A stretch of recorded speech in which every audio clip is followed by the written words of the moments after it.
Looks like he's there. Dave, you're muted. Yep. All righty. Gentlemen. All right. Whenever you're ready. Thank you. Let's see, we have a few items on the consent agenda. One is item number 5, a request for concurrence to award the bid to Albina Asphalt. And that's for the liquid asphalt bids that we opened last week.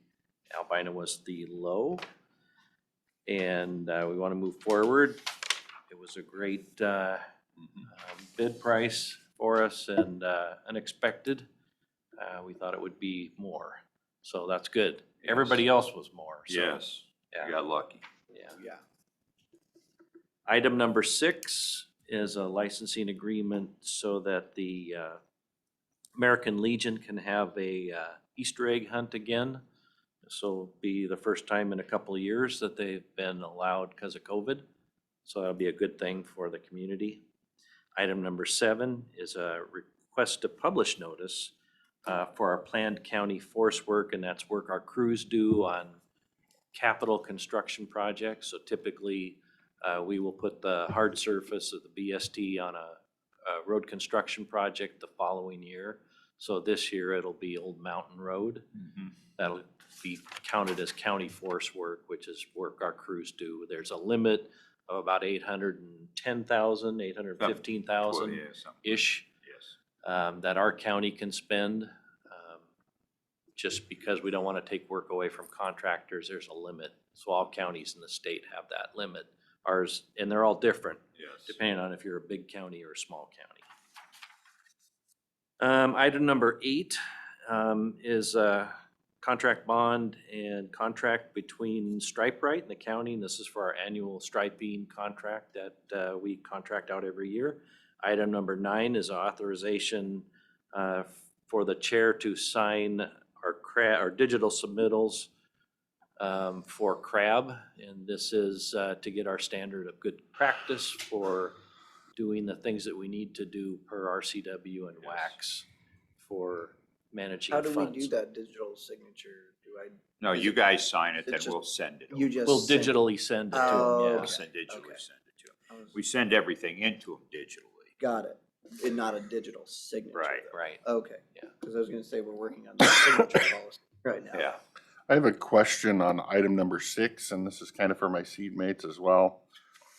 I believe we were informed by the prosecutor that we can't waive the fee before they're billed the fee. We can only waive the fee after, we can only waive collection. We can't waive it beforehand. And that doing that beforehand, like that we've always done, is the wrong way to do it. That they need to be billed and then asked to be relieved of the bill. Okay, so normally we'll collect fees before the event. Yes. So That's the part that, do you remember this conversation? Oh no, we just had this conversation. So we need to figure out a new way of doing that aligns with prosecutor's recommendation. He's not online, is he? Rebecca was on the bottom, but I don't know that she wants to speak to, well, she was. There, she's still there. So normally we do put together an invoice of fees. That's how we establish what's gonna be waived or what the request is. So they actually do get an invoice, and that's technically what they're doing. And that's the request is, here's the invoice. They've asked to have it waived or part of the fee. My understanding is we can't waive it before the event. We can waive it after the event. Rebecca, are you there? Are you remembering this conversation, Mr. Sauter? Yeah, I am. I understand. I don't necessarily know that it's the event. It's the time thing. Although I can understand why that, could be the impression. I mean, that'd be the cleanest, easiest way. But I think the real thing is there a bill? Is there an invoice? Is there some sort of? Yes. Then once they have that, then they can ask us to waive it. Like I've been doing it potentially not 100% perfectly for the last, all along. So, I guess whatever the board is comfortable with. I just want to make sure that we're not stepping afoul, and if we need to change the steps that we do this to meet that parameter, then, we need to start today type of thing to change those steps to meet that parameter. So your interpretation is when the bill gets submitted, that's when we get to waive the fees, not ask before the bill is submitted, is what you're saying, Mr. Sauter? Right, that would be my interpretation, but that's, again, I'm not counsel, but like the issue is that the board has the statutory authority to forgive any debt Right. that is, with the caveats as far as that you can't release your buddies from, whatever, but as long as we have no material interest, it doesn't hurt the interests of the citizens of the county, then we can release any debt. And so the question is, when does it become a debt? Is that at the time, when an invoice is generated, is that now you owe this? That's a debt. That's how I would look at it. It may be semantics, but I'm okay with that. I think it would be a problem to waive fees prior to their, just saying, oh, don't even generate an invoice. No.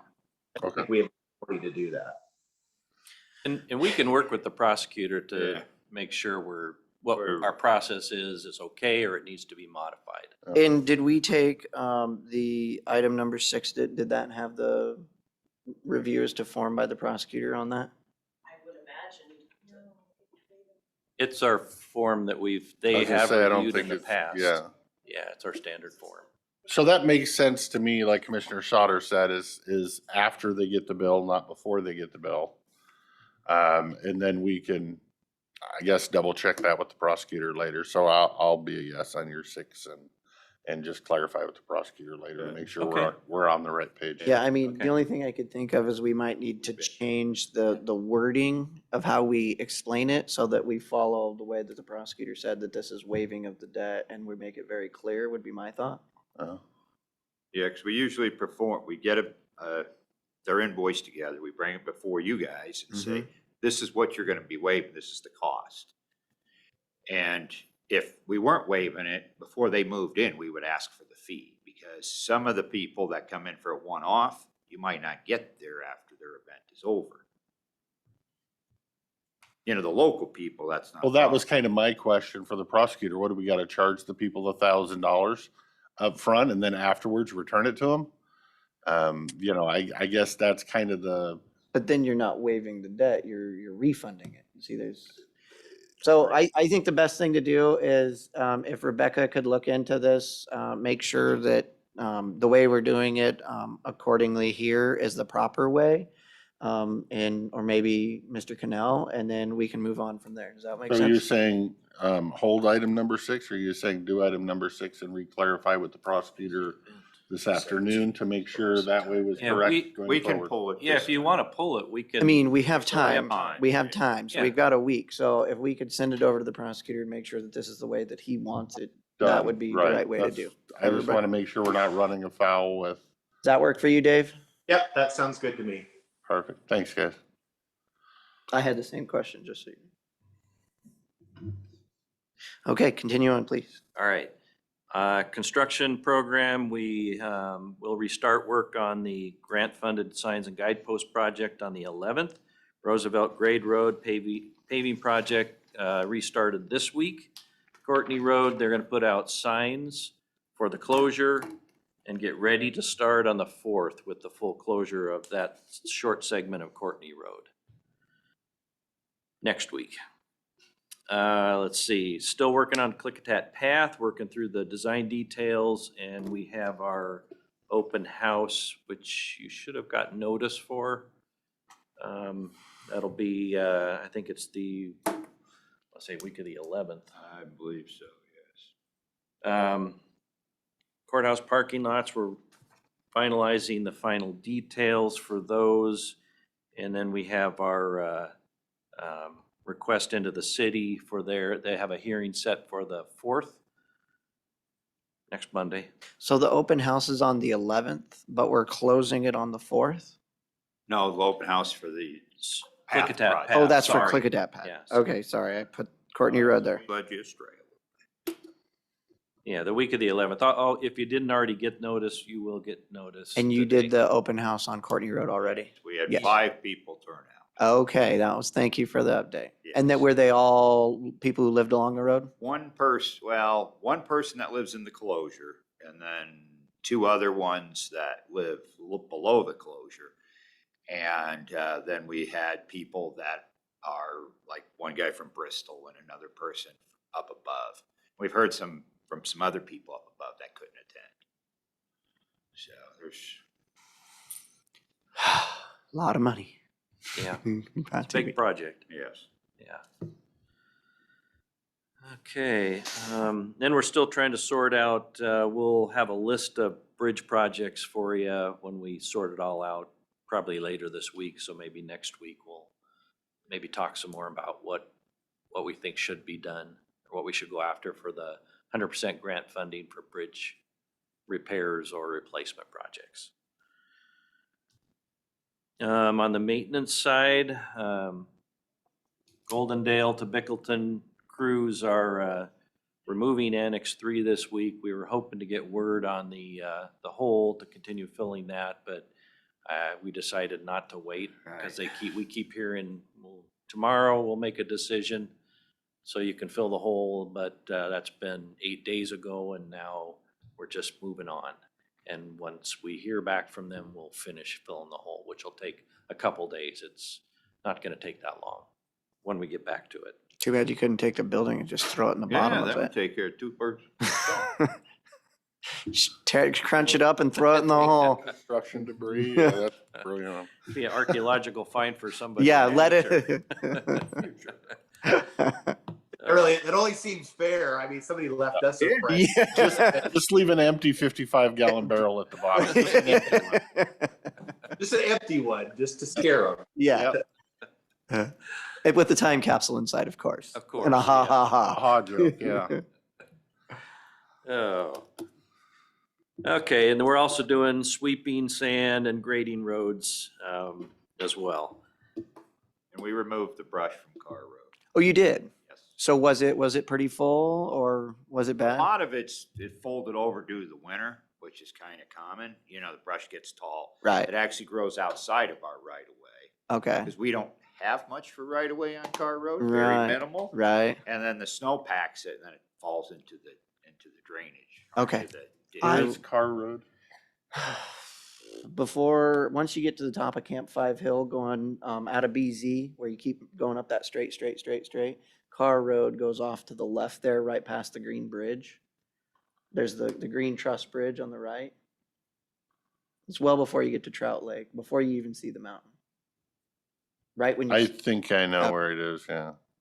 you'll look it up, I'm sure. Well, the confusing part, okay. No, the confusing part was right away, but that's So, on Carr. Thank you for jumping on that. I will reach out to the individual and make sure that they know and everything. Yeah, Thank we you. touched base with the people that we got complaints with, so we actually met with some people out there. Okay. Probably good that you Okay. touched base. Yeah, absolutely. Thank you, gentlemen. Yep.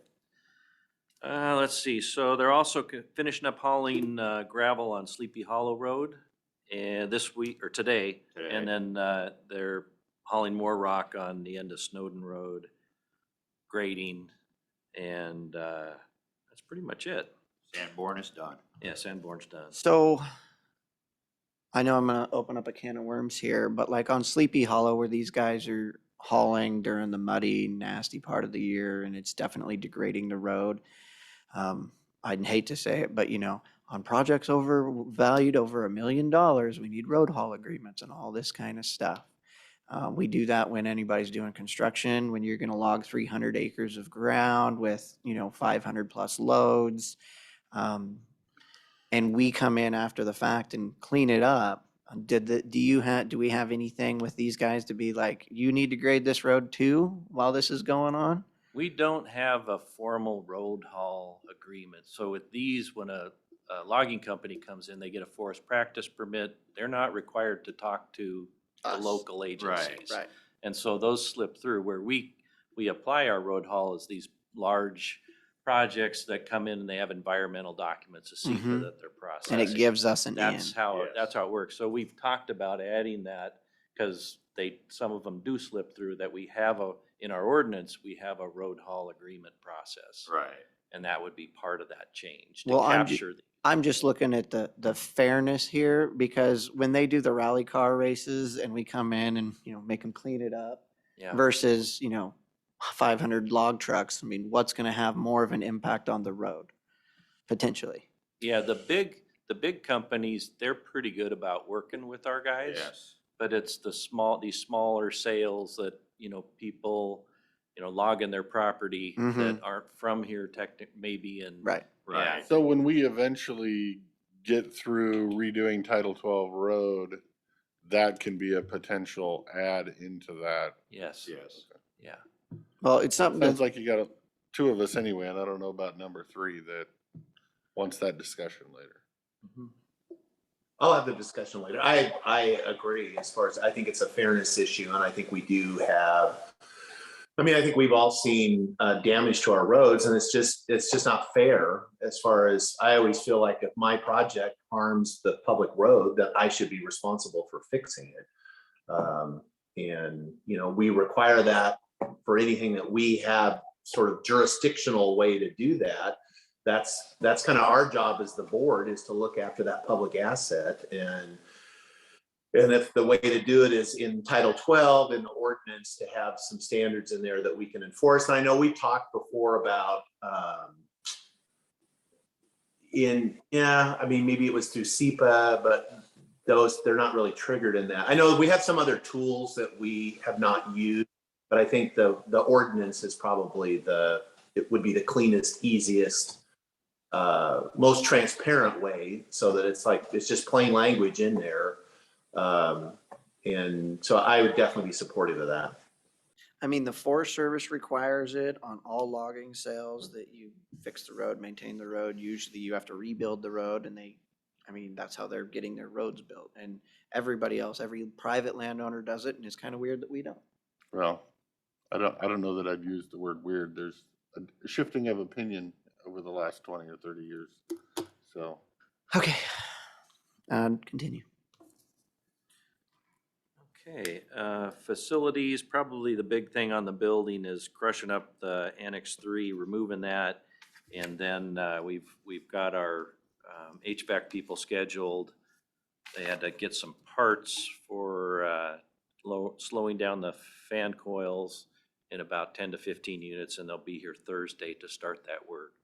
So I've asked that they start on the second floor and mainly in HR and the weed area, because that's probably the noisiest area. And So is this all warranty work? We're not paying them per hour for this?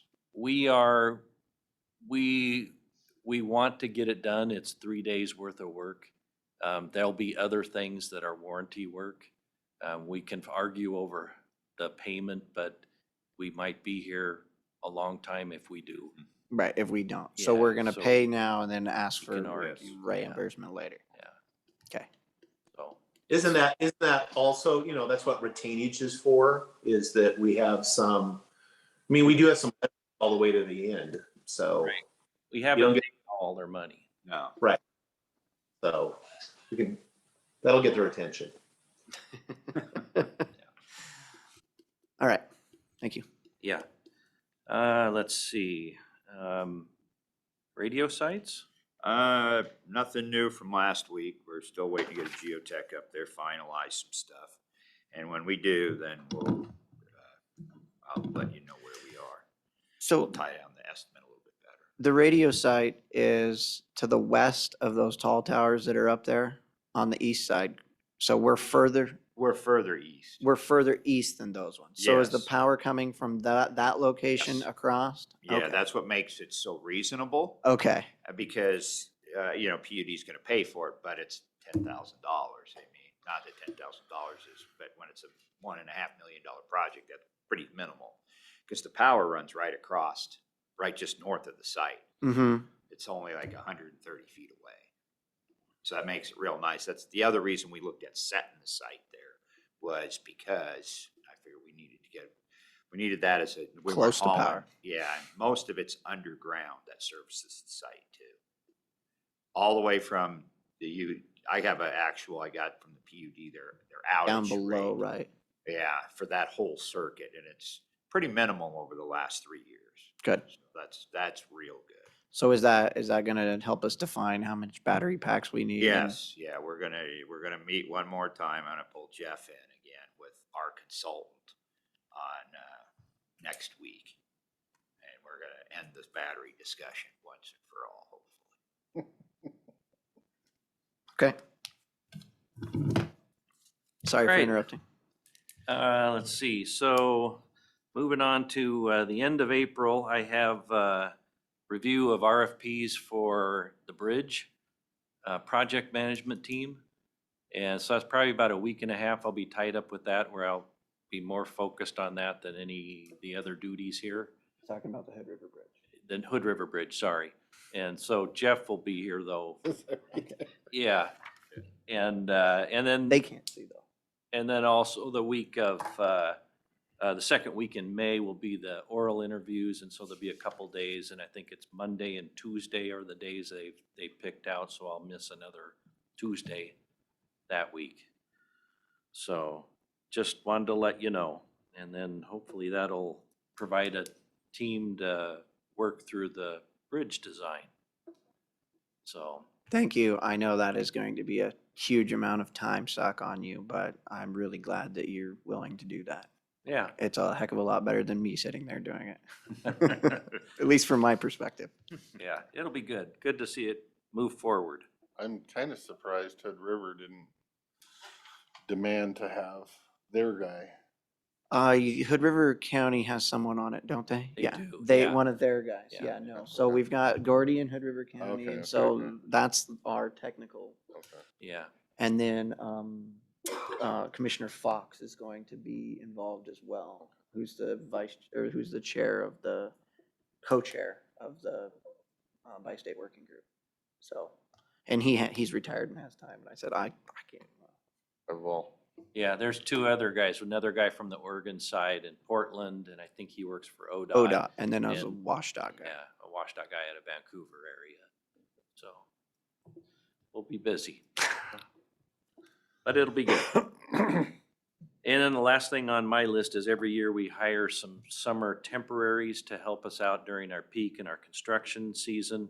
So we're requesting to fill 4 temporary flaggers for this construction season. If it's been like it has been in the past, we'll be lucky to get 2, but we actually need 4. And we'll get by with 2 if that's all we get. So. And then How far is that wage gap between what we pay for those flaggers versus what if you're working on Courtney Road and you're doing flagging, if you had it? I mean, is it still like $30 an hour difference or $20 an hour difference? Probably $30 an hour. About difference. $30. Yeah. I mean, I Yeah. can't imagine how you guys even get 2 people to sign up. That's pretty Yeah. amazing. Well, we actually, a while ago, we sent our sign person to training school. So if somebody wants to get a start in flagging, they don't have to That's have a us. card. Oh, okay. We can train them in-house and set them out And there. then they Yeah. can, you train them and then they go work for somebody else. Yeah. how long does the training last? It's one day. Too bad it can't be one summer. Yeah. Well, How long does the flagging last? I don't know. How long does how long is the training? but typically they stay through the summer. Okay. The following summer that they go. That they go someplace They else. somewhere go, else. they already have a little experience now. They can Right. go be a starter Yeah, somewhere else. exactly. So. But Are it's not a- these job openings you have down here, carpenter helper, engineer intern, are these all normal? You ask for these same things every Yes, year, yes. nothing new? Yes. And then last question, how long is the demolition process? When is that thing gonna be flat and all the debris out? I think This that's week? 4 days. 4 days at the max. Yeah. We'll be done by the end of this week. No further questions? Dave, do you have any questions? Nope, that's good. Good luck with the flaggers. So that's, Yes. I have something real quick for Dave. Wait. Sure. So you guys are all okay with us moving Yes. forward with the tents? oh, yes, I'm a yes. Okay, sorry. thank you. Thank you. And then I have something for Dave real quick. If you're available, maybe at 11:30 when you're done, I'd like to talk to you, kind of talk through the workshop with PUD.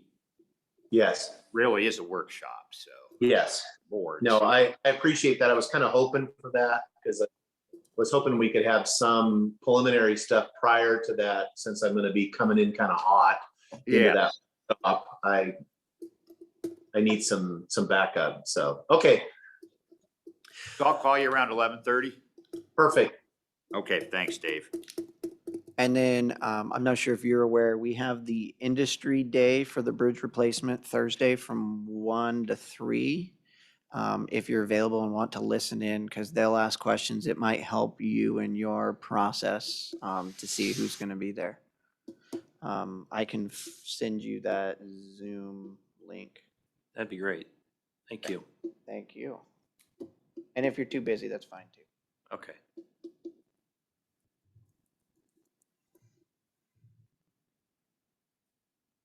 I don't know how to forward it. Anything else you guys have? Nope. Wow, look at that timing. Perfect. All right. You got off very easy today. All right.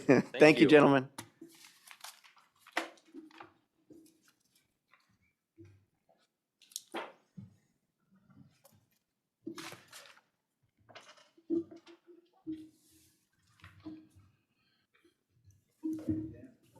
Okay, you should have got that invite, Gordy. If not, let me know. Okay. All right. Thanks. You're welcome.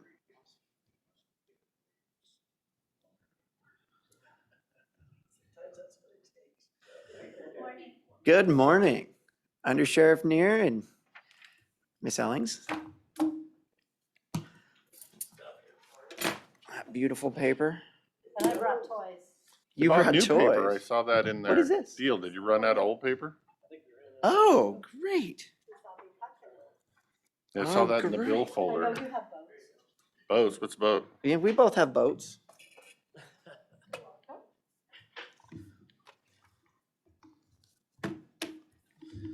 Hi, Dave. Oh, here's one for Dave. Hi, good morning. Sorry we can't hand you a piece of paper over the Zoom. Okay. Sorry about All right. Dan's Would gonna you- hold his up in front of the camera. Would you like us to email it to you? When you get a chance, that would be great. that. Perfect. No, this part. I have, but I don't have that. Before we get going on that, you guys were just talking about maybe an enforcement section on the logging stuff with Public Works. Our deputies, we've got a commercial vehicle enforcement deputy, Deputy Matulovich.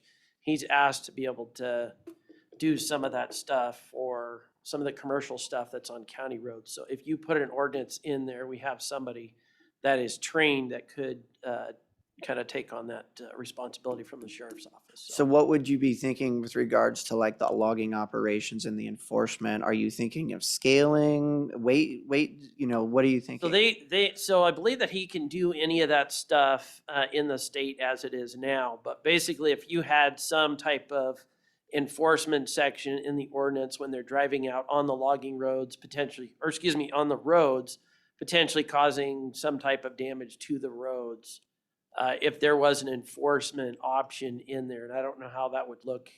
I'm sure there's other jurisdictions around that would have something we could kind of look at. But we have somebody specifically trained for dealing with commercial vehicle stuff, so. If That would you be would something like we'd to be on. look up what the other jurisdictions have, that would I will see what help I in can the come up with for you discussions. guys. And Yeah. then we'll make sure to loop you in when we start having those discussions on the ordinance. I mean, our main one is, creating it so that we have some recourse in order, if we have to take a grader in there, we can charge them for it. Absolutely, Or if they knock off the edge of the road slough it off into the ditch, absolutely, you know. yeah, But good Yeah. thinking. so. If I waited to talk about that, I would forget it. Well, and I wouldn't even have thought to think about your guy there, so when we Well, were and having he's- that. yeah, But he now does it's a- in here, so Yeah, even if you forget about it, I'll remember it when we end up having that discussion. what I'll so. probably end up doing is reaching out to Spokane County because I've done some training with Spokane County before, and they have an entire section of commercial vehicle enforcement. Guys, that's all they do. They're full commission, but all they do is concentrate on commercial vehicle stuff for county roads and issues out in the county itself. So they might be a a good resource for us to look at and see what they've come up with. What portion, is that just like he does that whenever it's needed, or is that actually a portion that he does during the day and that's what you send him out on? So our goal is to get him out there doing more of that, but we're short-staffed. We're down 4 positions right now for the road, so we've kind of pulling him to do other stuff. So, yeah, it would be nice if he was able to do that full-time.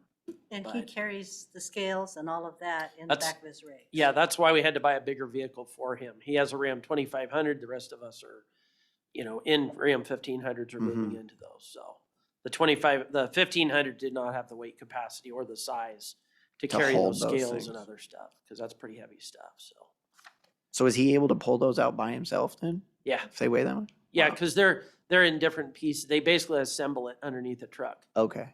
And that's your average inspection, I believe, is about 45 minutes. Because they have to bring out all their equipment, they have to weigh certain stuff. And then they weigh certain, I believe it's Unit. certain axles at a time. Right. And then they add everything up and there's a formula that they use. So Has pretty interesting Has he stuff. been coming across a lot of overweight loads? I believe that's a common thing that they deal with everywhere. That's something that the state, that's why they have all the scales for the state. Right. And he works a lot with Dale Kavanaugh, which is the commercial guy here Right. in Klickitat County for state. Well, and we don't have half the scales that we used to. No, I mean, no. they're all shut down. Yeah, and so- if you go anywhere in the state, you realize there's a large number that aren't. So anyways, I'll read the update here for you guys. So there were a total of 1,072 calls for service from January 1st, 2022 to March 24th, 2022. In addition to the calls for service, deputies served a total of 230 civil papers during this time period. I believe those numbers are about our normal range. The organizers of the Goldendale Home and Garden Show requested posse deputies to assist in parking of vehicles and helping set up for the event.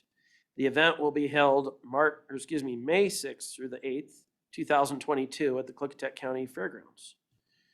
I will be reading a press release on the outstanding work that our deputies did in capturing Arthur Smith, who has been involved in numerous theft and burglaries throughout Klickitat County. I'll read that one, then we'll go right back to the other. So on March 16, 2022, Deputy Anthony Warren responded to a residential burglary in the area of Appleton, Washington, where the victim reported numerous tools, chainsaws, and firearms had been stolen from the residence. Deputy Warren investigated the incident and located very distinct tire tracks at the burglary scene that did not match any of the victim's vehicles. Coincidentally, later that same day, Deputy Ben Corning took a motor vehicle theft report of a pickup truck in the area of Murdoch, Washington.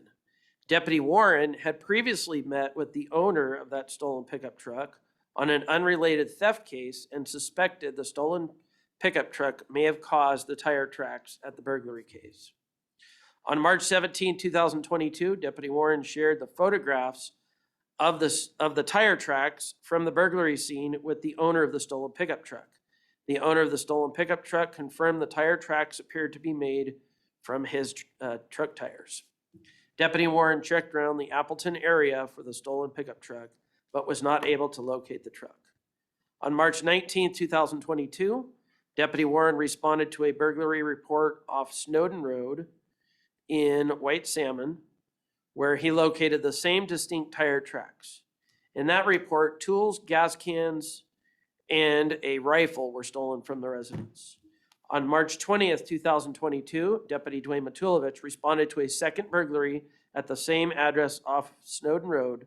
Additional tools and miscellaneous items were taken this time.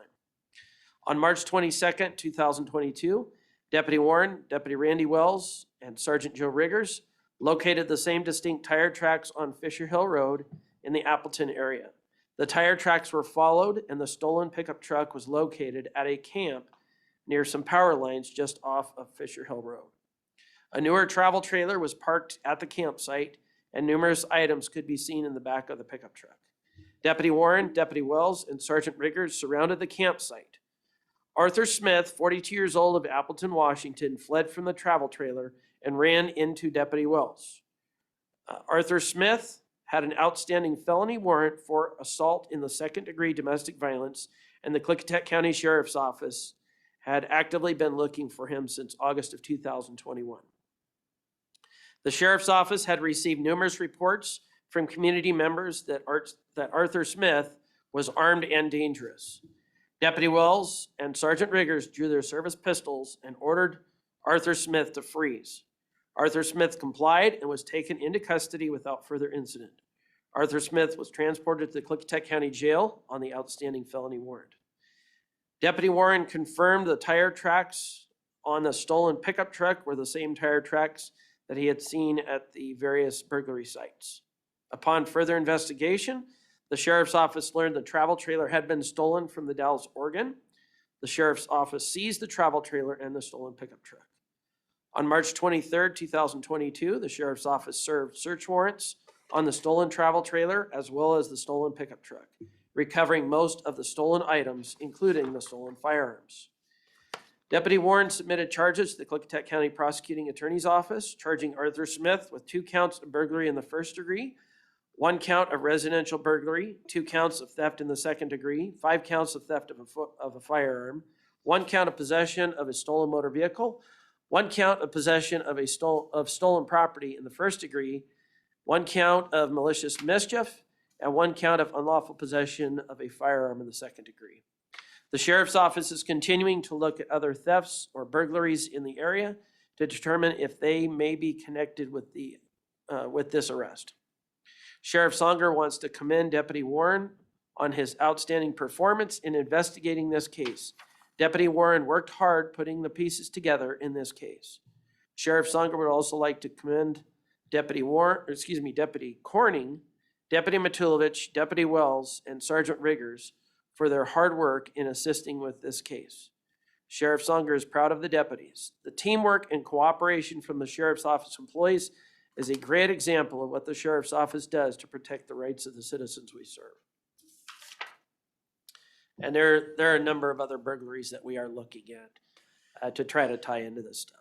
So you think that there are a bunch more tied to this same gentleman? Yes. I mean, So we're looking into some of the other pieces here. There was another vehicle that we know he is associated with, was reported with a theft of another travel trailer up in Yakima. We're not sure if it is the same vehicle. We are still looking into some of that. But you believe it's him, though? Yeah, we do. We suspect that he's been running all over this area.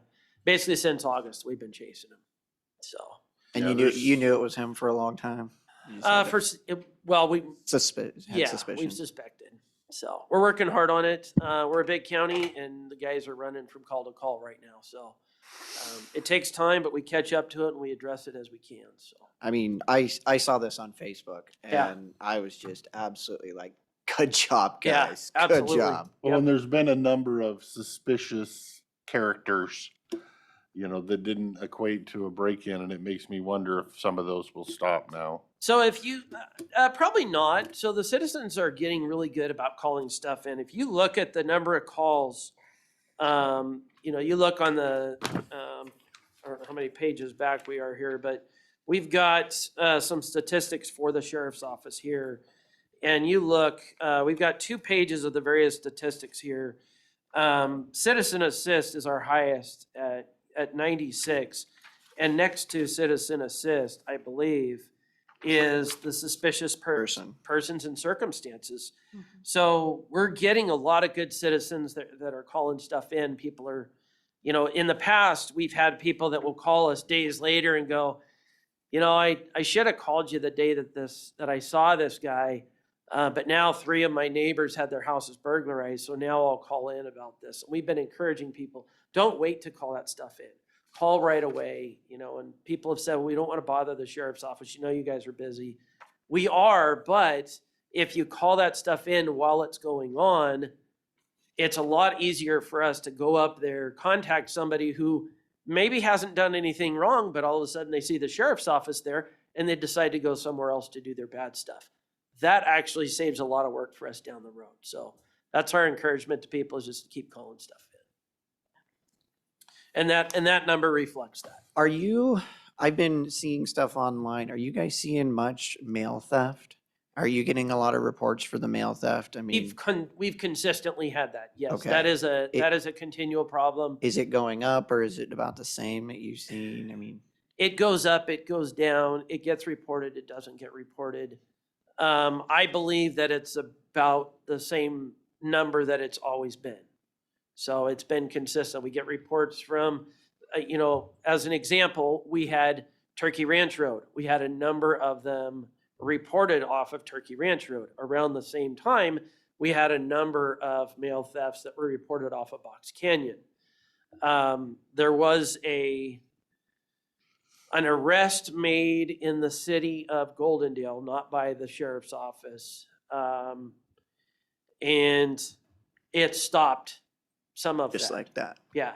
And a majority, a lot of the traffic enforcement that the sheriff's office does, we may have a rash of burglaries in one particular area, and then the deputies start spending time out there. We make traffic stops for out taillights, not using their signal, driving too fast, any number of violations, and the person ends up having a suspended driver's license. Or in the past, they would have a suspended driver's license. We would take them into custody and find the drugs in their pocket. They would go away for years, and that solved a lot of our crime problems. We don't have that option anymore as far as the drug side of it. So it's a different process on that. So you think, I mean, it's just really probably one or two people that are doing most of this mail theft, and it's amazing how much damage one person can do. I don't know that it's one or two people. It happens everywhere, and we respond to it as it's appropriate. Some people take take different precautions. I have a post office box, so I get all my mail there. Other people have got together with their neighbors, and they'll put up maybe a secured mailbox. Other people that we encourage is put a camera out watching your mailbox. It shows who's gathering and going into your mailbox when you're not looking. So it's the post office, the postal inspectors, they can set up surveillance as well. They can do various things. So they have basically federal authority on that. And it is a federal crime to. Do they do much of that? I mean, have we had They them do, set but up they're to- as inundated and as short-staffed as everybody else. Right. So it takes time. Okay. All right, Please continue. so I'm going to give you guys an update on our animal shelter. So I have been contacted by Dr. Carl Conroy here in Goldendale, and he wants to be part of my committee for that. Apparently, he's been trying to set up something similar to this for the last 30 years. So we have the funding that's probably going to be available, I believe, in October. And then he had previously met with Ken Bostic with the city of Goldendale when Ken was there before he retired. And they had actually drawn up plans to replace the old facility that they had off of Wing Road. Ken left in the city when we talked with Jay Hunsaker, the chief of police, and he talked with the mayor. They could not find the plans. So I have a call into Ken Bostic because Ken spent hundreds of hours going out and visiting other animal shelters to find out what works. And so they apparently have plans. So I'm hoping to get that going. I also have met with Val Shea.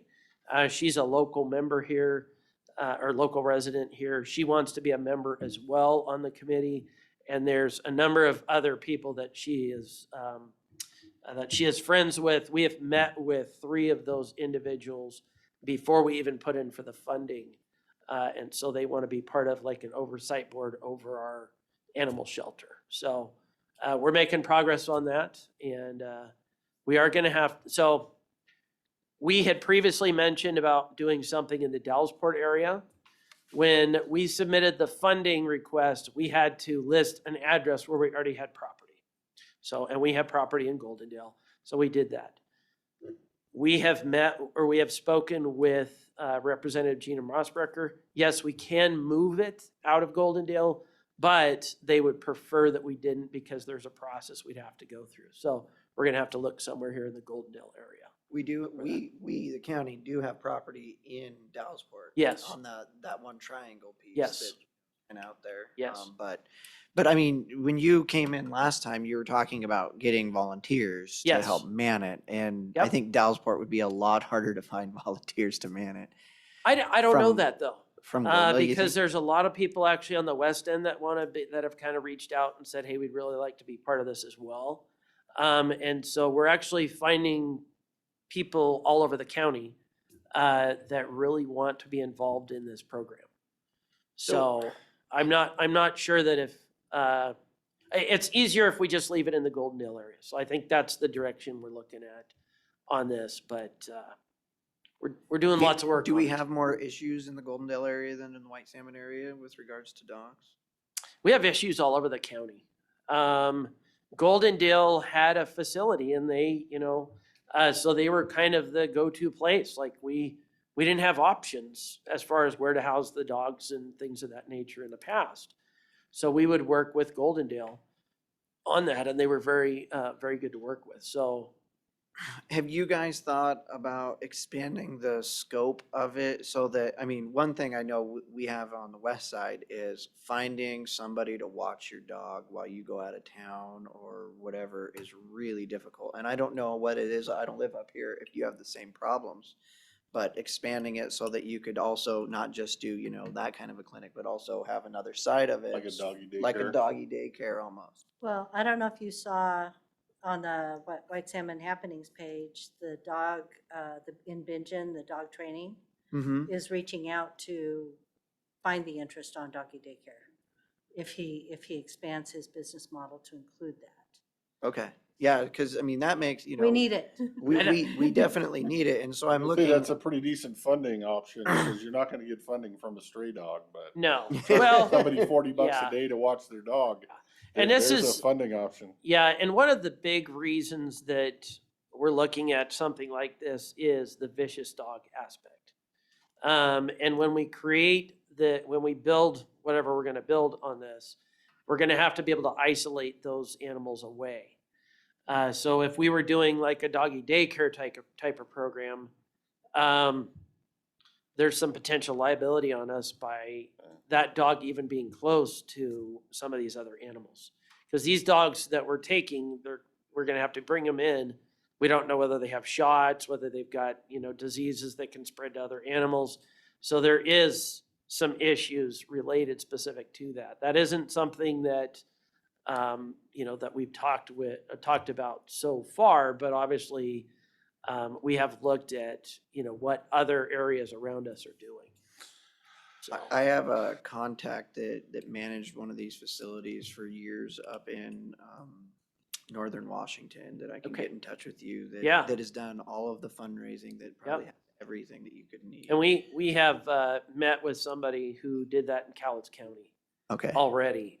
She did it for, I think, 30 some years. Commissioner Sauter. Yeah, Tim, correct me if I'm wrong, isn't the state appropriation that's for a capital cost as far as, so it's to develop, construct a facility? Are you putting some kind of budget together as far as for the ongoing costs of the, maintenance and operation? Because it's, the state has a great habit of, of providing dollars, but not, then there's the ongoing cost to the local taxpayers. And I think we need to have our eyes open as far as what we're actually looking at. Because I'd be happy to do it the other way, where we build the facility with our own dollars and then the state funds its operation in perpetuity. Yeah. So one of the things that I have mentioned is forming a 501c3. Our canine program, the citizens donated so much money for that. It's been amazing, to be able to buy the dog, pay for all the training. And so that was huge on that. So I have discussed a number of those things with Val Shay, and what she had mentioned is that she's actually tied in with some other 501c3s that could, people can donate through that type of program. So yes, there is discussion about what it's going to cost to maintain and run and things of that nature, and what are we looking at as far as donations. If we have the volunteers that we don't have to pay, and then we get enough donations that could cover the cost of running a facility, then we don't have to come to you guys and say, hey, we need a bunch of money. So there's That would be good. discussions. Well, and I understand where we're at financially, and especially long-term. We don't know what next year's gonna bring, or 5 years, or 10 years, or 20 years.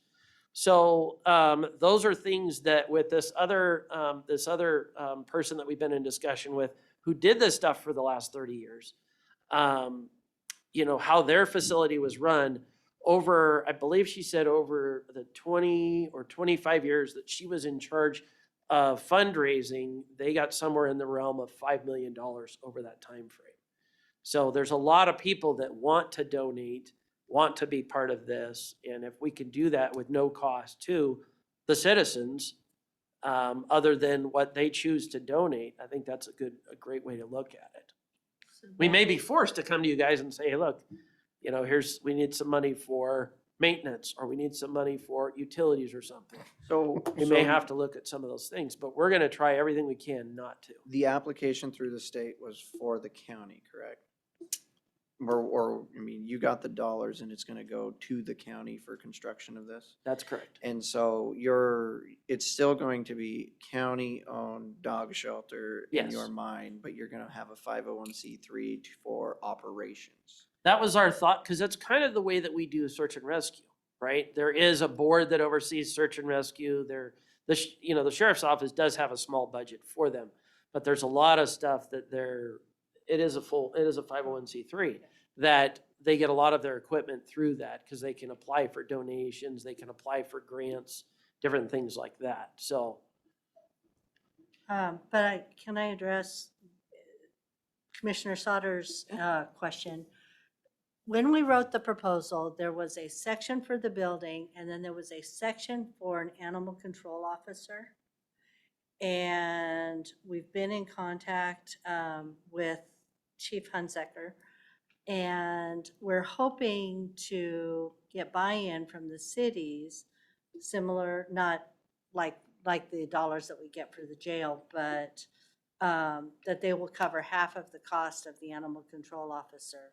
So it's a countywide control officer funded, and so we've got funding in the proposal for that person. it has also been mentioned to us that Skamania County does not have any options as far as animals either. So if we can reach out to them and They team take up with to them, Vancouver, right? what's, They take to Vancouver? I'm not sure. What I was told is that they have basically a contract with a vet, they have a small budget just like we do for the vicious animals. So I'm not really fully sure on what I their think you're status is. you're gonna find this is a much deeper issue Sure. when you look at, City of Goldendale. How many, animal licenses did you sell last year? 2. If they're not collecting license fees, they don't have money for things. Right. So they're gonna have to have their own enforcement arm. What portion of this shelter do you feel is for the vicious animals? Like what portion of that job versus just So- stray animals and everything else? I mean, Yeah, so Dr.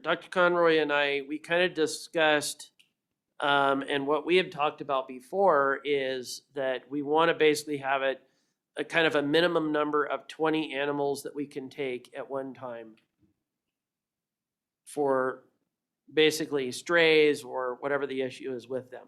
And then we want 4 to 5 isolation where basically those dogs are in their own room. They have no access to other vicious dogs. So that's kind of our thought, is maybe a 24 or 25. They're not really inmates, but 24 or 25 dog facility basically. And we are required by the RCW to, if we have an inmate that's arrested and he's got a dog with him and there's no other place for no family or anything, we are required by law to house that animal. Falls on us. So where do we do with them now? We take them over to the We used to vet? go through the city of Goldendale, and now Yeah. they've shut that down. Right. So, when we were doing our budget stuff last year, we had requested $500, and I think, Dan, Yes, you're the right. one that said that's not enough. And you're the one that proposed it went up to $1,000. And we had one incident in January where we had to house 4 vicious dogs. The time frame was going to be initially for a minimum of 20 days, and it was $100 per dog. So that's 8,000 Mhm. per day. That's $8,000 that we were potentially gonna have to do. There was some issues as to whether the dogs had had rabies shots. They had bitten somebody. The person had gone to the hospital. The person was refusing to get the rabies shots. If one of those dogs had rabies and this guy contracted that, it would kill him if he didn't go through the process. So the dog owner, after I think it was 2.5 days or a day and a half, something like that, the dog owner said, well, I'll just let you guys put the dogs down. Because they have to put the dogs down. They have to send the brains of the dogs off to be tested. And it still ended up costing them around $1,300 on that. So we've already, I mean, Can that you was go back January, we and- blew that budget. You can't go back and bill the guy that actually owned the dogs? We could, but I guarantee we're not getting anything out of that. Yeah, see, to me, I don't know, I look at, $1,000 or 2,000 or 5,000, and that's pennies. I look at where I see the potential for this going, if it's some county-run dog shelter, at a hell of a big number. And then you're gonna get pennies contributed from the cities, kind of like we get for our jail. And it's just gonna be another So giant ask. yeah, what I so- see is it's a need in our community. Oh, no Right. doubt, We absolutely need it. like childcare. And it falls on us, just like the jail. So we have to have a jail. We have to house our people somewhere.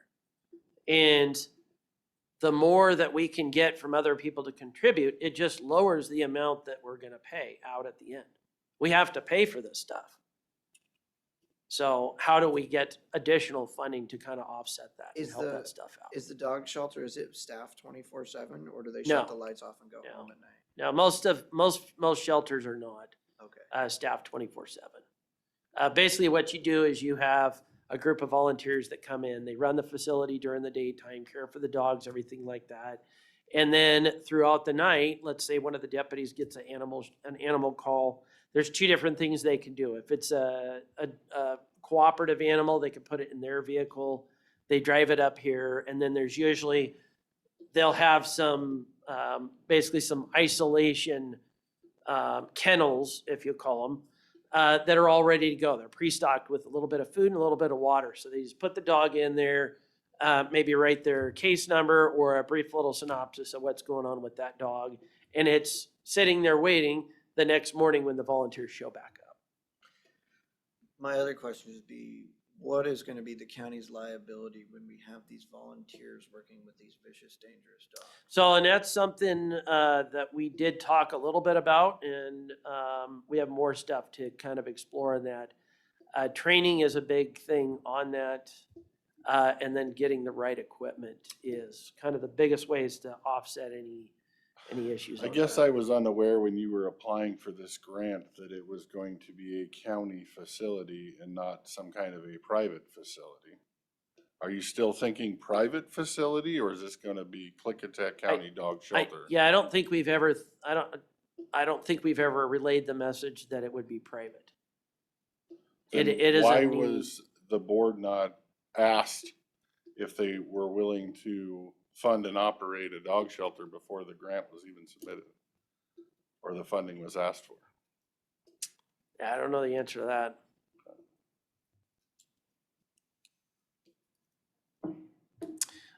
So I'll move on with a few other things in the update here, and then I've got some legislative stuff here to talk about.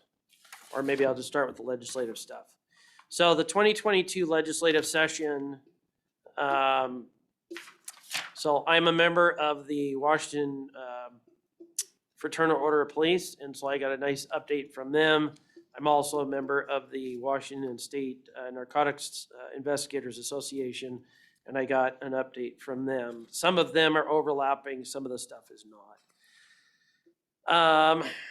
So on House Bill 1719, this bill clarifies an issue created by a bill passed in 2021 by narrowing restrictions on firearms and ammunition greater than 50 caliber to rifles.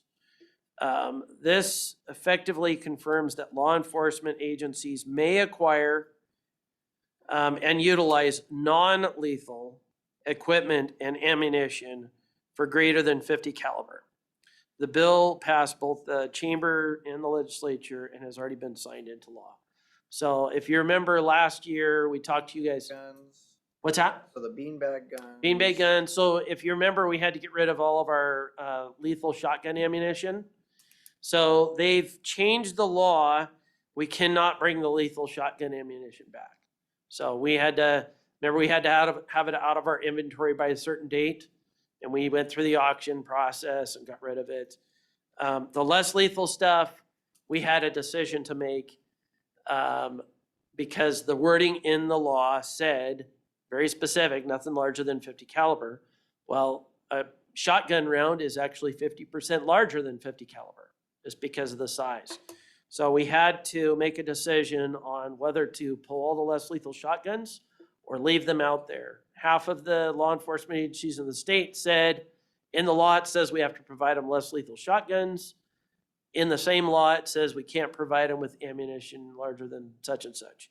So we decided, after getting some legal opinions, there's liability on whichever way we win on that. Our job is to save lives. Less lethal shotguns save lives. It gives the deputies a tool so that they don't have to go to their rifle or their pistol to shoot somebody. So this spreads that distance out and lets them basically knock that person down with a beanbag shotgun round. So we made the position to stay with that. The legislatures that pushed for this said that's not what we meant the bill to say. The Attorney General's office said, yes, it does say that they can't issue the ammunition out for this, but in the law, it says that they need to be issuing these, these out. You can for have the themselves. gun, but you can't have the ammunition. Yeah, so they have fixed that. That was huge on that. If I'm not mistaken, that was one of the laws that was unanimous. So there were a number of laws that they passed in this last legislative session where it was unanimous support across the board. So that, I believe that was one. I could be off on that. House Bill 1735 is another bill that was needed to eliminate confusion caused by bills passed in 2021. This extends the authority of a peace officer to use physical force to the extent necessary, provided they maintain reasonable care in doing so. So it eliminates a variety of situations in which physical force can be justified. It enumerates. So it really clarifies when they can do it. And it makes it clear the legal standard does not limit or restrict a peace officer's authority or responsibility from performing life-saving measures, community caretaking functions, or respond to requests for assistance or service. So this bill passed both chambers of the legislature and has already been signed into law. So this puts the community caretaking back on the table for law enforcement. So when we had people in crisis in the past, the way that they changed the law, we couldn't use any type of force to try to get that person in custody to go get them to a hospital to be seen. And those 4 prongs for that under the Involuntary Treatment Act are that they are danger to themselves, they are danger to others, danger to property, or they are gravely disabled. So gravely disabled, they're the people that don't have any food, they don't have any way to care for themselves. They are going to stay where they're at until they are dead. So this allows us to use a little bit more, we can actually detain that person and take them with them.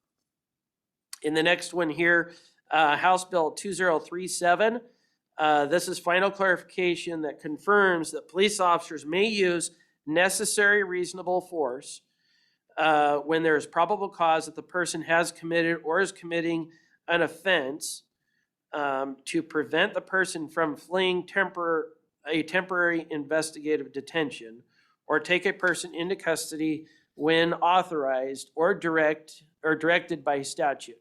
So this kind of puts the reasonable suspicion back in there. It doesn't specifically say reasonable suspicion. It's probable cause that these things exist, but in reality, it puts the reasonable suspicion back in for a temporary detention. So Why didn't they just say reasonable suspension? um, So were they there trying- is some politics behind that one that they weren't going to go back. on what- It's hard to ask people to go back and admit they made a mistake sometimes. So if you change your wording a little bit to where it says sort of what the thing before said, it means the same thing. The wording is just a little bit different. So we shouldn't be having the legal issues with prosecutors and everything because it doesn't say, suspicion. Everybody knows what it means, but they're not Yeah, gonna be able to that- play that hopefully against it. We are waiting for so our prosecutor did a great job of giving us a kind of a breakdown on the legal side of things the last session. I'm hoping that we get to that this one as well. Because the way that he came up with that really did a great job of really laying stuff out for us. So we're kind of waiting for some direction from our prosecuting attorney on that. There were a number of other things. So those ones were specific. That was kind of the update from the Fraternal Order of Police on the way that things went. They were advocates for certain laws, and so they pushed for certain things. The Washington State Narcotics Investigators Association, they pushed for a number of things as well, and they didn't quite have as much luck as the Fraternal Order of Police did, but they did push for some stuff. Some of the bad forfeiture bills that they were trying to push through, they got a lot of that stuff X'd out. They were pushing hard for, I believe it's Senate Bill 5919. This related to the pursuit and detention bill. This was the one that they held until the very last day. It passed both houses of the chambers, or both chambers of the legislature. But for some reason, it went back to be reintroduced, and they were pushing for some other stuff that they didn't get, and so they buried the bill. And this would have allowed basically vehicle pursuits to go back to the way that they were. This one, it was frustrating because it had strong support from both sides, but because of politics, they buried the bill. So where are we at now with vehicle pursuits? We're still. under Nothing the has law, changed. So pretty much you can't chase anybody. You need a on-duty supervisor's approval prior to initiate a pursuit. There are a number of prongs on that. There's only certain things that we can pursue for. We have to have probable cause. Probable cause is we're at the level where we have enough to make an arrest. So imagine if there's a homicide, across the street, and we're up here and somebody dials 911, and we all go running down there, and the guy comes running out of the house, and somebody says, "That's him. He's the one that just killed him." I don't have probable cause. I only have reasonable suspicion. You haven't seen. That guy jumps in a car and takes off. There's nothing we can do. Other than write his license plate down. Exactly. Nothing else we can do. We cannot pursue for that.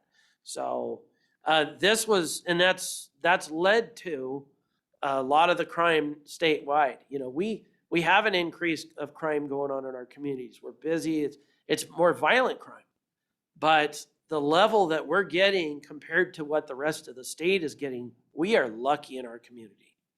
And that's not saying that the luck's going to last. So we got to keep fighting that fight. In most jurisdictions that you're aware of are down officers as well, right? Yes. Especially in the larger Yes. cities. I mean, significantly down. Yeah, the bonuses for lateral officers are up to $30,000 now over in the King County, Snohomish County area. So $25,000 to $30,000. Clark County, Vancouver is, I believe, $25,000 just to come over there. Everywhere across the country is, Was it the Dallas 10? the Dalles was 10. Yeah, that's what we, we lost one of the Dalles in November, December. And that was $10,000 that he got to go over there. Plus, the starting wage was the same that he got here. And then after 12 months, he was going to be significantly higher than we pay. So anyways, so there were a couple of other ones. 5728. This deals with the basically of seized assets. The state gets a percentage of that, and what they are doing is they're directing that money to go into behavioral health in the state. So that one passed legislation 48-1 and was sent to the governor's desk. I haven't heard if that one passed or not. So that's kind of my legislative stuff there. I will say it's bad, but a friend of mine dialed 911 in Portland last week and was on hold for 45 minutes before they even talked to someone. So if you look at the Clark County Sheriff's Office, they have eliminated a large number of calls that they will even respond to. Basically in progress stuff. We are not at that, and we don't want to go to that. We have one who started the academy, Zach McBride. I talked to him last week. Everything's going good for him. So I'm just having him keep in contact with me. was that in the group And of three? No. Okay. So the group of three, the backgrounds got finished about a week and a half ago. Actually, I take that back. About 2 weeks ago, the backgrounds got finished. In about the last week and a half, we had 3 polygraphs that were taken. All 3 passed their polygraphs, so we're pretty excited on that. 2 of them have already started the psychological stuff, and the third one is going to be contacted today to figure out when we can set that up. So, How long does the psych take? that's dependent on the person themselves. So there's a written portion that takes between 3 and 4 hours. And then the interview with the psychologist usually isn't that long. It's usually a half hour to an hour. So it's a day plus whenever they can schedule with the psychologist. Yes. And Yeah, so- usually they do so when I did mine, everything was done at their facility all day one. This is a lot different. So COVID has actually kind of helped us out with this. They're able to come in, take the written test online, and the results go directly to the psychologist. Then the psychologist is actually able to set up a Zoom meeting with them. They meet one-on-one, but before that, everything that's been done in their hiring process to this point, the psychologist gets all of that. So he has to review all that, all of the polygraph information, everything learned during the background investigation, all their test scores, everything goes to the psychologist. He reviews all that, and then he is able to meet with them and discuss what's going on and see if there's any issues. So is your hope to send all 3 of them off at the same time and they'll go through the same course together and kind of be their own cohort? Well, looking at gas prices, I would prefer to have all 4 of them in one vehicle commuting over there and back. So the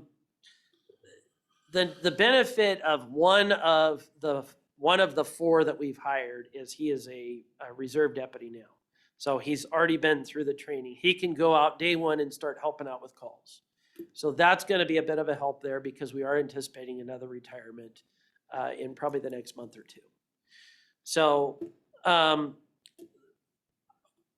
the quicker we get them through the academy, the quicker we can get them back and start going through their field training.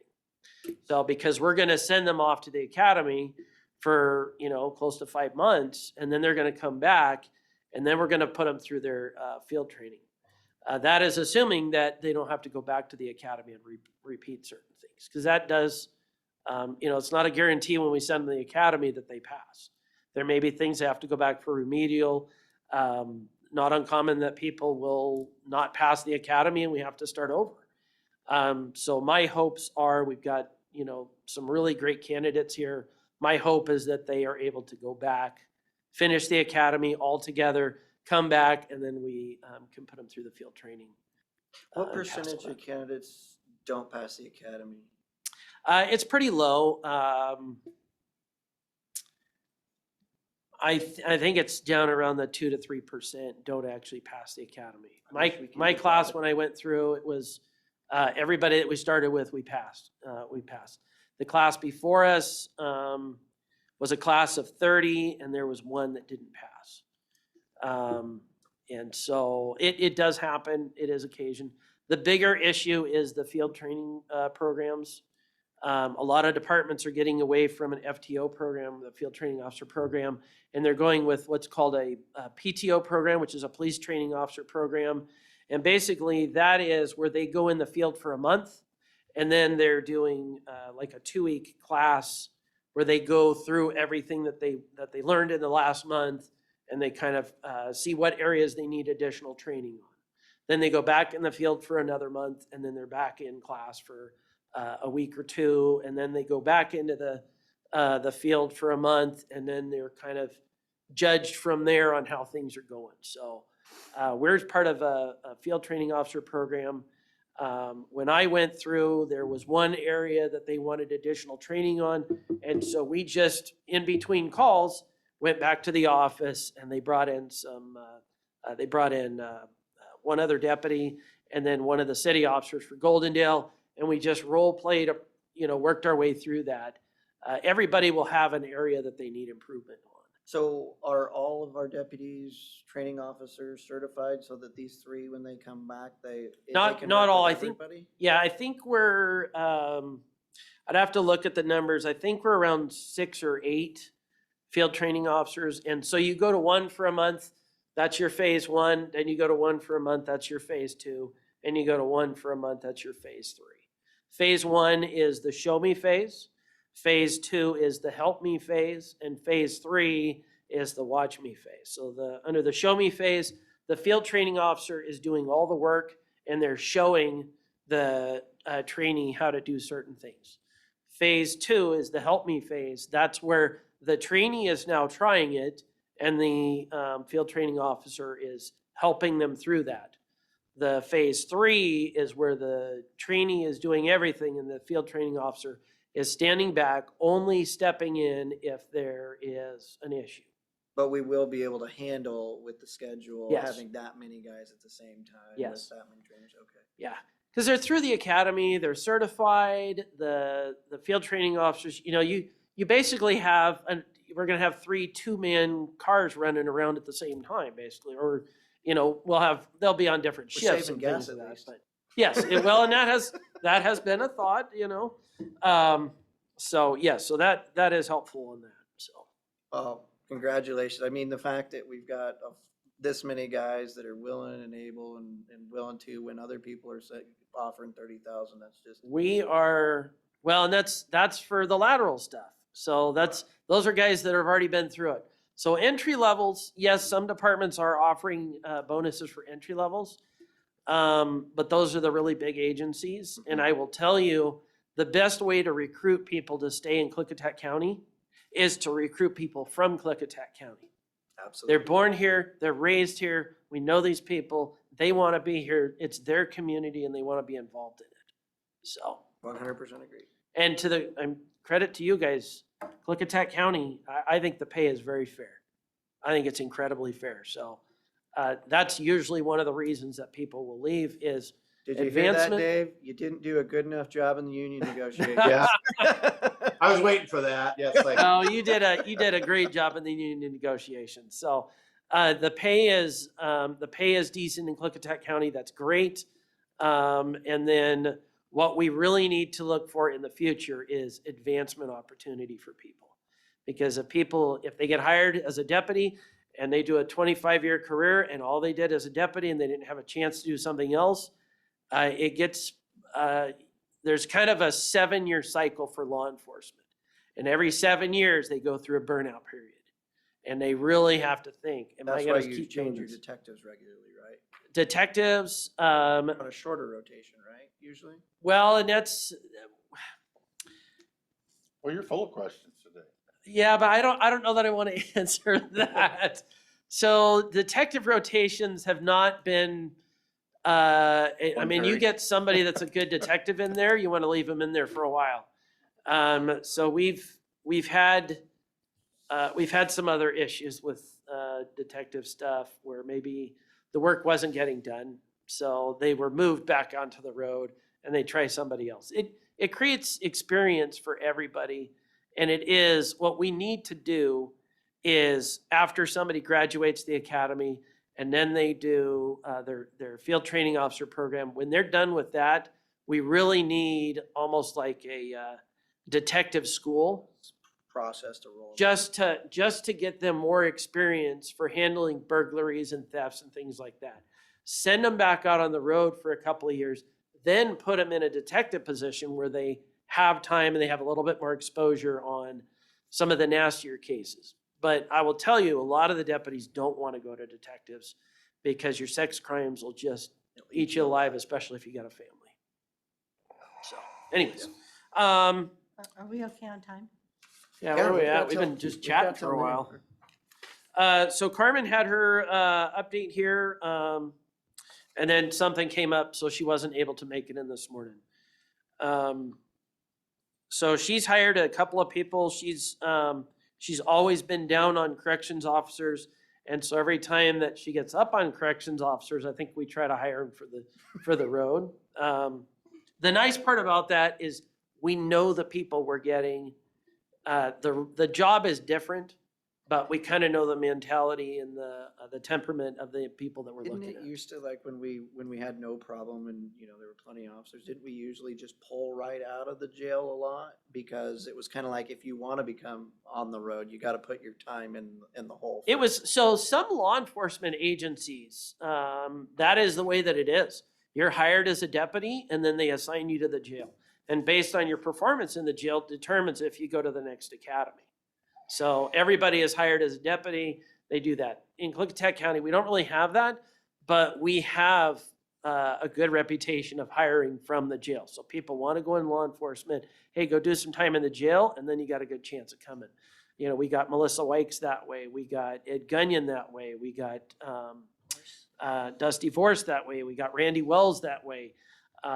Jason Rytalk, he was in corrections over on the Oregon side. So it really is a good way to give somebody exposure to what we do as a job. But it's not a guarantee that, somebody that is a good corrections officer would make a good road deputy. So there's a number of things in her update here. She's working really hard on trying to keep the overtime down. I know that that's almost impossible in the jail. But she did hire Danny Alexson, who is a range timber deputy for the sheriff's office, which is a part-time position. She's also a casual dispatcher right now. And so we have hired her as a casual corrections deputy. So a lot of work for her, and it's just, it's Cross-training. help for everything. Yeah, that's right. So there's some training stuff that she's working hard on. The crisis intervention training through the state that's required. In the corrections, I believe they're required to have the 8 hours in there. For the road, they're wanting us to be at, we had to be at 25% by June 1st, or the end of June, I think is actually what it is, where 25% of our deputies have been through the 40-hour crisis intervention training. So I got everybody in October to get us up to the 25%. And then one of those deputies then got an offer to go work for the Dallas Police Department. So it dropped us down under that. So we registered 3 deputies to go through the 40-hour course in April and May. And it's required as a result of a lawsuit. So basically the state pays for everything. We don't have to pay for anything. The state's covering the cost for everything, including backfill overtime for that person. So it's really incredible. So we registered one of our deputies for one of the classes that they insist you got to get somebody in this class. Great, we'll do it. Turns out that was the only person that registered for the class, so they canceled that class. So we're trying to get all the deputies through that. Crisis intervention training is incredibly important. I went through it because a lot of the guys were complaining about I was just going to be touchy-feely. So I said, well, I'll go through it and then I'll share my experience with everybody. It was not like that. It was good tools, and it was a lot of common sense stuff. So we're working through that. Carmen's working through at least to ensure, and I believe that she has all of her people through at least the 8-hour course on So that do one. you have, after the 40 hours, you have 8 hours each year that you have to go through? No. Or continuing No, education so- or anything? The state came out with the 8-hour program a number of years back. So we actually hosted 2 classes. We hosted one in white salmon and we hosted one in Goldendale. We got half of our people to the white salmon one and half of our people to the Goldendale one. So we made sure that everybody in our department had the 8-hour. People have come and gone since then. Then we do a 2-hour crisis intervention training every year. It's an online thing. Most of the guys have it done by about the 5th of January. It comes out January 1st, and within days, most of our guys have that done. The 40-hour is something new that the state came up with. They wanted to send people to that.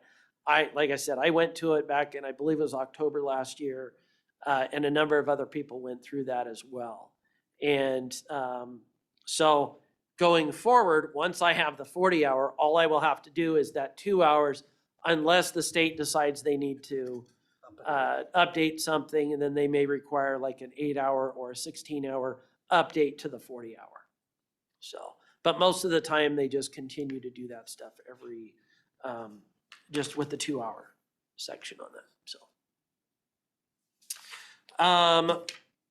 courts. So there's a lot of stuff going on with the courts. We have added a few more special deputies so that they can do court security. And they are posse volunteers who have a limited commission. So if the judge tells them to detain somebody, they have the legal authority to do that. And so we have 4. We have 4 now. And so that way we can help out with the West District Court, the East District Court, and the Superior Court. And we can actually do all 3 of the courts at the exact same time. Are you keeping track of those hours that Yes. those guys are doing? Because we're looking right now into the costs of the court costs. And Yes.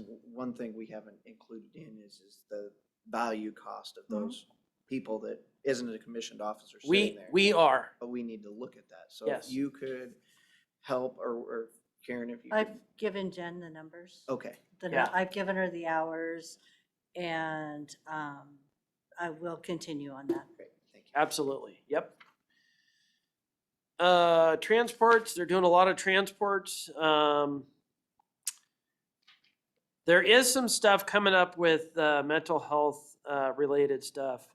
It's very specific, and I would completely get it wrong if I tried to explain what Carmen was telling me about. So there is some stuff going on with that, so that's a good thing. Positive things. Very positive The- stuff. Is the yes. crisis intervention considered mental health too? A lot of that training on that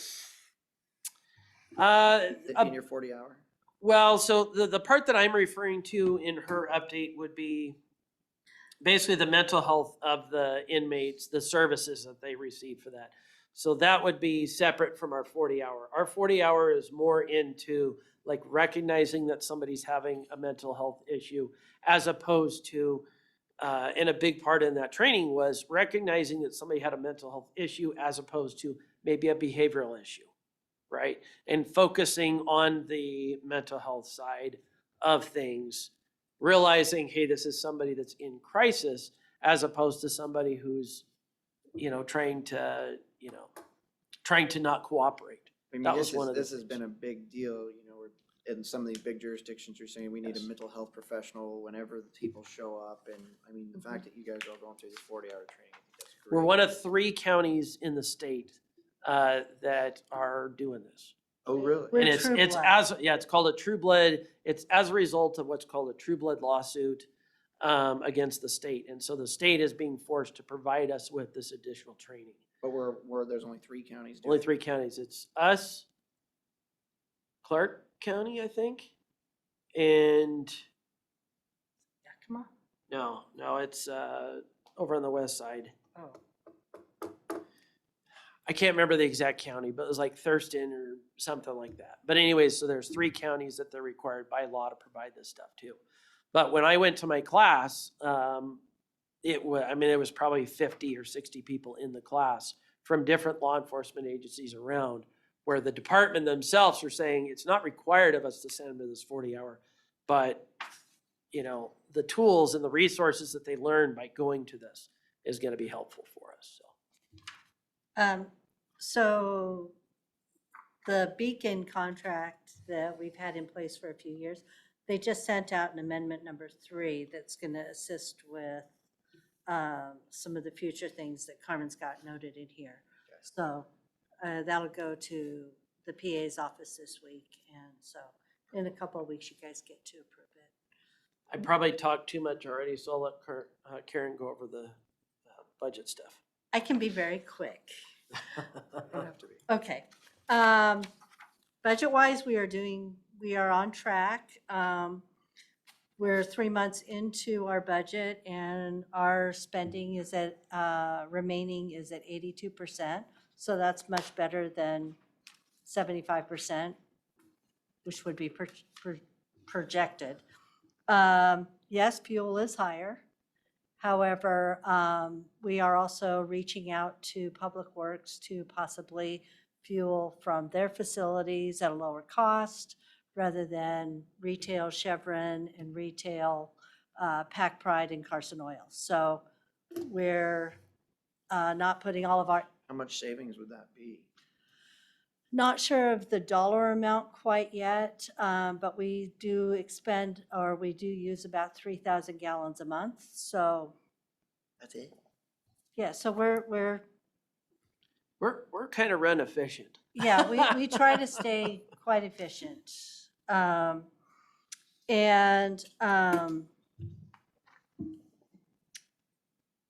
Let's see.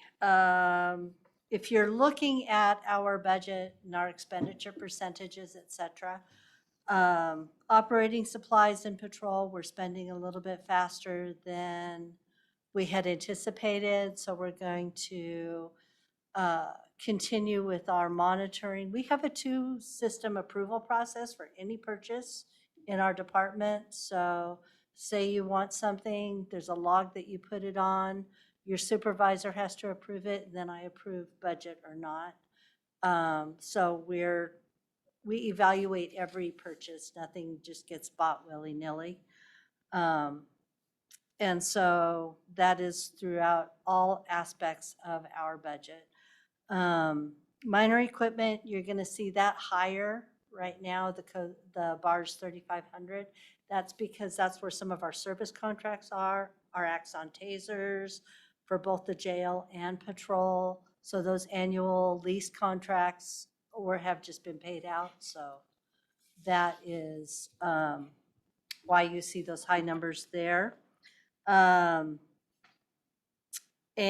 range timber, they're off season right now, so you're not going to see much spending on them because they only do 29 hours a month in off season and 79 during season. Let's see. So we're on track for getting the supplemental to Jen for the labor and wages, or the wages and benefits. That form's almost completed and ready for her. The inventory that's due this week, I've gone through and itemized all of our minor equipment, some of those purchases, so that we're logging all of that. I've put in a process so that we can keep that up to date on a monthly basis rather than this extended period of time. So I think that we're complying with the requests from IT for that. Body cam program, we received notice yesterday that they've started shipping the, some of the equipment. They're working, WatchGuard is working with Jeff Rose so that he's connecting all of the dots technically. And we'll roll out to our command first, the sergeants and the undersheriff, and then they'll be rolled out to the individual deputies. That way, everybody knows how to use them. I don't have an ETA for the implementation on that yet. Marine program. So we did receive the grant from the Marine Division that I had spoke about last month. And the grant is up to $150,000 for a new boat. And it will require a 25% cash, which we've got some VR&R funds that we have been setting aside for the replacement.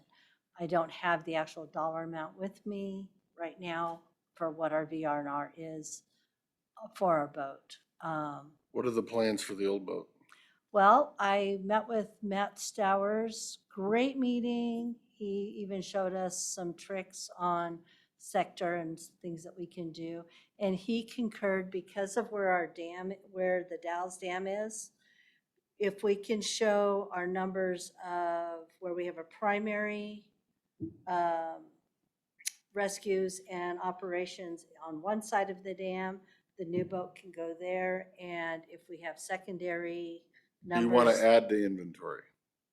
Yes, he is allowed, they would allow us to keep the second boat so we can have a boat go for each side. How many hours are on the motor of this boat? I do not know. In the past, we've had a boat stationed up here and a boat stationed in Lyle. Just because that was kind of in between the Dalles and White salmon. and White Salmon, the Where do Bingen you- Marina. Where do you put it in Lyle? At the county road Up there. property up there. So due to the types of rescues that we have, like the nighttime rescue, that type of thing, and when the sandbar collapsed underneath, the spit collapsed underneath the kids, we could have had a boat closer. And can't guarantee an outcome change, but it would be nice to be able to have an outcome change for that one. So, We have saved a number of lives by being in the right place at the right time. yeah. And we have Marine Patrol trained individuals on that end of the county. Right. So if we had the boat only up here, you've got an hour that you've got to take to get to it versus if we have the boat down there. And we've got Tim Harden ready and available right there in White Salmon, so he can get the boat in the water. And he's also part of the search and rescue team, so he does both. So so my question today is, would you feel comfortable if we propose applying for this? For the proposal for the, because I don't want to go through the whole grant proposal process and then you guys are not even interested, so. So theoretically, you could take the boat you have now and station it down in Lyle Exactly. And then without doing a grant for a second boat. Well, the grant program, or the Marine program has slated that our boat is old enough that we need to have it replaced. We're one of a few counties that they're willing to give the money to so that we can replace it. But there is a cost to the taxpayers to replace it. Correct, and we've been using. That's my job, is to be fiscally responsible with the taxpayers' money. Right, no, And and that's why I was asking how many hours are on this boat? How many hours are on this motor? Yeah, I do not know, but we can find out and we can email that to you. We've been setting VR&R money aside, which would qualify for the 25%. We don't know if we're gonna find a boat at 150,000. We don't know if we'd find one going through the RFP process less, but June 30th is, I believe, when this is all due, so. Trying to remember, did the sheriff's office take the boat off the VR&R this last budget cycle? Do you remember I believe something? so. We had talked about doing, so that's why I don't know what the total dollar amount in VR&R is for it right now. Okay, so if we took the boat off the VR&R, because we're trying to save money. Right. A year, and Yeah. we're all making cuts, everybody's making cuts. Exactly, So if we do that, and luckily we have some money in there, right. what are we gonna do going into the future if the new boat or the boats are no longer on the VR&R? Well, They need to be back on the yeah, VRNR this at some year, point. we had what I'm anticipated wondering. putting it back on this year. Now that, we were meeting that 3% cut. And so that's how we were cutting. Well, I guess I look at it two ways. I look at it as, does the boat need replaced? Which to me is an hours on the motor issue. I like to think I know something about boats, and especially aluminum boats for that matter, both inboard and outboard. Does it need replaced, or would it be nice to get it replaced? Those are the two factors. And it is a use of taxpayer money. And if you do go to two boats, you're going to be asking for increased budget next year to operate and maintain two boats. You're adding a fleet vehicle in times where budget is not good. We don't know if we can maintain the fleet we have or the employees we have. So I think for me, it's a real big ask adding another fleet vehicle when, say, this year you went from interceptors to pickup trucks, which jumped the price of fleet vehicle up as well. In the budget times we're having now, I cannot justify adding a second vehicle.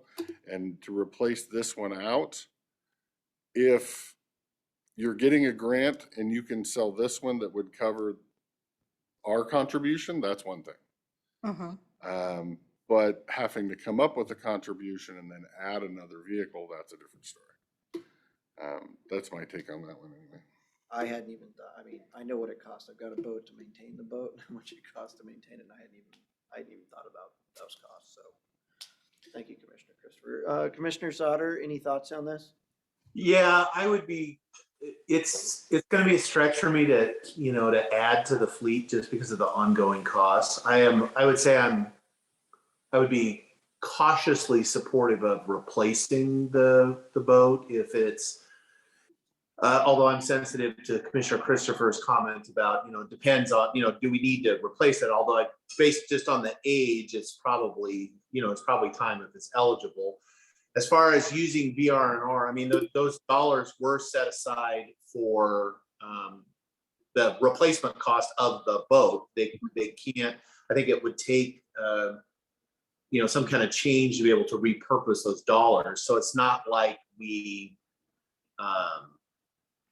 but I would be curious what the balance is on the boat VR&R that's sitting in fund balance. Will that cover the 25% grant match?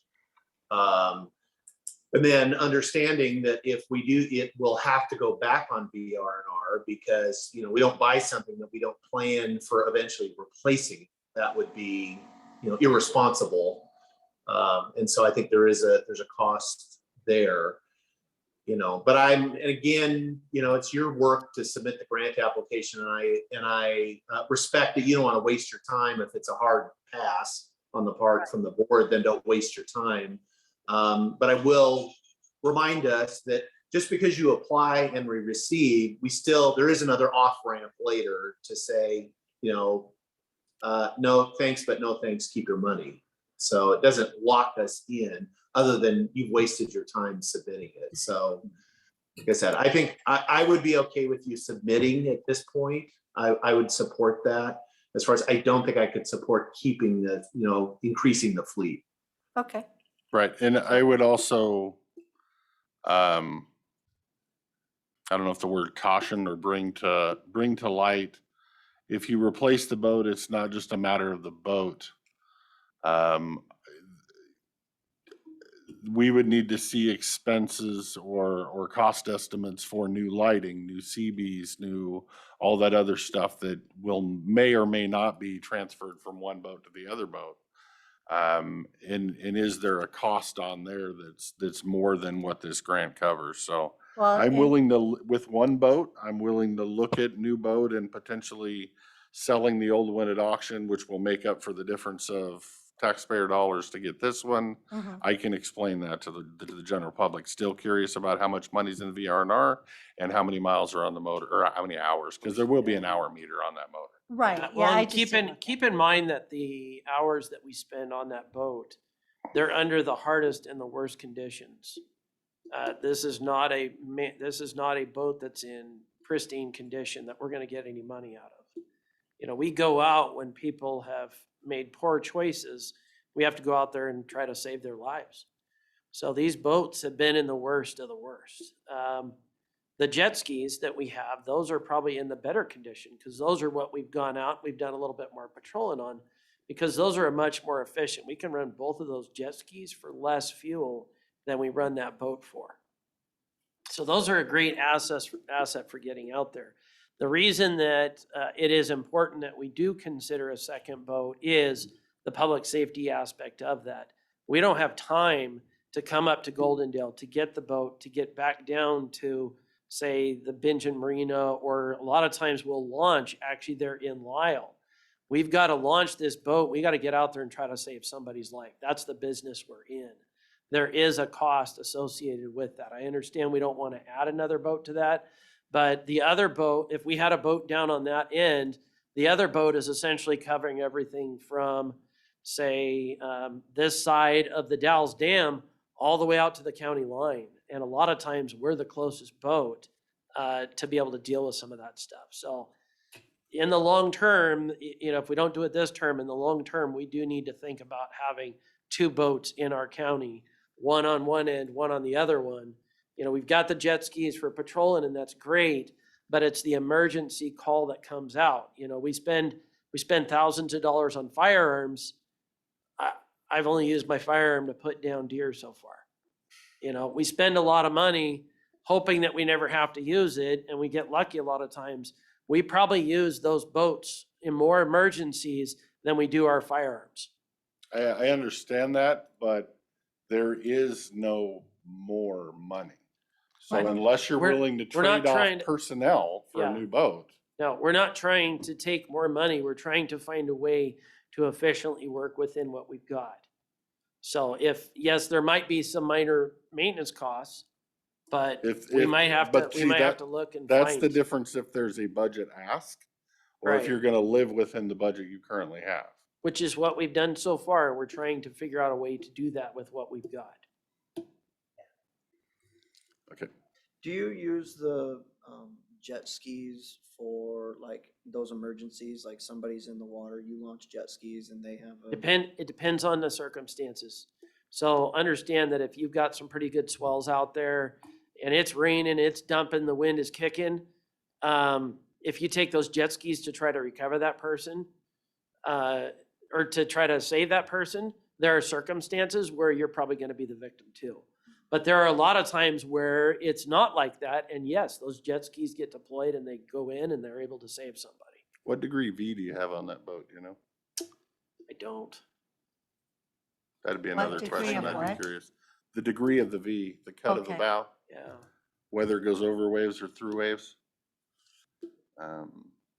So the nighttime rescue of the three fishermen, we would have, the size of the swells and the height of the side of the boat, we almost lost our guys going in because it wasn't, that boat is not made for rescue efforts for that type of condition. Correct? I believe that's correct. Because that boat is not purpose built for law enforcement. That would take a lot more. I mean, no, that's basically a fishing boat that's been converted Mhm. for what we use it for. It does a great job. It did a whole lot better than the boat we had before. And we did have 2 boats for a while, and I believe that one of the boats got replaced with the jet skis. I think that was kind of the justification at the time, is we got rid of this old boat that probably never should have been in our fleet. It was known as the Tank. And it was, it was a mess. That one makes sense, changing the old boat with jet skis, Absolutely. I'll give you that one. Yeah, so we had 2 actual patrol boats for Not probably 8 or jumping 10 years, maybe.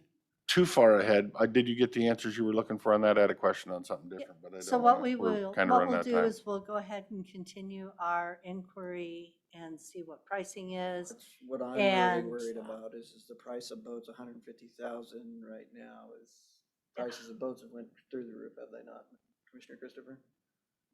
And As with everything else. That's what Yeah. everything. I mean, And you that can- 150,000 You got used to be a volunteers lot. too. I got plenty of bags of pop cans. Everybody can collect pop cans. We can melt them fuckers Right. down. We can, I won't be standing refurbish. at grocery stores with my hand decorated coffee cans asking for money like we did for the dog, right? I was gonna say, Commissioner? I'm fully aware of, costs of boats and having to But re-rivet the May floor on every week, 2nd, I every think, month. is when when our next meeting is, so we can bring more information then. Have Yeah. that conversation. sound- Please, please Yeah, bring the it's, to information me, it's back. gonna come down cost of boat, cost of add-ons. Sure. Cause it's kind of the same thing, you know, I'm looking through the bills, we get a new truck, you know, the truck gets new lights and, you know, because it can't get converted from the old car, cause things fit differently. We Um, did actually, then I'm we looking did at the- actually transfer a lot of stuff in these last setups. There's a lot of equipment that was able to be used. But then I look at the, you know, that came in on our, agenda requests. Sure. But then you go through the weekly bills and you start seeing Amazon type purchases, that Oh, are for going the in those chains, trucks as well. Yeah. That you didn't really look at when you saw the initial vehicle price. You have all these little add-on Amazon options, that I don't know that always get factored in. Would you Um, like those factored in next year? Well, ideally factored in before we say yes to a boat, Oh, yeah. no, kind no, of thing, you know, yeah. so we know So- what the real cost is. If I'm told the real cost is 90,000, but it's really 105 by the time you add all the other So stuff in it, The add-ons are actually included in the in the grant. proposed number? Yeah. Okay. Yeah, that they have said, you know, oh, your depth finder, your, all of the sonar, all of that is included. In the 150. In up, what they'll When pay you is do a up quote. to 150. Yeah, with a boat, all the stuff should be there unless there's more stuff that they think they want later. Yeah. You know, you buy a quad, it comes with tires, but are those the tires you want? Or Exactly. you wanna upgrade to Yeah. these other tires? I Well, wanna and- know everything. And there's One always number, you'll be happy in the door. You won't wanna change out something, you know, 3 weeks from then. there's Uh, always a wish list. Well, fully the aware. the number one wish list on there is the monitor for fighting wildfire from the water. And that we will go to the businesses, the boatyards, the railroads. And so basically it'll pull the water up and you just shoot like a water cannon. And so that type That's of one of the add-on goals is from the state. something, you know, that will go to, Side note, you have on our consent agenda item today, yep. the contract for the jail for white salmon. Mhm. And it's $13,000. And with our jail cost at 1.8 million a year, I'm curious how we got to $13,000. And did you figure X number of inmates from the city per year, and they're paying X number of dollars per day? How did that number get to So be I that? actually, that number was in place before I was ever hired. The same amount. Same amount. And Carmen had given me some briefing yesterday that they used to nickel and dime every an invoice, and the time that it spent to calculate how much each of the different cities' bills was spending more time than actually you were making. Right, I'm just kind of looking at it at $1.8 million for the jail. divided about by figure- the number of inmates we have today, we're paying about $500 per inmate day. So, No, okay, It's- if you it's- figure yeah. $1.8 million divided by 365, that gives us $5,001.96 a day.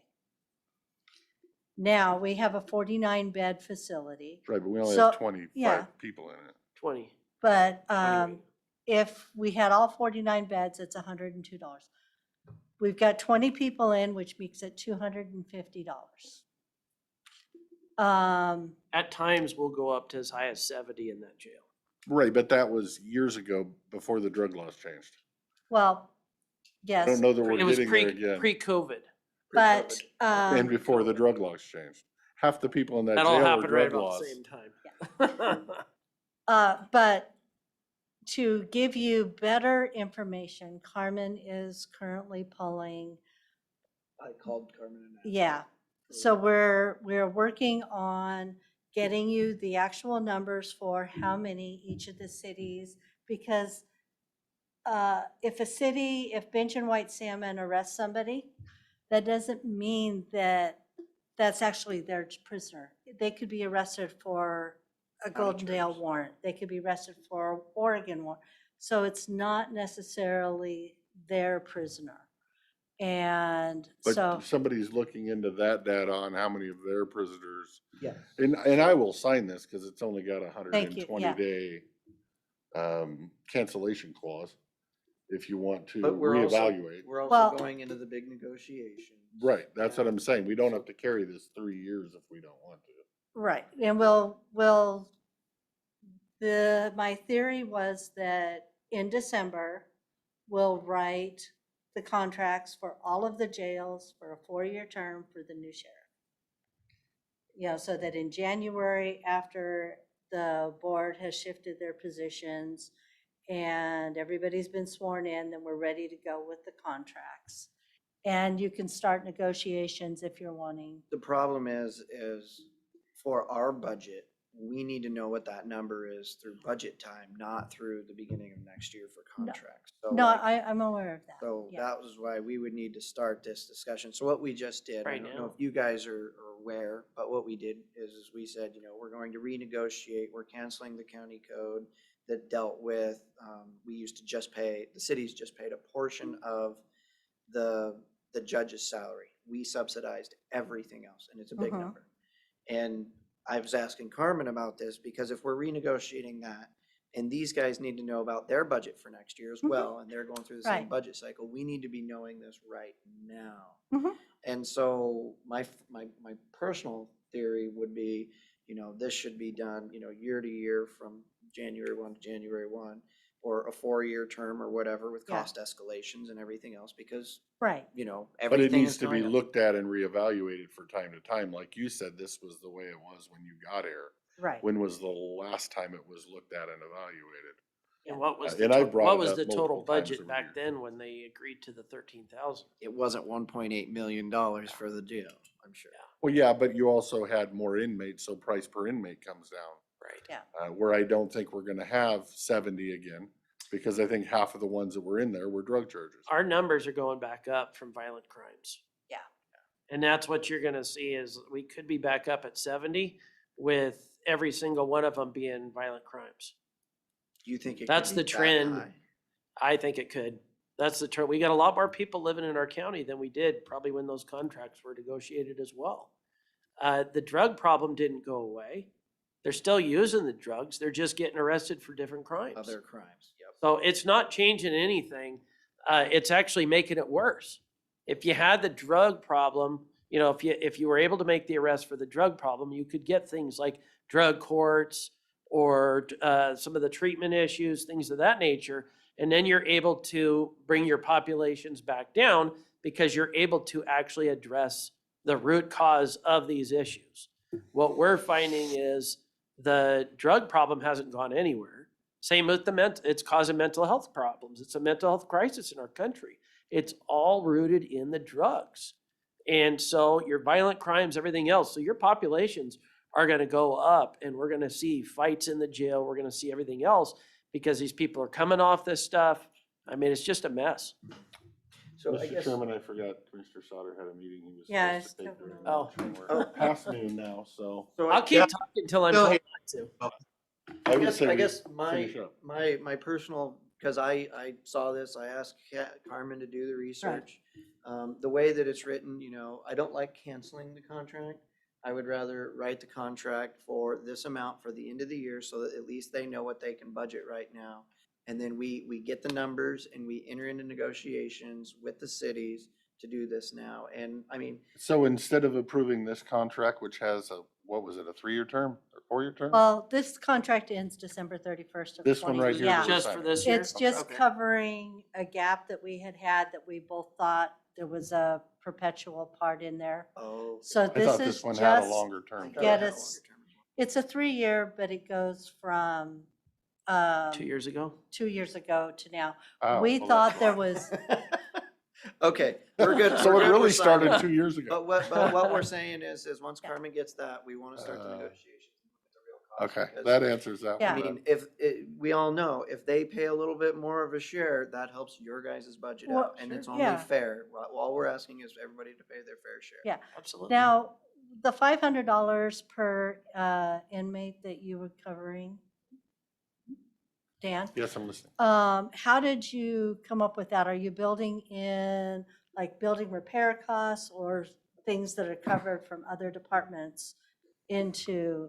For the most part, Not that. I'm just looking at the 1.8 million divided by how many people are in the jail. Okay, So the one thing I would say is that the 1.8 million doesn't actually show the full picture on that, because No, it doesn't. if we, let's say it's $1.8 million for us to run the jail and take care of the inmates that the county has booked in there, plus some of what the cities have. So if the cities, if there's medical related to those cities, if there's transportation costs for certain things, we don't actually cover that. That is covered by Right. the And- cities themselves. So we benefit by having the cities as partners in that. The 1.8 million is probably an expense we're gonna have to cover anyways, even if the cities don't use our jail.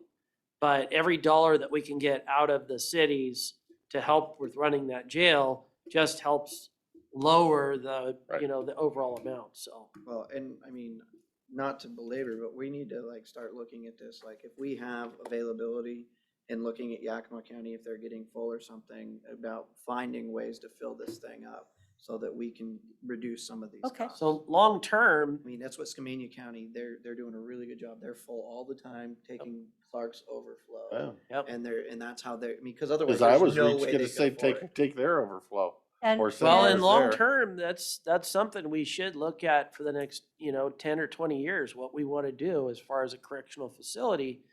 Because if you build the beds, the bad guys will come. And if we're getting other agencies to pay our costs, every time a dollar comes in, from us, basically covering this stuff, that lowers the actual cost for us. so those are the conversations that we had yesterday after your email. Okay, And so we're going to continue working on that. okay, You guys. are I great just for- wanted to finalize and say this has been probably the most productive meeting we've had with the sheriff's department in a long time. I mean, we blew the time. We're into lunch hour. Sorry. No, I'm saying. Sorry we didn't have all the answers right off I the asked bat. all the so questions. I take full responsibility. That's but- okay. But that was a super one, just spectacular. You guys did a great job. So thank you Thank you. very Thank much you. for all the information. I would ask, can we get these in email too? I Yeah. like to. Trying, I'm course. so sorry. I was running late. Not a getting- pro, I mean, usually, because Carmen gets it ahead of time, so that's like why I wasn't worried about our timing, because I've already read it, you know what I mean? It's the conversation, I care more about the conversation, if I can read Yeah, it, and I would, sorry to step on you there, sir, when you were talking. but I'm getting used to it, don't worry. I know, I'm trying to be better. Well, I lose my train of thought, so he brings something up, so I shoot it out before I forget about it. That's why I write it down. You only have so much time, and when you come in and you just read this word for word, it takes up all the time. And then we don't have the dialogue. So it would be fantastic, I mean, to present us this so we can read it in advance. If you have something you would like to read for the general public, great, but it'll allow us more time to dialogue. Certainly. So I Okay. think that's a good thing. So I would entertain a motion for recess. Mr. Chairman, I make a motion that we recess for lunch and return at 1 o'clock. I'll second the motion. There's been a motion, a second, to recess for the lunch hour. All those in favor signify by saying aye. Aye. Aye. Motion carries.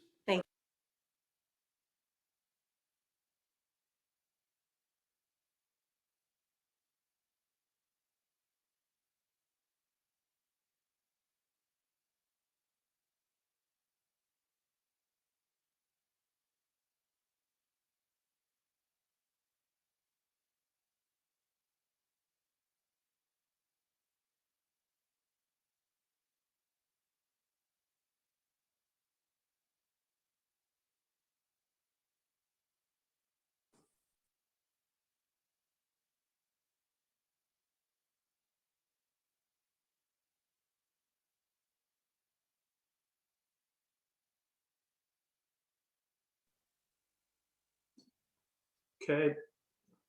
Mr. Chairman, I'm not getting any video, I can't hear you. I don't know if I'm the only one. Oh, Okay, can you hear us now? now you're good. Thank you. All right. Well, no wonder you missed the Pledge of Allegiance. Yeah, So- Okay, start over, Dan, please. Yes, sir. Mr. Chairman, I make a motion that we approve the business agenda with one add-on at 2:10 PM, Financial Software Steering Committee report. I'll second the motion. There's a motion and a second to approve the business agenda with the add-on. All those in favor signify by saying aye. Aye. Aye. Motion carries. Mr. Sauter, did you have time to look at the March 15th or March 29th minutes? I did. I'm good with the 15th. The 22nd, I would ask if we could delay those. I had a couple small edits, but I'd like to get a chance to submit. What those. about the 29th? Oh, that is 22nd? Got it. Okay, so we'll scratch the 22nd. Mr. Chairman, I make a motion that we approve the March 15th, 2022 minutes as presented. I'll second the motion. There's a motion and a second to approve the March 15th, 2022 minutes. All those in favor signify by saying aye. Aye. I I guess Motion today is carries. the 29th, isn't it? Yes. Okay, with that, we are going to move into citizen comment. Comments will be limited to 3 minutes per individual. You will not likely hear any responses from the commissioners until 1:25, in which time that's when we will respond to the citizen comments or questions.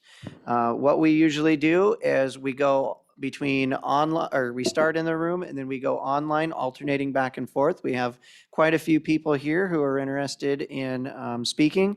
So what we will do is begin in the room. Who would like to provide public comment? Please come forward, tell us your name, who you are, where you live, and make sure you sit down at the chair so everyone online can hear you. Those are green in front of you, correct? All right, perfect. Thank you, baby. Great. For those who don't know me, I'm Don McDermott. I'm the president and chairman of the Dallasport Community Council, Dallasport Murdoch Community Council. I'm appearing here today because I was directed by the council to write a little letter to you, so I can read it into the record. It's very short. Dear Klickitat County BoCC, over the last several months, the Dallasport Murdoch community has conducted general community meetings and door-to-door surveys seeking community input on the need for a community park. The community is represented by the publicly elected Dallasport Murdoch Community Council, of which I am the elected president and council chair. At our most recent meeting, I was directed to write to the BoCC this letter. The Dallasport Murdoch Community Council, by unanimous vote at public meeting, has agreed that the community is in favor of the establishment of a community park and has established a subcommittee of citizens to support and work on a park project, which they are presenting to you today on the 29th of March, 2022. A petition of support with approximately 300 community signatures will also be presented to you today by our subcommittee.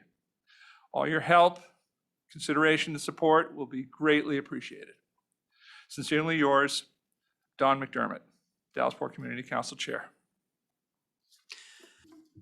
Perfect. Thank you, sir. Thank you, sir. Are there Do you any have questions? copies? Any questions from the board? We will respond at 1:25. Okay. And yes, you will get a response. And if you have copies, that would be great.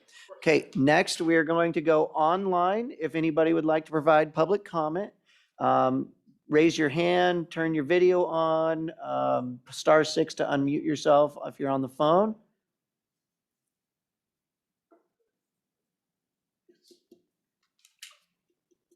Anyone? Seeing none.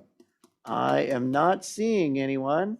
So what we will do is we will go back to the room. Please give us your name and where you're from. I'm Teresa Cagle from Dallasport, and I'm on the Dallasport Murdoch City Council. I'm also the chairperson for the Dallasport Park Project. So I'm here today just to give you an update on what's been going on with us. I have 327 signatures that Lynn Cadlick and Ann Sleed collected just last week. So we'll present those today. And just want to say that the residents are very excited about the park. Dallasport has a lot of young families and just a lot of variety of people. So these were just a few of the things that they're asking for, because we were asking, what would you like to see in a park?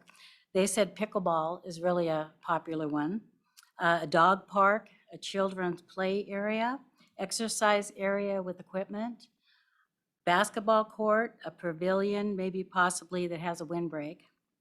It's pretty windy down there. And an 8-foot walk path, so people could walk both directions and that type of thing. A skate park, a rock wall, a splash park, a cornhole area where they can bring their cornholes and play. And also, Ann Sleed has talked to a guy named Scott that lives in Dallasport. He's a draftsman. He's still working, but he's willing to write up a simple draft, maybe with a CAD program or something like that. So we'll have that coming in the future with some of these suggestions that people have given us, just so we have a place to start. So we appreciate you guys letting us share today, and if that's all right, I'll go ahead and submit these signatures that Ann and Lynn have gotten for us. Okay? Perfect. Thank you. Thank you, ma'am. Okay, we will go back online. Is there anyone wishing to provide public comment? Unmute yourself, *6, raise your hand. I'm still not seeing anyone. Okay, since there's no one online, we will go back in the room. Can you turn that screen on? Oh, absolutely. Thank you. You're very welcome. Is that my 3 minutes? Nope, you Nope. got 2 minutes and 59 seconds left. Hi, gentlemen. I've been here before about the park. A little history about me. I moved to the Gorge in 1973. This is the second time I've lived in Dallasport. I moved there in 2000. I live on 6th Street, and that park is right in front of my house. Dallasport now has a population of 1,519 people.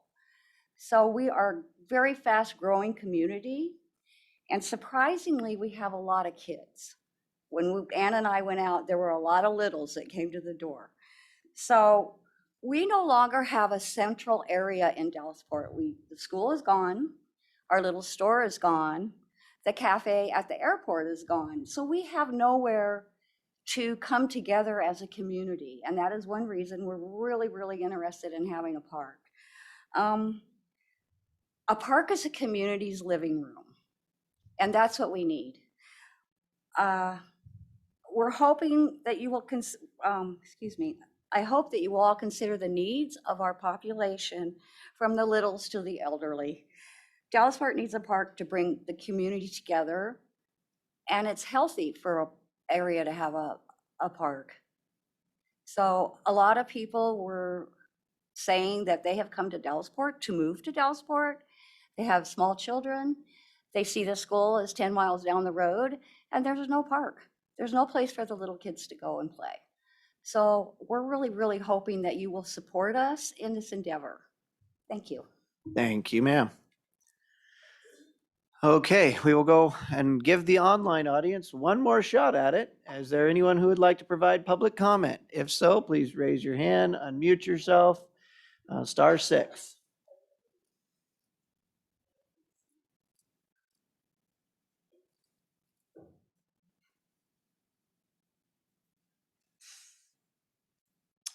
I am not seeing anyone.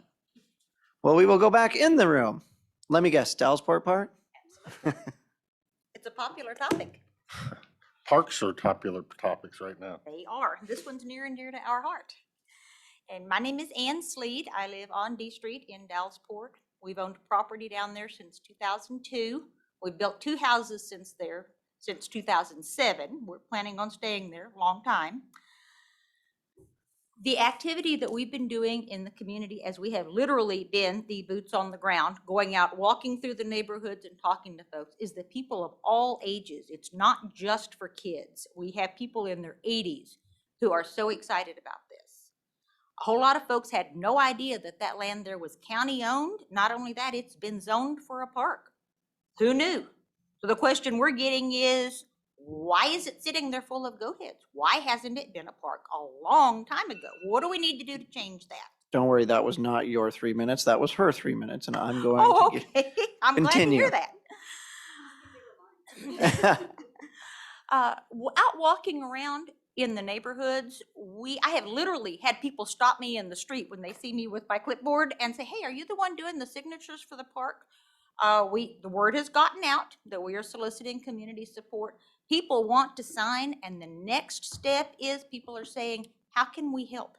Folks saying, I'm in construction by trade. I have equipment, I have tools, I have money, I have time. What can we do to help? They're willing. We can plant, we can dig. I ran into a group of teenagers over about Elm Street last weekend, out walking down the road. 5 of them had no place to go. So I stopped and talked to them, told them why I was in their community with a clipboard.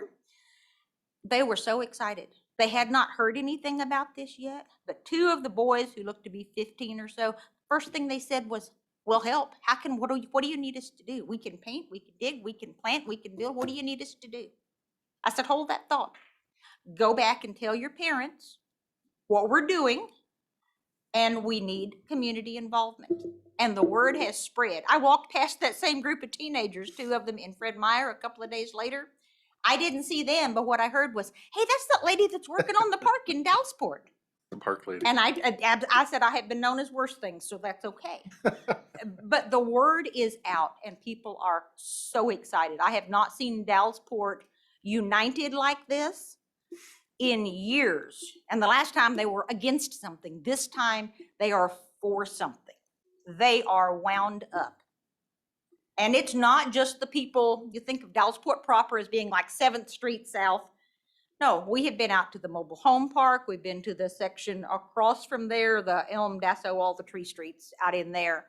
North and south on Dallasport Road. Murdoch is my next stop. The signatures we have, I've not gone to Dallasport or to Murdoch yet. So we appreciate your support on this. You support us, we'll support you. We really do appreciate it. Thank you for your time, ma'am. Thank you. Okay, we will go back online. Is there anyone who would like to provide public comment?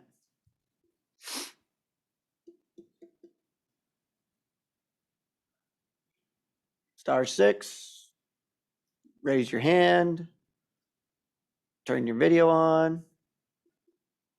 I am not seeing anyone still. All right, back in the room. Would either of you ladies like to provide public comment?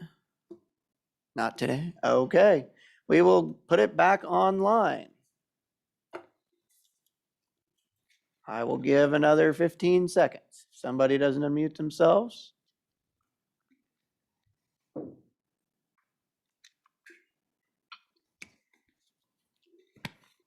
I'm not seeing anybody. All right, well.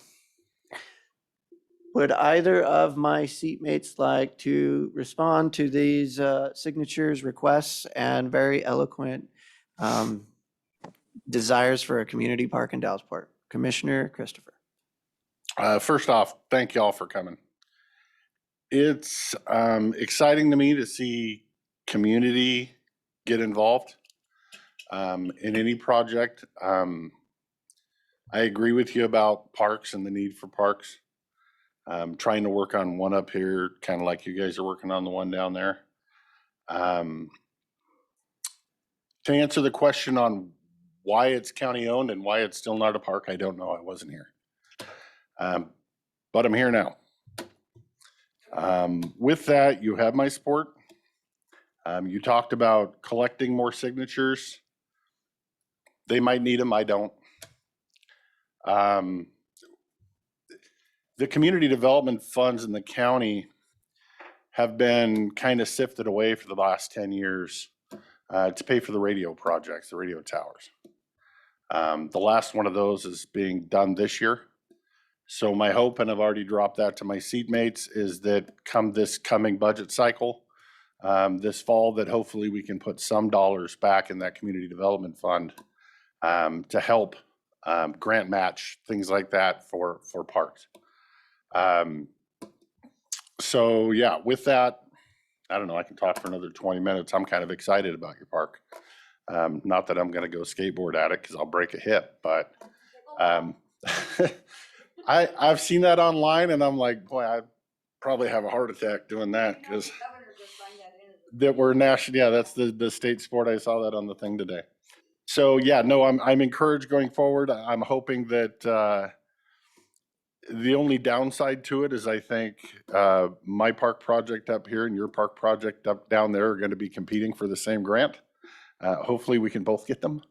And if one of us fails this year, hopefully they can get it the next year. Well, I don't think either one of us are getting a grant till next year anyway. It's still late in the cycle this year. But no, I'm on board.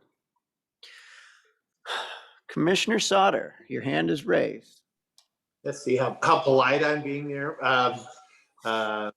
First, I just want to thank the folks from Dallasport for coming up. I apologize for not being in the room, but this is probably for the best as far as that I am being remote.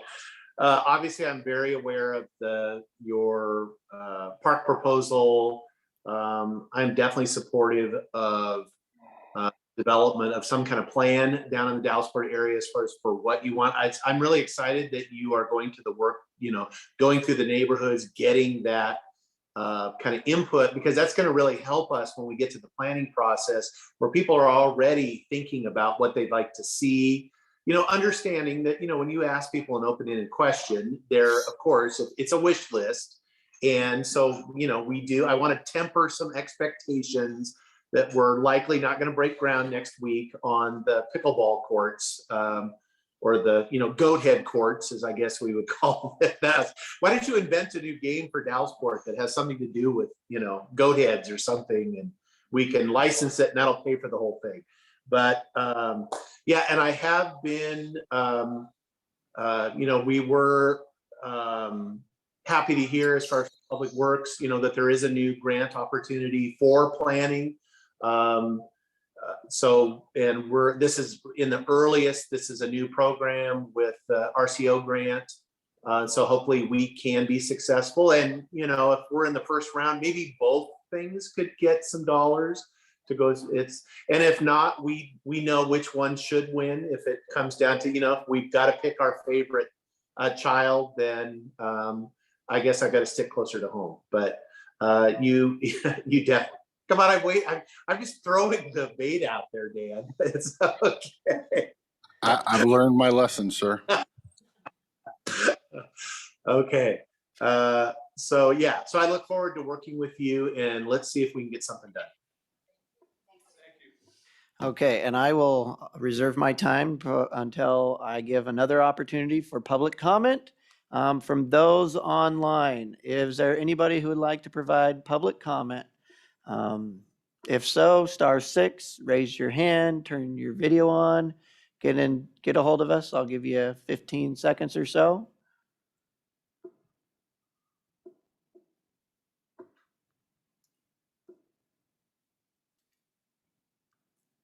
I am not seeing anyone. So, all right. Thank you all for coming. I'm a firm believer that it is volunteerism that builds a community. It's what brings people together. That is what truly invigorates and creates community. And that is when you work together. That is whenever you pay somebody to go do something for you, you're not building the community the same way you do when you all get together. And in some way, shape or form, whether it's collecting signatures or building, this consensus within the community of what you want. I am 100% in favor of that. I am very happy to be sitting here without my mask, looking at you all and feeling like we're finally getting back to normal. This is so warming to my heart, the fact that you guys are looking to the future of your community and what you want it to look like. There's a long road ahead. We're not breaking ground tomorrow. I was just in South Carolina, and I was in an airport, much like our airport, a regional airport. And there was this absolutely beautiful park right there on the airport with a children's play area. And there was a restaurant like we used to have in Dallasport for people to come together. I took Dave's position on the board. And when I was sitting there, I took a picture of it and I was like, oh, this would be perfect for Dallasport. This is what I would envision for Dallasport, where you still have the airport that brings you together on the area with a park right there and the kids playing and the planes flying in the background. And that was my first thought. I know we have that parcel, that triangle parcel, and we as the commissioners have been looking into that parcel. How did we get it? What can we do with it? And what are we going to do?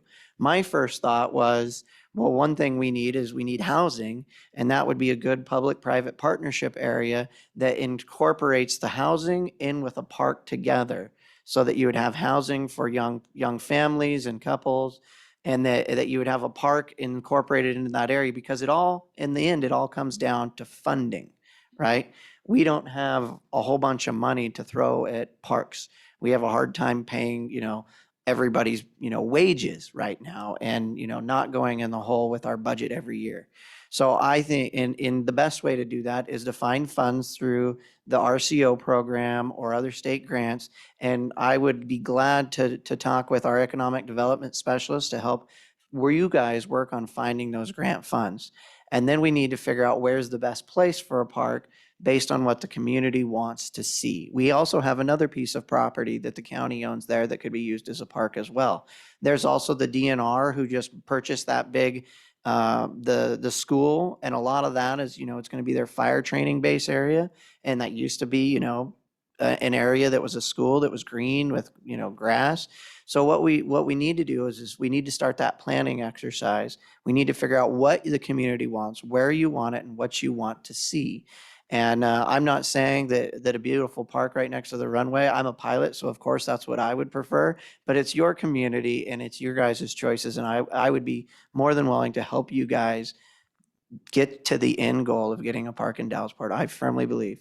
And then, so on top of that, one last thing I would say is that Skamania County's been dealing with, the funding issues that we're all dealing with in these counties. And so I would direct you guys, one thing you might want to do is talk to the Underwood Community Council, who took over their park with the Underwood School there, and they're running it and they're renting it, and it's a community center. And I mean, the county was going to shut it down, and the community came together to start running it and managing it, and they're doing a fabulous job. So you might want to talk to them to see what monies they've got and grants, and I'd be happy to get you in touch with it. But right now, I'm just so excited that you guys are coming together as a community and want to work together. That just really, it's probably the best part of my day so far. Can we respond? We're going to continue and go back to open public comment for everybody else. We usually don't do a back and forth during public comment. With that said, I'm going to, because we've been using the public's time, we will open it for public comment online. If you would like to provide public comment, *6, raise your hand, turn the video on.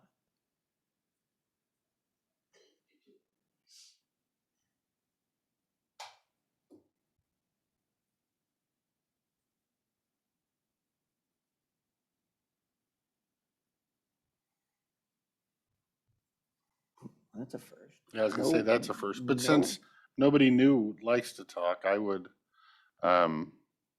I would like to hear what the audience has if the speaker thinks there's time for it. Well, if there's nobody that wants to provide public comment, we can digress from our usual business accustomed ways. And if you would like to come forward, I'll give you another 3 minutes. Okay, I don't want 3 minutes. I just want to give you a little information. Over at where the school was, where DNR bought, there's a baseball field and a track there. That belongs to the school in Lyle. They, under state law, have to keep that, maintain that, because they do not have room for that at the school in Lyle. And they provide track and they provide baseball. So they're going to be taking care of that. Then north of that is the property that could also be another county park. And we just discussed that piece of property, but it's right on Dallasport Road. And we were concerned, the property on 6th and D is surrounded by houses. It's kind of in the heart of the community. And little kids could go there and be safe, where we didn't really feel like little kids could go over there where Dallasport Road is by themselves without an adult supervision. So that was kind of what I just wanted to respond to you, because I didn't know that you knew that information. I did not. I'm looking now at the county map, and you're right. Half of the track is on the county property and half of it is still on the school district That's what I was property. just doing too, is Yeah. drawing up the Yeah. county I mean, Yeah. we just authorized that land change, Right, but I right. hadn't seen it. So thank you, ma'am. You're welcome. And I don't know, for me, I don't live there, so I'm leaving it to your input, but the property on 6th and D is more residential located. Yes. It's closer for small families. Yes. It's off the main Dallasport Road, so It's I look at walkable. it that it would be safer. Yeah. That would be my preference. But you're the community, so you tell us. Okay, You I know. just thought you might want to have that information. And I will also say that it is on the master plan for the airport to move Dallasport Road at some point so that we can extend that runway 7 Right, 25 runway. yeah. So, Okay, thank you. which could change things. Okay, we still have 4 minutes remaining. I will go back online for 15 seconds if anybody would like to provide public comment. Otherwise, I will open it one more time back up to Don McDermott. Not seeing anyone. Wow. Okay, Don, come on forward.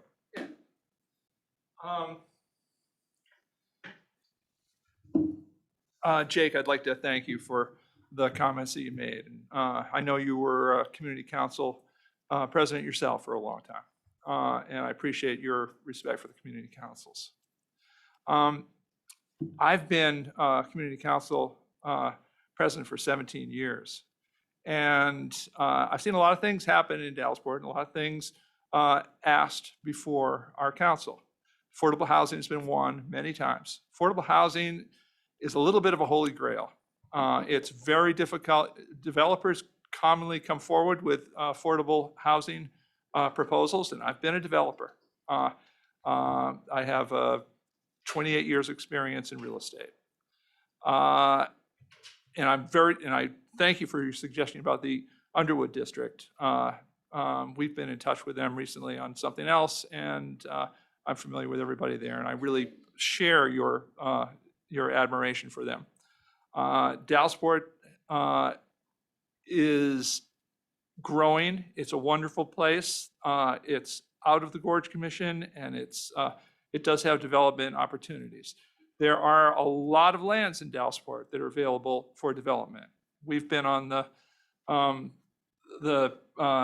planning committee for input into growth management in the area, and we've granted 1 acre subdivision to a lot of adjacent lands, and there's a lot of opportunity for growth there. And I just was on the phone this morning with the Dallasport Water Association, and we are experiencing a lot of interest and a lot of application in that direction. I think that this particular piece of property is a pretty safe bet by the Board of Commissioners to support. And I welcome your support for this. And I would prefer that it not be partly taken up in affordable housing. Thank you. Thank you. Okay. As it is 1:30, darn near, we are going to close the citizen comment. And we are going to move on to miscellaneous reports from the clerk, Ms. Campbell. And you guys are welcome to stay. You're welcome to take off. You can see how the county business is done, but I know everybody's busy and has other duties. But thank you all for coming very much. So, Start raising funds. Who you pointing at, Renee? good idea. You ready for me? Okay, I so I'm here today because I have a position that's going to be coming vacant at the end of the month, and am here to request to start the new hire process. Yeah, just requesting verbal to Yeah. post steps 1 through 3. It's already budgeted. It's been Yeah. department. Do we get to know what position? It's one of my, the part-time person that I had, she's no longer able to work. And so I'm going to advertise full-time position to fill that vacancy. For a legal admin one. Yeah. Legal admin Yeah. one, okay. And so it was part-time and now it's full-time, but it's budgeted at, It's always been budgeted as full-time. okay. And I had shortened it to part-time during COVID when things weren't so busy, when when the position became vacant. So now that things are picking up and I'm at the point where I need to have it full-time. Any questions from my seatmates? No, just an observation. That's how the clerk maintains her reputation as being, a fiscal wizard, is that she budgets full-time, and she's always, that's how she's always, has some money left over at the end of the year. So yes, I'm a yes. I don't know about this year. Yeah, well, yeah. I was always skeptical of your ability to be able to pull that off with a part-time, and I'm thankful you were able to do it for as long as you did. Yeah, So, appreciate that. Thank you. Let me guess. Absolutely. All right, thank you, gentlemen. Thank you, ma'am. Have a great day. You too. bye, Casey. Hi. All right. We are going to move on a little ahead of schedule to our Public Health Director, Erin Quinn, update.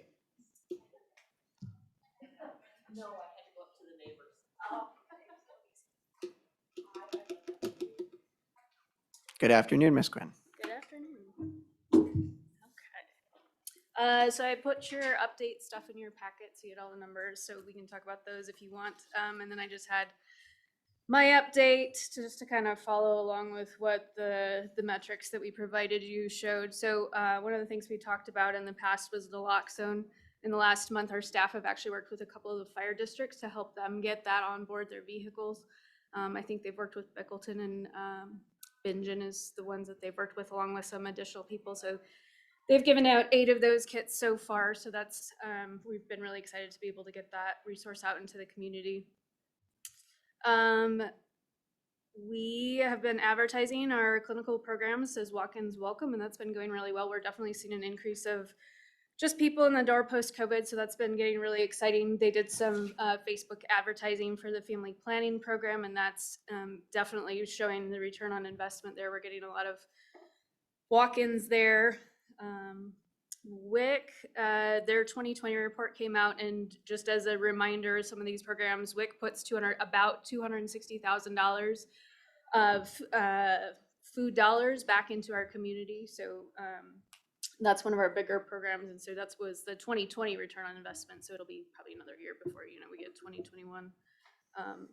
WIC is going to start taking, they've historically provided all of their computer assets. So we have WIC staff that have WIC IT equipment. DOH no longer wants to support that. They want us to support our own IT assets. So we've applied, they will pay for us to have new equipment.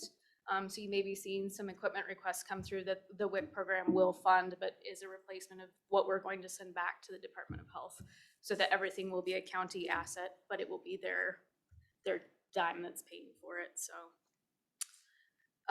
environmental health, they're just waiting for the weather to kind of get warmer so that they can start seeing the installers do their installs. Their permits, I think it was their permits that were down just a little bit from last year. So they're keeping an eye on that to see kind of how that's going to progress through the year. Leanna is finishing up her food course. I think today or tomorrow, it'll be this week. So she's all out and ready to do her food inspections. So we're excited for her to get up and running before the summer and the seasonal temporary events that she'll and the other staff will go inspect. We completed our financial audit. It was a follow-up from failing miserably last year. They're very happy with what we have accomplished in the last year, and we'll have our final sign off within the next month that we met all the metrics that they felt that we need to have a lower risk stratification with the way you bill the state. So we should be back at a low risk level. Starting in April, we're going to be working with local area hospitals and a couple of the other counties in the area to complete a community health assessment. That's a requirement every year. So we're looking forward to working with them. One of our vehicles, I'm waiting for some information. We will likely have to surplus it and replace it, as it is the cost of repair would exceed the value of the vehicle. So looking to see what that's going to look like. Digitization, the Goldendale office has their on-site septic and food files fully digitized and integrated into SmartGov, so they're completely done with that. They will be finished with their drinking water files, which is all that the environmental health side had left to do probably by the end of the week. So they just absolutely rocked through that, so we're very excited about that. There's a lot of efficiencies there when they're looking for information and not trying to find it in files and boxes. And so I think everybody's excited that that's done. The clinical side, they have about 60% completed. I got stuck with an ice cream party because once they hit 1,000, they thought that seemed like a good idea, and it went faster than I thought it would. So anyway, they've just been doing a really great job with that. We did just apply for a grant with the Southwest Accountable Communities of Health folks. It's $100,000. It will continue our payment for the mental health support that we've had in the schools over the last year. It will also support having one of our nurses a couple of hours a week at the school's health center in White Salmon. And it will also, if we get this grant, it will also pay for a few counseling visits for the women that are involved in our perinatal mental health group if they so choose to do that. So Board of Health stuff, we have the position description drafted, which you all saw. Sue and Paul and I sat down and drafted interview questions, so we can review those at a later date. I think we sent in the letter for I think Lee and I worked on the letter for the American Indian Health Commission, so that's done. And then just waiting final guidance from the State Board of Health, which their meeting's April 13th, so I would assume they're making a decision, but we'll find out. Otherwise, we're still short a nurse in Goldendale. We have been advertising for that, so we're looking for that position to be filled. One of our other nurses is out for medical reasons right now, and then we do have a new clerical 3 starting downstairs Friday. So everybody's putting your questions. Why'd you blow up a car? I know. It's a newer one. I just Is was it a little really? shocked at I'm waiting for the official quote and then Let me know. I mean, is it under warranty? How old is it? oh, not quite that new. Oh, What make model? Of course, it went off last week, probably. That's why it happened. The warranty, the self-destruct Well, I button. think part, there's a little chip in there. It knows. Yeah, so. yeah. I would love to tell you the make and model. I cannot. Okay. It's one of the little white ones. That's all I got. Yeah. It's a transmission issue. That's about as good as I can do for right now. But the folks are writing up the quote. Okay. Commissioner Sauter, cars. questions? I do, which is why I asked. Okay, I'll let you know. Nope, I'm good. Thanks, Aaron. Other than I am trying to model good behavior, staying home when I'm a little under the weather. So it's. We would feel comfortable, sir, if you would wear your mask while you're online. It would make me feel better. Okay. All right. I don't think so. Okay. There's some bugs non-COVID bugs going around for sure. Yeah, That was non-COVID. But I don't want it. But I don't want it. Right.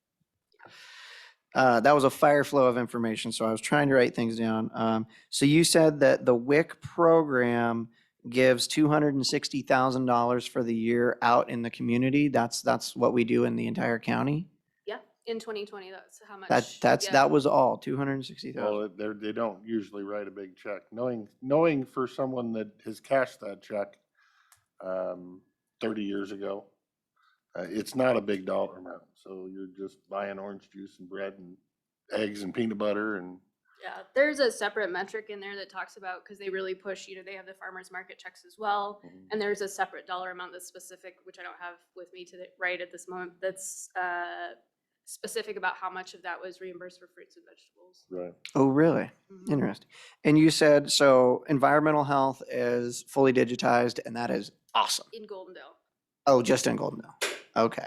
But that is good job. Yeah. Give my regards. Slacking down on that end. Well, the problem is they didn't get to have filing cabinets downstairs. Those didn't come across. Wow, good.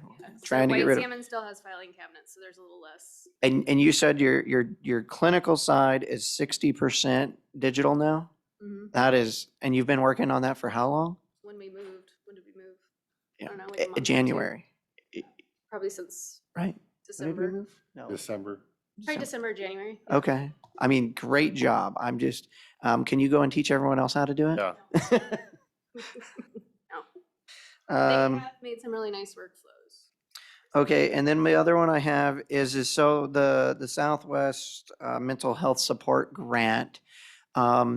Is there, I mean, mental health is all you people usually talk to me about anymore, it seems. And is there a way that you can put together for us all that you guys do with mental health and all the different ways and facets and grants that you're doing that tie that in? And you can take all the time you need to do it, but I just like to, because everybody says, you're not doing anything for mental health. You're not doing anything for mental health. And every time something new pops up, I'm like, oh, I didn't know that we were doing that.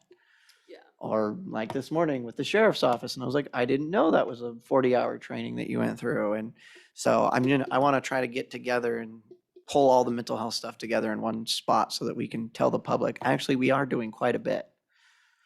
And then interview questions, I guess there's nothing there. With that, any other questions, comments for Director Quinn? No, other than thank you. Yeah, you're go forth and do good work. Keep it up. I'll be downstairs if you need anything. All right, thank you. All right, we are blowing through it today. I'm still just so excited about how happy those people were. The group that came in from Dallasport. I mean, how many times has Dallasport ever came in and been super excited? Moving on, 2:00. Is Greg online or is he coming over? Do we know? Treasurer Gallagher, are you there? Wood. We can shift. Financial steering audit report. Well, We can pay bills and do agenda. yeah, so we can wait that. Pay bills and do agenda and all that I was stuff. gonna say, Director King, what are you, oh, you're here for the 2:25? You just like to come early?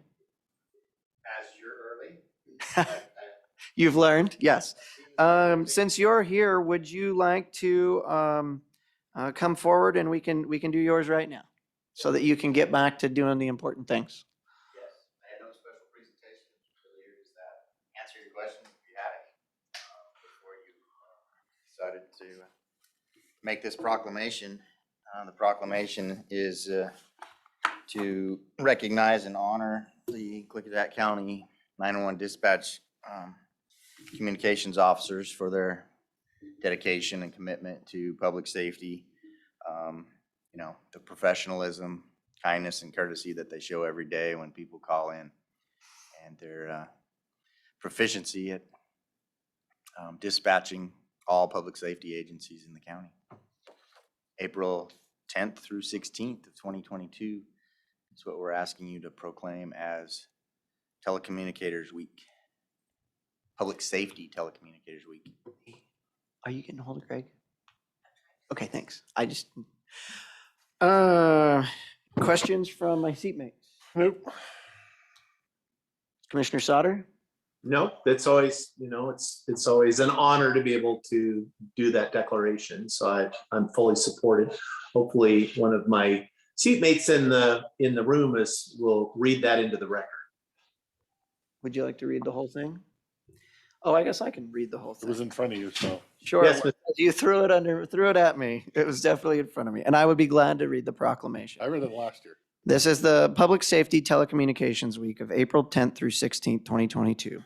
Whereas emergencies can occur at any time that require police, fire, or emergency medical services, and whereas when an emergency occurs, the prompt response of emergency personnel is critical to the protection of life and preservation of property, and whereas the safety of our emergency responders is dependent upon the quality and accuracy of information obtained from citizens who telephone the Klickitat County Emergency Communications Center, and whereas the public safety telecommunication communicators are the first and most critical contact our citizens have with emergency services, and whereas public safety telecommunicators are the single vital link for our emergency responders by monitoring their activities by radio, providing them critical information, and ensuring their safety. And whereas public safety communication officers of the Klickitat County Department of Emergency Management have contributed substantially to the apprehension of criminals, suppression of fires, and treatment of patients. And whereas each communication officer has exhibited compassion, understanding, and professionalism during their performance of their job in the past year, now therefore be it resolved that the Klickitat County Board of Commissioners declares the week of April 10th through April 16th, 2022, to be Public Safety Telecommunicators Week in Klickitat County in honor of the men and women whose diligence and professionalism keep our county and its citizens safe. Very good. Do you want a motion? I or- would love a motion. Mr. Chairman, I would gladly move that we accept and sign the proclamation from the Department of Emergency Management proclaiming April 10th through the 16th, 2022 as National Public Safety Telecommunicators Week. I'll second the motion. There is a motion and a second to adopt the proclamation. All those in favor signify by saying aye. Aye. Aye. Motion passes. Thank you very much, Director Thank you, gentlemen. King. As we do every year, we'll be making plans to have some celebrations that week, and you should be getting an invitation. Thank you. Hope to see you Looking there. forward to it. Okay, do we want to take on discussion on the Columbia Cascade Housing Corporation's County Assisted Living Facility? Are you aware of it? No, I'm fine with it. Oh, you're fine with it? Dave, you've got this? Yeah. ready? Yeah, all it is just a request. We're just reaching out, looking for some federal support for this project. We're still looking at that, $3.3 million funding gap.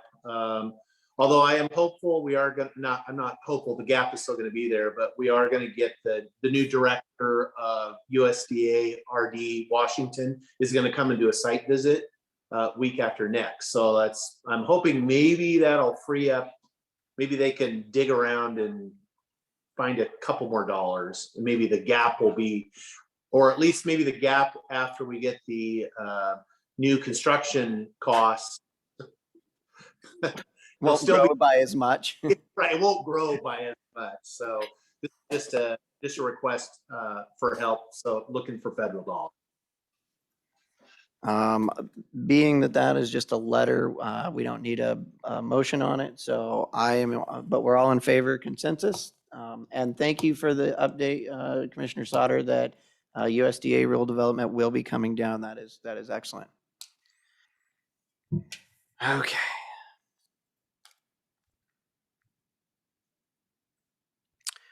Would we like to move on to the consent agenda? We can. We have the prosecutor in the room if you want to ask him about item 6.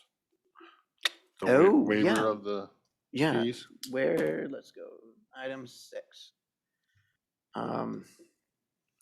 Prosecutor Cannell, we have a licensing agreement between the county and the American Legion for the use of the fairgrounds for the community Easter egg hunt. The group requests that the fees be waived with the understanding that they will set up and clean up after the event. I think it's a $25 fee. I think we're all in favor of doing it, but, so what we did is we gave the invoice. Are we able to waive the fees because we gave the invoice, so we're saying that it's due, but then we're going to waive them from paying it? We just want to be in line with your direction and not go Going forward. sideways. So we're trying to figure out how we have to do it going forward. We can't just offer them in advance. We have to give them the bill and then waive the bill. How's that work? I don't know if you have a waiver provision that would be relevant to access to the facilities. The issue with some of the planning things was the lack of any county code or RCW allowing a preemptory waiver of the fees. Again, it's the first time I'm being asked on this particular issue, so I don't know if you have something in the county code on that. I'll do it for $25.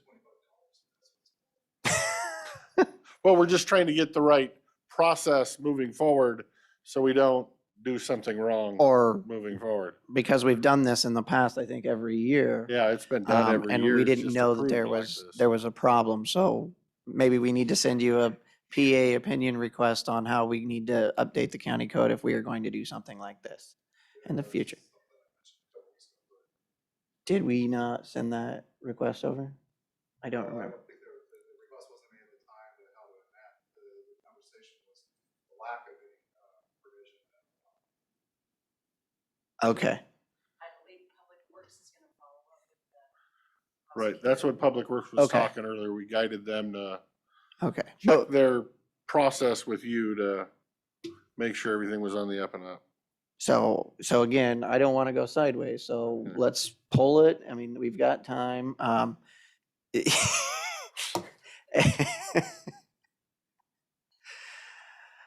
Ours are $25, so there's the- well, we get a lot of these though, Thank you, and Today's donation. is not a problem. Right. There you go. If it's the $25, I'll donate the 25. That's the point, is sometimes it's not the matter of the money, it's the procedure. Right. we just, The answer for later when it's 2,500. Yeah. right. And I understand I understand where you're coming from and Well, how it sounds busy like you we're are. pulling item number 6. Yeah, well, we just Put pulled a a, paperclip on it. we just paid for it.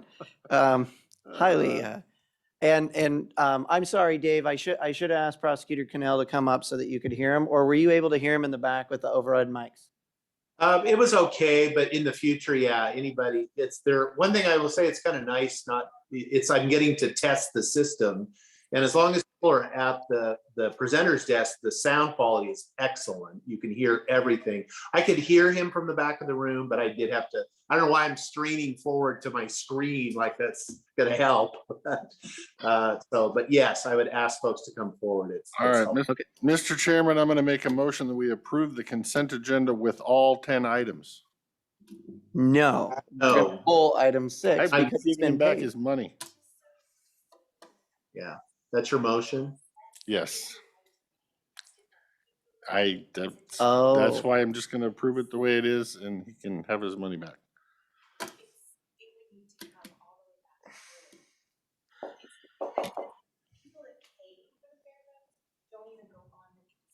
okay.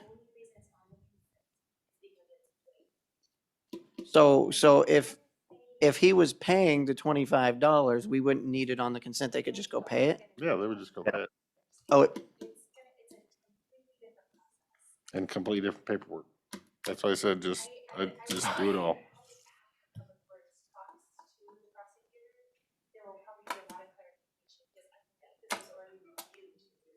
Yeah. oh. Okay, so if you want to pass it as is, there's a motion. Is there a second? Yeah, I'm gonna go ahead and second. There's a motion and a second to approve the consent agenda with all 10 items. All those in favor signify by saying aye. Aye. I guess. Hope we didn't do anything wrong. Okay. And we'll sign it, but we'll hold it until the conversation, because if we can't do it according to county code, then we can't do it according to county code. Mr. Chairman. Yeah. Yeah. I Don't want to get sideways. Mr. Chairman, I move that we pay the accounts payable warrants in the amount of $148,066.57 and the payroll benefit warrants in the amount of $1,025,553.87 for the date ending March 28th, 2022. I'll second the motion. There is a motion and a second to pay the payroll benefit warrants. Those in favor signify by saying aye. Aye. Aye. Aye, motion carries. Okay, let's go back, since we're now back to almost on time. Treasurer Gallagher for the Office and Finance Committee update.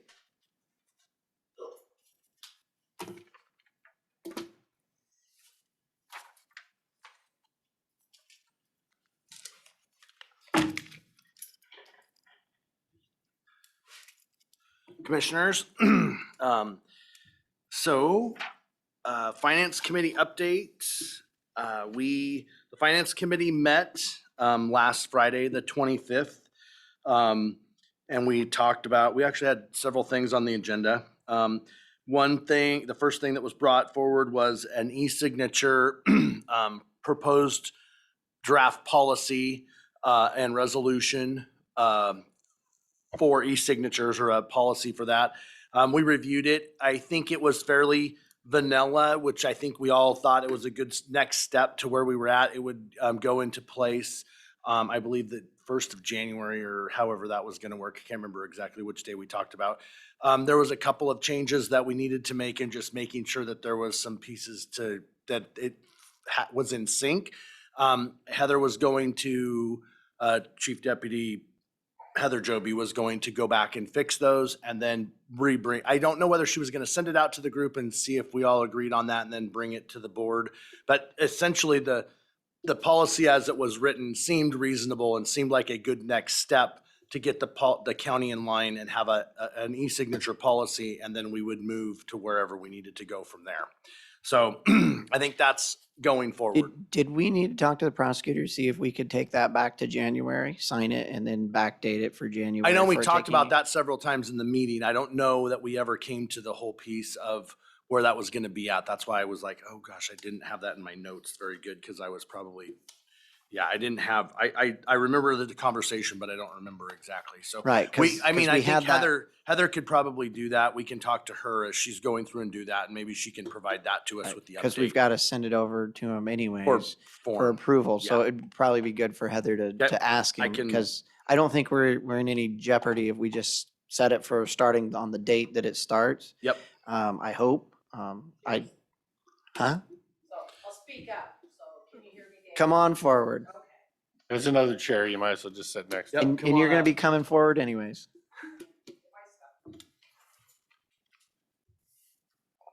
I don't have the finance committee notes with me, but Heather just sent me a text, and I think the intent was to go back to January 1 to cover us for the, Right. or not January 1, but for I think for when the emergency was lifted.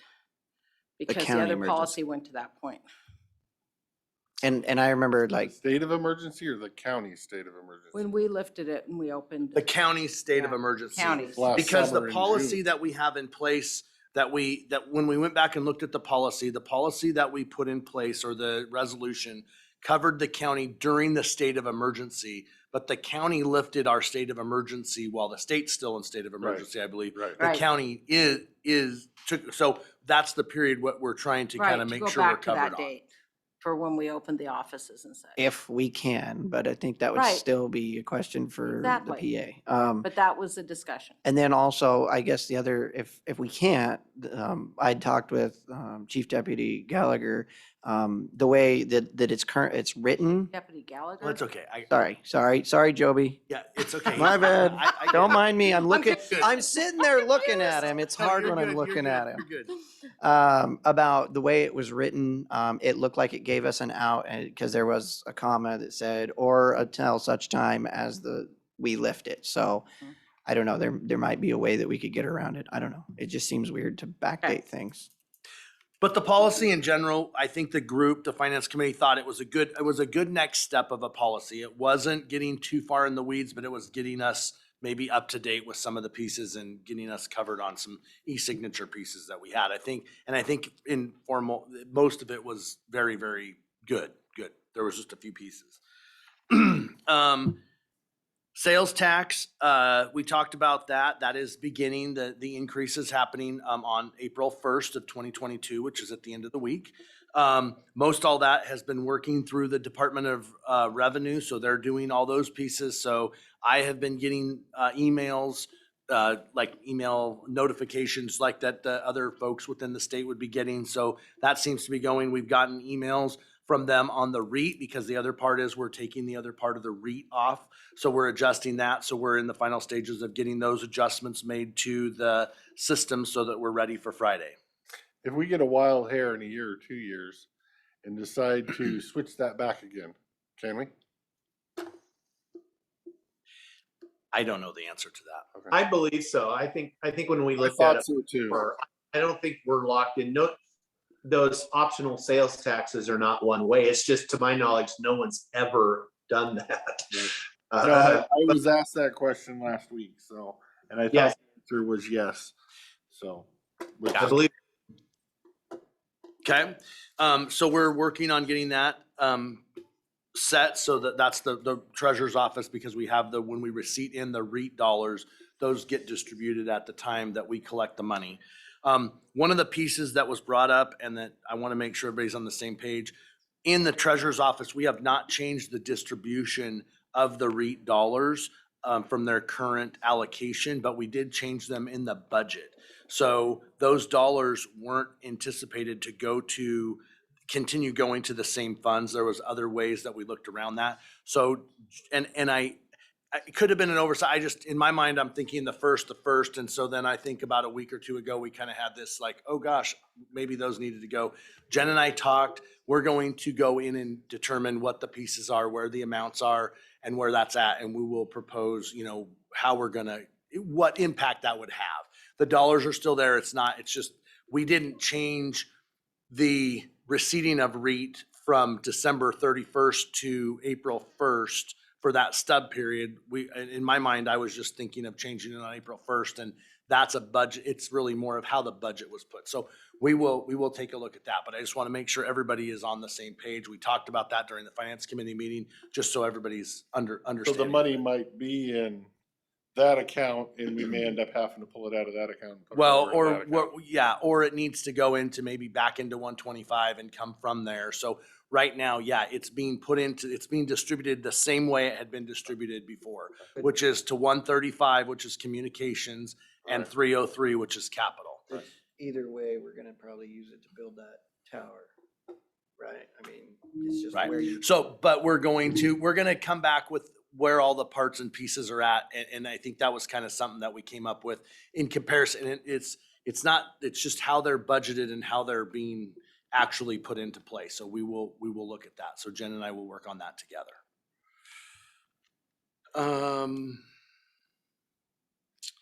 Time and attendance. Brenda brought up that the time and attendance system that they had been looking at, I believe, was sold or had an acquisition of some sort or another merger with Cronus, that they were going to hold the pricing. Wondered if there was any thoughts, and the group all decided that I don't think we were interested in doing anything down that path. So that was fine to move on, but we had a quick discussion on that. District court fees. Brenda brought a letter from the AG in regards to indigent and waiving recording fees on name changes. Currently, Indigent. is that what I said? Did you say indigent? Indigent. Yeah. Name changes for indigents is specifically what the AG letter is about. And so so there's some, as she's done some peeling back of the onion, it looks like some of the dollars maybe aren't moving in the way. So they're in a process of working through that and confirming, and also confirming that the court can waive the recording fee or can't, and working through, they can't, okay. I believe so. I don't know. So Yeah. Brenda was working on that part of it. So it didn't sound like there was a lot of dollars per se currently of how many of these we have going, but it's something that we need to make sure we're in line with the AG letter. Yeah. And Yeah, it's I'm curious. Yes. Brenda, how many indigent folks are having name changes? I mean, I don't know how many are indigent. Sally said that since July, West District had had 14 name changes. Of those, if anyone was indigent, I don't know. wow. Okay, that's a lot more than I would think, so. That was West. I haven't talked to East about the number. And I've been working with the prosecutor to figure out, to respond, if not to respond, whatever, to the AG. Surplus property, the sale is currently active and on the website, and we are accepting bids until tomorrow at 3 p.m. And our goal is to have all the items picked up by April 15th. So we are getting some bids, some not on other bids, but we're doing our duty to the citizens and surplusing the property of the county. Might make enough for a pizza. Maybe. And then we talked about canceling, or we didn't talk about, we actually did cancel the April 8th meeting due to some scheduling. So we're not going to meet on the 8th. So our next finance committee meeting is going to be the 22nd at 9 a.m. In the treasurer's office, the one thing I wanted to let everybody know is we did receive the check yesterday from the city of White Salmon.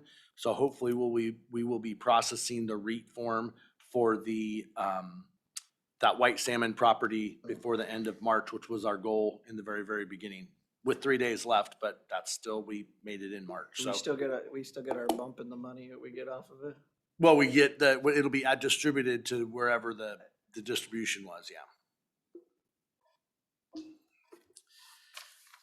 And that was the finance committee meeting and the treasurer's office. Were there any questions on the finance committee meeting, or did anybody have anything to add besides Brenda or Jake?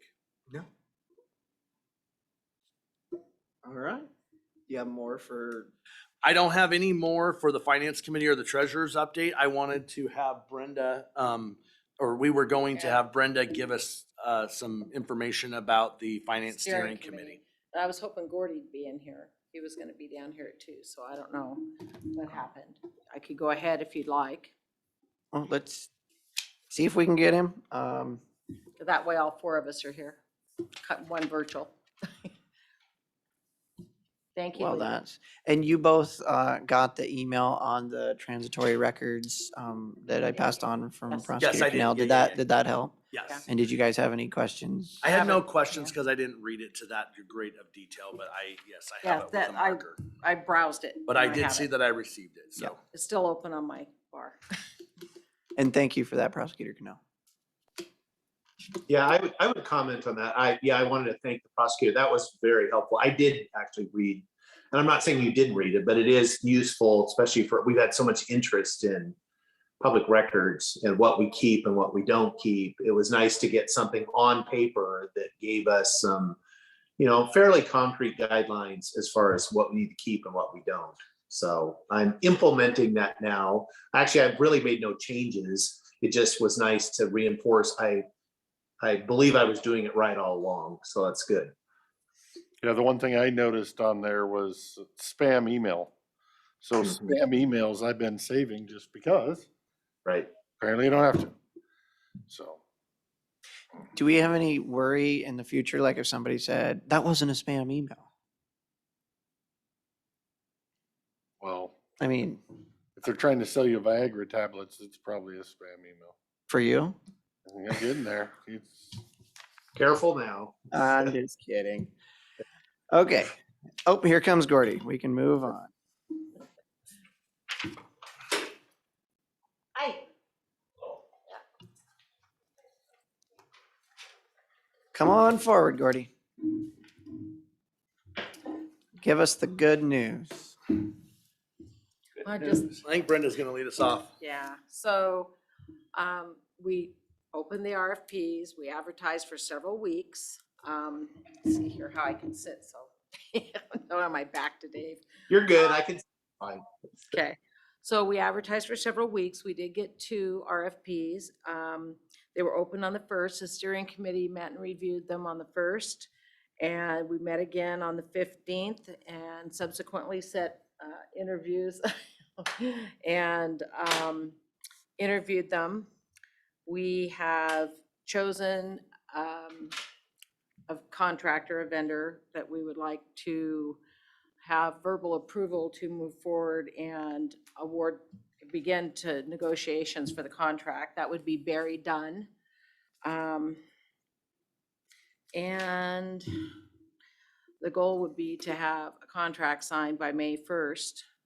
But we're asking for verbal approval now with the the paper documents to come next week for you to approve, so that we could begin contract negotiations. Can you remind me again who sits on that steering committee? Dave Sauter and the three of us. Not Jen? No. Okay. So we'd like to, begin the contract negotiations, like I said, and have the formal paperwork next week. We're hoping to have a signed contract with the vendor in place by May 1st, and hopefully by October 31st have an RFP for a financial vendor out. But those are our goals. Did I miss anything, gentlemen? Did I miss anything? No, I would maybe just add a little bit more to kind of the process that we went through as far as as we said, we did the RFP, we put it out, we got two responses, which we opened in chambers, as we said, was reviewed by the committee. We had a scoring matrix that we had to get upon as far as how we were going to look at the proposals and weight them, score them. And then we also, as the auditor said, we conducted in-person virtual interviews with both vendors last Thursday. And then we scored those again, independent of each other. And it's good that, you got four people with four different ideas, and we did everybody ended up on the same page, which was, and really, I think pretty close to each other too, as far as, because we had different categories of things. So there's no real outliers on anything. So I feel really comfortable with the recommendation that the steering committee is making to go with Barry Dunn. I would say the good news was I can only speak for myself, but based on folks' comments, we were pleasantly surprised with because we had all independently arrived at the proposals. When we scored those, we had one that seemed quite a bit better than the other one based on the written proposals. When we did the in-person interviews, they did very well. And so the good news is I would be fine with either of these companies. I think they both could be successful. They've got a little different take, and they have a little different strengths. As far as the one that we're recommending has a lot more experience in Washington State, with Washington State counties specifically. The other one had, it's different, it's good experience, but it's more with some housing authorities and some other, cities and things, which were, is relevant information, but, counties are fairly unique creatures in Washington, and really understanding the kind of audit requirements that we need. So that's why we kind of we all independently gave them, we all supported that vendor. Right. And I would add that this process of what we're going through is trying to select a vendor that will come in and go through all of our processes and what we need in order to get us to writing the final RFP for a new system with whatever the 6 to 10 vendors are. There's probably 100, but there's probably a handful that are across the state. So this is a step towards that direction of replacement.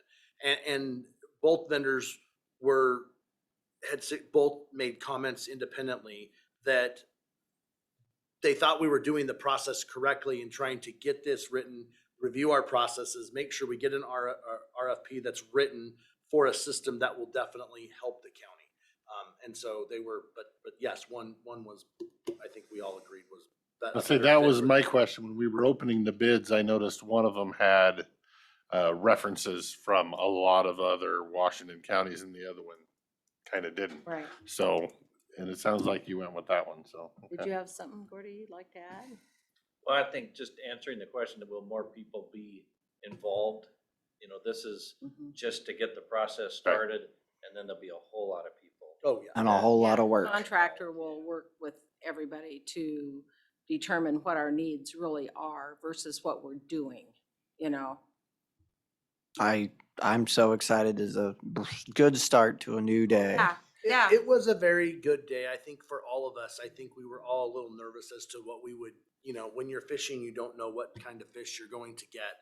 And I think Dave hit the nail on the head. I think either company would have been Yep. good. I think the Barry Dunn is the good fit for our county, and they have a lot of experience in Yeah, Washington. they have a lot of county And, experience. and I would agree. I felt, I walked out of there as the treasurer feeling that this is a good place to be for previous treasurers and future treasurers, that we're moving down, you know, to a tool to better our tools.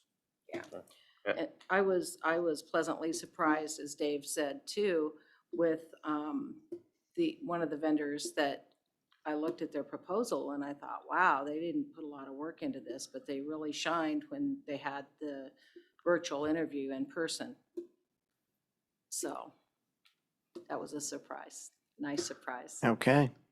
Well, you got verbal from me, You got verbal from me. and he already voted when he chose. Thank you very much. Thank you guys for all your hard work. Okay, thank you. Oh, I guess now all the work begins. Yeah, that's Yeah. exactly, that's true. It's just beginning. Yeah, it's a Thursday. I couldn't get back. So last week. All right. Have a great day, you guys. Okay, did we pay all the bills or just that came out of the one sheet? Did we have any other? We didn't have any. Okay. All right. I kind of jumped around, so I'm making sure I didn't miss anything. Unfinished. Unfinished, there's no schedule there. We're- Board pending, yeah.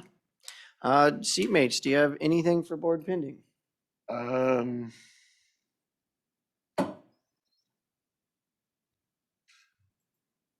guess I could say, had a meeting Friday,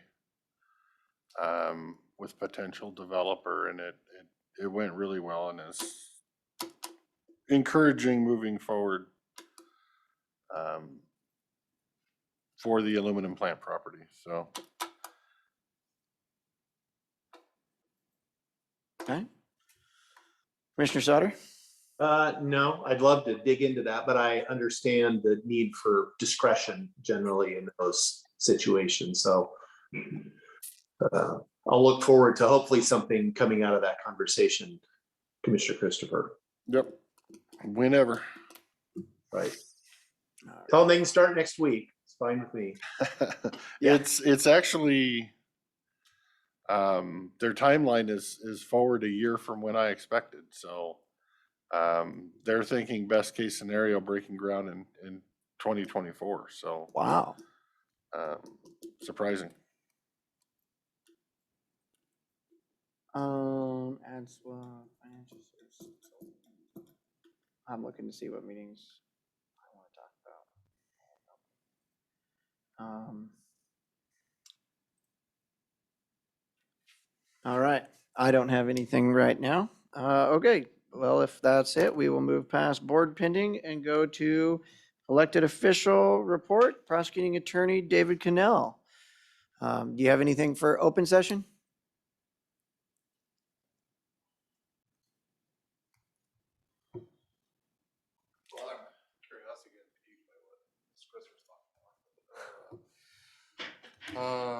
We have a trial going today in East District. So that's the parking that's going on over there. It's being done by Deputy Cabea, who submitted a resignation. Her last day will be next Friday. So I'll be soliciting interest, hopefully in 2 attorney positions at this point. So we'll be down to 3 attorneys total in the office, including myself. And that's what I know right now. I'm so sorry. Is it moving out of the area, or is it a pay issue, or do you know or want to tell, or? No, I think it's just like a lot of people trying to figure out younger person trying to figure out what they want to do with their lives and finding it doesn't do what they're currently doing in Golden, Washington. Yeah. Mr. Prosecutor, if I could just follow up on that, is there, I mean, when you say you're going to be, you're down two attorneys in out of five, so there's only three, what kind of impacts is that going to have on the operations of your office? Obviously there are, and I guess my follow-up to that would be, is there anything we can do as far as to help, as far as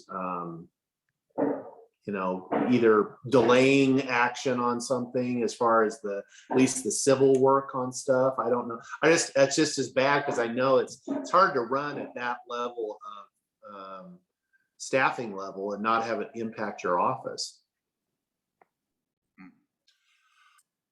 The only thing I can really think of is, we've been waiting kind of increasingly less patiently for the results of the salary survey, because I suspect it could have an impact on the salaries of the DPAs especially, but I don't know that yet.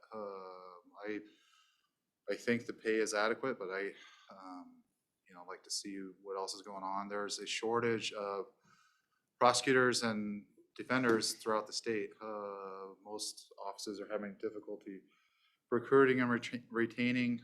The law schools are still pumping them out. It's a kind of a mystery of where they're going. But I think, the board has gone through this before on trying to do the public defender contracts. I don't know if that's up again this year or not. That's a difficult process, because we're got two contract public defenders in Superior Court right now making $108,000 a year, which is far in excess of my deputies, and that's for 10 or 15 hours a week for their time. That's difficult for morale. And you're talking, the positions you're looking at are deputy prosecuting attorney 1, 2, or 3, not the, what's the other one? So the chief deputies, David Wall, he's been with me for about 6.5 years. I don't anticipate he plans on going anywhere until he retires, hopefully in at least 3-4 years from now. The civil position, I think technically is DPA 3, is Rebecca Cranston's position. She'll be on leave later this year for, I'm not even sure the right way to phrase it anymore, for Stuff. welcoming the new addition to her family that's anticipated in June, or July. So very exciting for her and her family.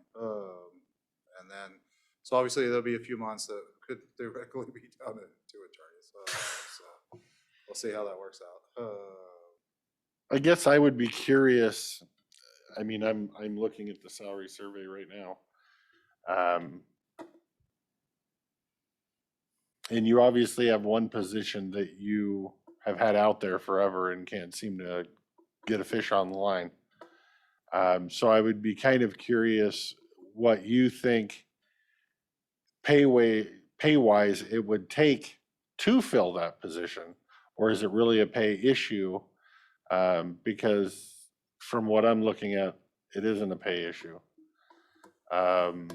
So we may need to, we have positions we cannot fill, yours, accountant positions, planner positions, that we may need to pay above 100% of comparable counties in order to fill those positions. So going forward, hopefully think about what you think that number would need to be above 100% of comparable counties to get what you need. Well, I haven't been provided the data, so I don't. I'm not going to opine as to the accuracy or vouch for the data anyway. Those again, I've been not allowed the opportunity to review those and compare it to the information I have as to other counties. And I've never made a sell or approached a sell to this board that it's all about the pay. I've been very consistent about that.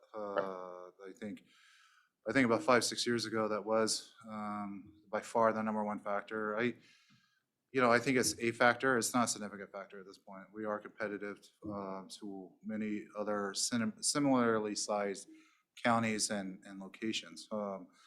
The issue that we've had with the position that's been open for a year is frankly the location. Housing is a significant issue. Housing and Getting, childcare. especially, these are more geared towards entry level. I mean, we'll be happy to get someone with some experience and hopefully less training, or I guess on the flip side, hopefully not too many bad habits to break, but that might be a little older and looking for a slower or quieter situation. But the housing, there's a housing scarcity. There's a childcare scarcity. There's the significant issues, and then we don't pay enough for a young deputy to live on the West End. I can't afford to buy a house on the West End. I'm the highest paid employee in the county besides the Superior Court judge. So that's not a factor. And then attracting, which is where generally folks that have spent 7, 8 years plus in higher education and generally have traveled and so forth, want to be near the world-class recreation, breweries, bakeries, cultural activities, museums, all that, which there's very little of that in Goldendale. It's extremely unfortunate that most of downtown are social welfare agencies and youth shops. There is no, it's an issue, and so that has come up repeatedly for recruiting attorneys. And then I know I've had a couple in the past experimenting with living on the Oregon, which is, the Dalles and Hood River has its own features, and there's more rental markets and so forth, but you're forking over 8+% of your income to the state of Oregon. Which is pretty significant, that I think the entry level DPA starts out at 70 grand. So 8%, I mean, that's $6,000 right off the bat. You're just giving away. That's a hard sell. It's not entirely unique to the office by any means. I think the majority of PA offices in the state are actively have active openings. Some I think are even worse situations than we are. If I had an answer, I'd be a far wealthier man selling that answer to other people, but I don't have that. Is it a level to where the pay becomes enough incentive to do some of these other issues? I mean, maybe not. Then you might. We don't want to end up in a situation where someone's coming here just for a year or two to make extra money and get experience and go away either. So that's rotations of. That's why it was somewhat demoralizing that the hope was to have someone in that this person I know was not intending on making a career in the Klickitat County PA's office, and no pressure expectation to, but the goal was to try to have someone in so there'd be more of a transition period, so there wouldn't be this person coming in to handle the district court work that's going to be entirely new to the process, and it's going to take mostly probably in order to town on myself time on demands on me to get them familiar with the protocols and procedures of the two courts, the judges, the different attorneys, the different law enforcement agencies and so forth, without someone more on their level that they could talk to, and that can be very helpful. And so, especially when sometimes I'm not perceived as the most approachable of individuals, and so and someone relatively new, half my age, I think sometimes they have a hard time. That's something that I've worked very hard on. There has to be some separation. There is a hierarchy in a law firm. That's how it works. But yeah, that's even done. Read these books and these trainings on how the different personality types of generations and the millennials and the next to, who, I can't keep track of what they call them anymore, but very frustrating. So, yeah, it is what it is. What's We'll the we'll pay keep plugging along. difference? I've What- already canceled planned vacations and trips for the next few months. That you know, people are going to have to be somewhat understanding that the more complicated matters will take longer. It's just how it is. I mean, that's, you know, there's an expectation of a normal that a lot of people take for granted. Historically, you look at 8, 15, 25 years ago, where it was not uncommon for people to wait months plus for routine contract reviews, and you know, the conviction rates of 40% or lower and so forth. You know, that we're doing quite fine as it is. We're not obviously doing as well as I like, especially going into an election year, but it's, you know, I'm not here to perform for an audience or to puff and be dishonest. So, yeah, I mean, it could, as Mr. Sauter knows full well, I live by the adage that it could always be worse. And that's what I tell myself every day. It could always be worse. What's the pay level difference between working for the government as an attorney or being out in private practice doing wills and whatnot? You know, in a rural area,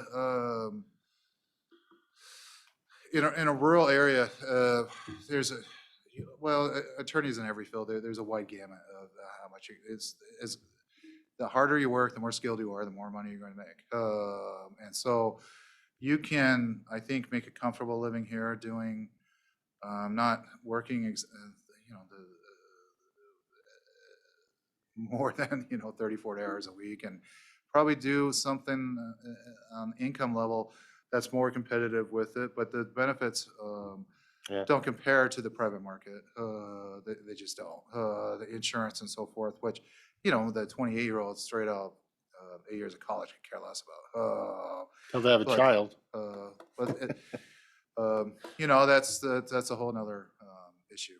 But and there's no childcare.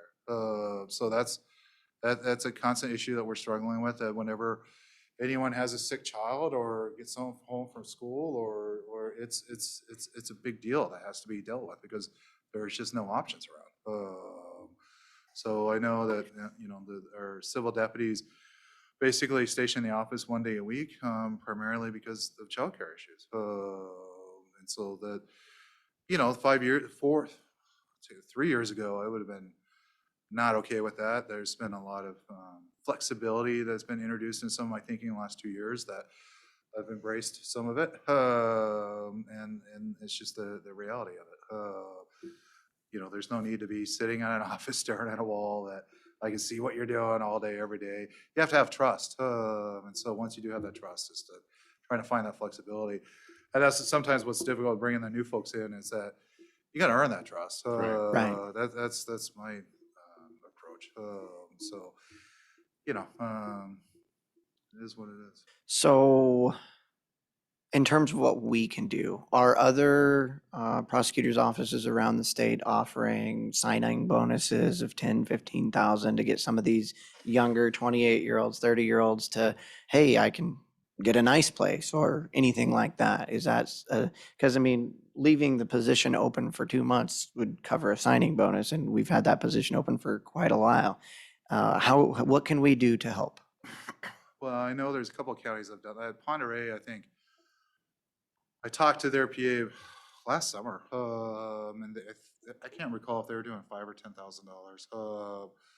$10,000. And she's up to 2 or 3 positions open. I talked to her again yesterday. And she's hoping that one of them, she just had a successful interview and waiting for someone to whether they'll accept one of the positions, which is for one of the more entry level.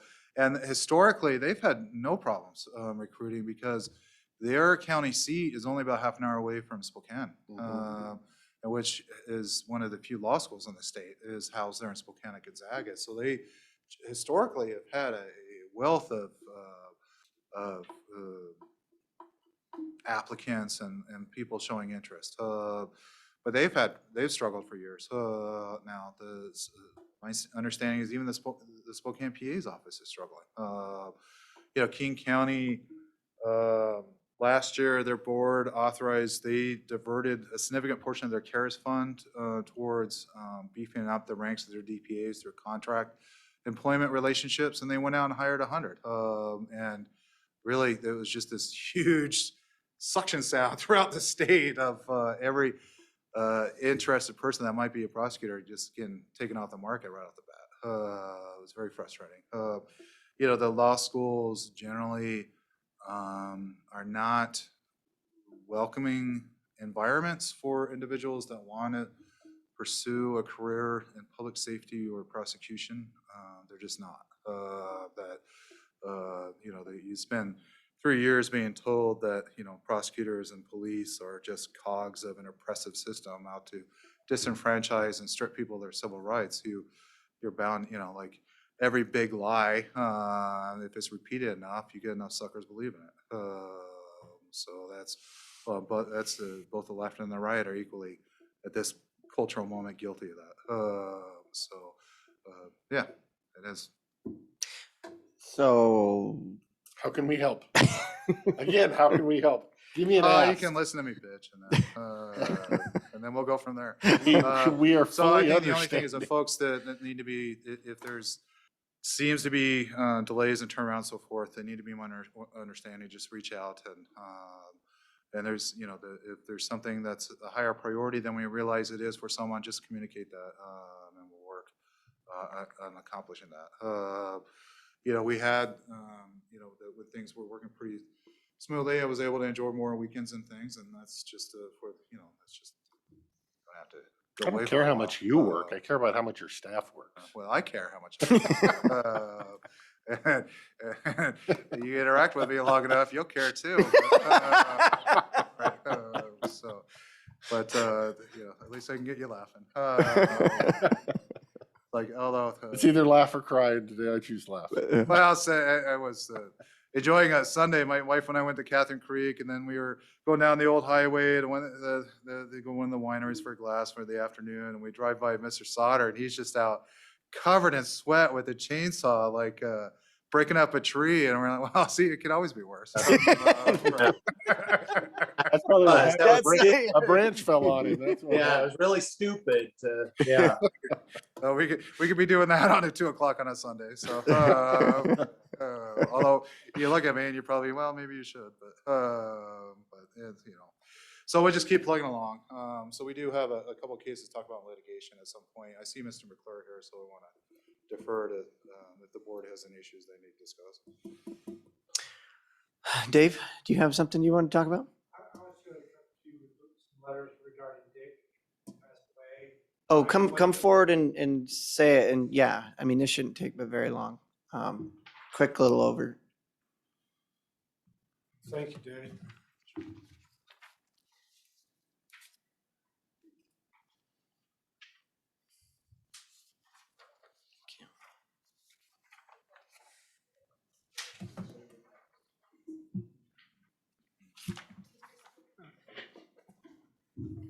Not very good at writing letters of condolence, but Dick Bechtel, who served on various committees for the county for decades, passed away. So it's a little note from the board to the family. And so that's my draft, and thought you might be interested in sending something. Yeah. Do you have an original to sign today, or do you? Yes. But if Or you does agree with it the need to font, be signed today because Mr. Sauter isn't here to sign it? So the services are going to be on the 7th, celebration. You we'd should leave be it up back. to my seatmates. I am 100% I'm on in. vacation next week. So, Oh, are you coming up? Go ahead and sign. The clerk can sign for him. Okay. Yeah, it's okay. Thank you. Yeah. Okay. Thank you so much for doing this. I know Put it out. means something All righty. Thank you. to Yes. the family. I asked Director McClure to write this up for us. Thank you so much. Thank You want it back? Yeah, do you want it back? Are As you soon as she are you signs for Mr. Sauter. are you going on the to this thing? I'm planning on going. You can send it? All right. Oh, there. Okay. All right, get in touch with me. I might see if I can make it. All right. Very Thank you, sir. Okay, where did I go with my? Oh, one last thing though, since Mr. Slaughter's vacation was mentioned, that I think we're on the agenda for next week. The district court judges and I had talked to the board. Do we want to continue with that or wait till Mr. Slaughter gets back? Getting the three individuals Together is hard. schedules is difficult. Right. With that, I would be willing to. You do gonna it with zoom the in? Two of us. Yeah, no, but I full faith you will do just fine, because as you said, it's hard to get the three individuals. I'll support whatever the direction the board comes up with, so. Well, I don't know if we'll come up with like a full direction next week. Maybe, I don't know. Jen's working on the numbers. No, this is another issue altogether. Oh, Yeah. never mind. No, this is another issue altogether that I give Mr. Oh, okay, yeah. Yeah, you're not gonna be done next week. It's okay. Maybe you will. I don't know. We think it's an easy decision to make, but. Yeah. Right. So I that, must have missed something here. I got lost. no, the judges and I are gonna make a formal request. The judges have already reached out informally. We're rebuffed, so we're making a formal request to the board to transition the position and operation of the litter and work crew to probation department. It needs to be returned to the criminal justice agencies that are tasked with and responsible for overseeing folks that need to complete this. The courts, my office, the courts have lost all confidence. We in the current way it's being run and has been for a few years. Good enough. We'll cover it next week. Yeah. So it needs to happen. So. All right. Okay. Thank you for the update. Anything else? All right. Questions for me and open? I do have a couple things I think would be open, just if possibly. First would be, we did receive a letter last week from Republic Services, kind of starting a formal process. That was not unexpected. As far as for looking at, that's in the contract now, as far as to look at the host fee, to open negotiations on that. I'm wondering though, what is obviously the timing is terrible, because there's gonna need some civil work involved in that, as far as, I think the board is gonna need some advice, some legal advice on what we can and can't do, or should and shouldn't do also. And I don't know, would it make sense to maybe reach out to them? Because I think that the contract, if I'm remembering correctly, there are timeframes built into that if they make a formal request, we have to respond within X number of days. And that is unfortunate given the staffing levels in your office right now. So I don't know, again, I don't think this is an adversarial, that's not my take on this. And so, perhaps we could reach out and ask to have that time frame extended somewhat, just given the workload requirements in your office. I was not provided a copy of the letter. This is the first time. Okay, sorry. I assumed you were CC'd on it. That's never assume anything. So it came to the board. I'll have, if you could please forward that over to the prosecutor's office, you can take a look at it. Okay, and you had one other thing, Dave? Yeah, what was that? Oh, again, I don't want to pile on, but the interlocal agreement with the Tribal Housing Authority, are we getting any closer to? There's been no communication since last week. I'll do everything I can to follow up either later today or tomorrow. Okay. Yeah, that's what I know on that. Okay, that's all. Okay, that's all I have. Thank you. Yeah, and then, next week might be a good chance to talk about some of the municipal court services. It's, I appreciate the auditor Sorensen and then clerk Lee Snell, getting digging pretty deep through some of the archives to get some of the information. It's just the situation keeps getting worse. So we have, there's statutory framework. You got to provide a year's notice of intent to terminate an agreement and so forth. We don't have any agreements in place. And that's becoming abundantly clear. So we don't have any contracts in place. And that I think twice in the last 50 years, this has been a hotly debated issue, and there's never been any real resolution. So this is a significant problem. Well, we found our jail contract is 2.5 years outdated, and we're doing it right now to carry us through the 3 years at the end of the year. So yeah, it doesn't shock me. Yeah, there's a big difference between 2 years and 50. And so, and there's statutory framework on things to analyze. The significant concern I had, I got an email from Jen asking them to participate in some information gathering on costs. I will not be cooperating with that. In addition, that email, I saw the recipient list did not include the district court judges or their staff. That's a significant omission that should be corrected.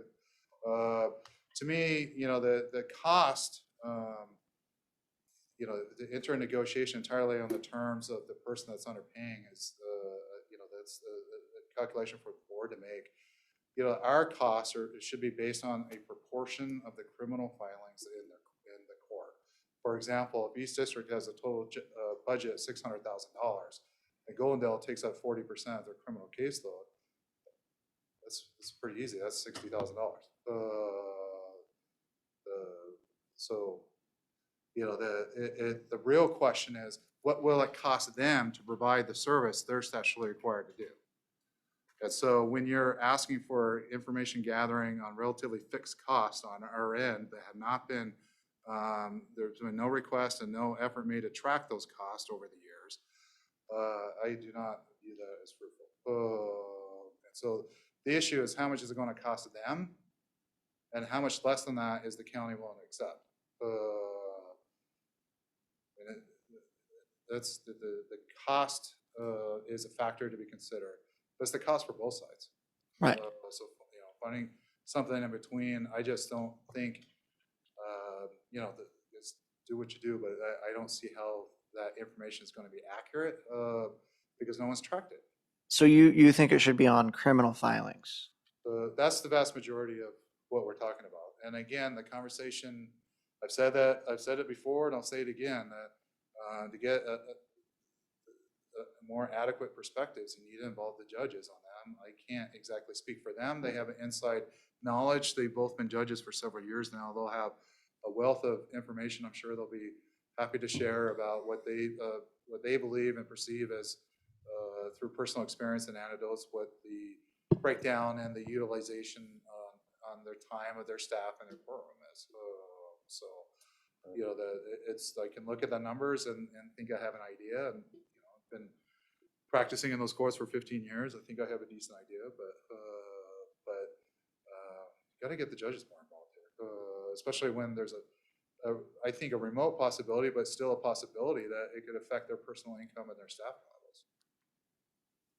So that's it. It's a bit of a mess. And so that, the one statutory provision that's concerning was, the cities can't terminate an agreement until there's almost a 4-year window that they have. It's tied to the election cycles of the district court judges. For us, it's 12 months. And that's where we're trying to find the agreements. We just don't have any. And right now, our county code doesn't even allow for a municipal department by the city of Goldendale. Our county code references municipal departments to be utilized by the cities of Benjamin and White Salmon, not Goldendale. And so right now it's questionable, whether there's been authority to perform these services. So, that $13,000 has gotten them a heck of a deal. So the code needs to be cleaned up. There's another provision in the code that mandates the district court judges are supposed to be doing all incarcerated first appearances in East District. They're not following that. And when it's pointed out, they said, well, this is the way it's been. So either the board needs to convey the message that you expect county code to be followed, or to amend the county code to, we don't have a provision that is being willfully disobeyed.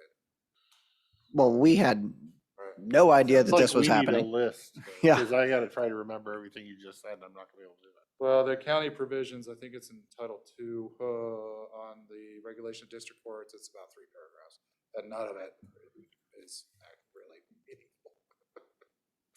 Is when the judges are here next week, is there gonna be time to have open discussion with them, not only about litter pickup, but this issue of funding and whatnot? Litter work group, right?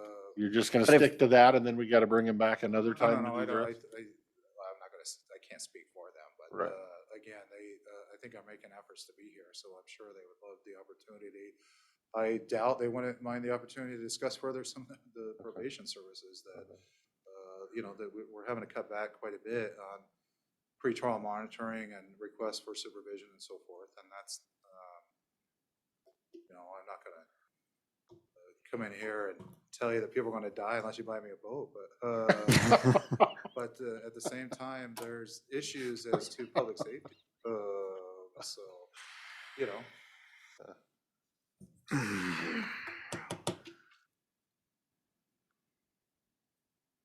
Yeah, we got a lot of things So to work on.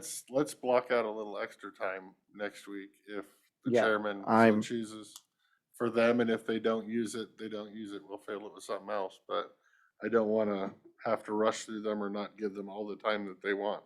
Yeah, we need to have a conversation with everybody in the room, and What we need to do, I think, we as a board need to do more listening than talking, but yeah. again, a lot of this is outside of our bailiwick. Uh-huh. You know, it's just, when it comes down to the paying for it, yeah, we've got it, but I have no idea how much that uses, and we're trying our best because we don't know, you know, how much it costs us to provide these services. Like, we need to know how much we're subsidizing them, or at least a good estimate, just so that we know. Right, but the kicker to me is it's kind of like you can kind of do the math when you roll through the budget to know how much our cost is. The main kicker to me is how many of those cases are coming from Goldendale? How many are coming from White Salmon? How many are coming from Bidgeon? How many are coming from unincorporated county? How many of them are just Department of Corrections warrants that, yeah, we're gonna be on the hook for the, you know, city of Goldendale ain't gonna be paying. Well, the for it. DLC warrants are, they don't go through court. The DLC warrants are administrative warrants issued by the Department of Corrections for individuals, the very rare subset of individuals that are under active supervision from the Department of Corrections following felony convictions. So Okay. those do not go through court. Those are a boon for the county. I think they pay between 75, I think 75, 80, maybe up to $120 a day per prisoner. The county makes well into 6 figures based on those historically. The numbers, of course, have been down in the last couple of years. But the DLC utilization of our jail is a good thing Right. for the Right. county. Most definitely. What about, so you can get arrested in White Salmon, but you can be charged with a county and White Salmon, right? People get both, and how do we work that out? Municipal prosecutors are tasked, and the municipal courts and prosecutors are tasked with the enforcement of city ordinances. Justice it. So city ordinances typically incorporate by reference state codes, so they don't have, that's a whole nother conversation that has been identified as an issue that I think White Salmon sort of corrected, and I think Bidgeon's still waiting. Goldendale's got a pretty good handle on it, on the currentness of theirs, because if they don't have a specifically enumerated statute, they don't have jurisdiction. It defaults to the county. Because I act on behalf of the state.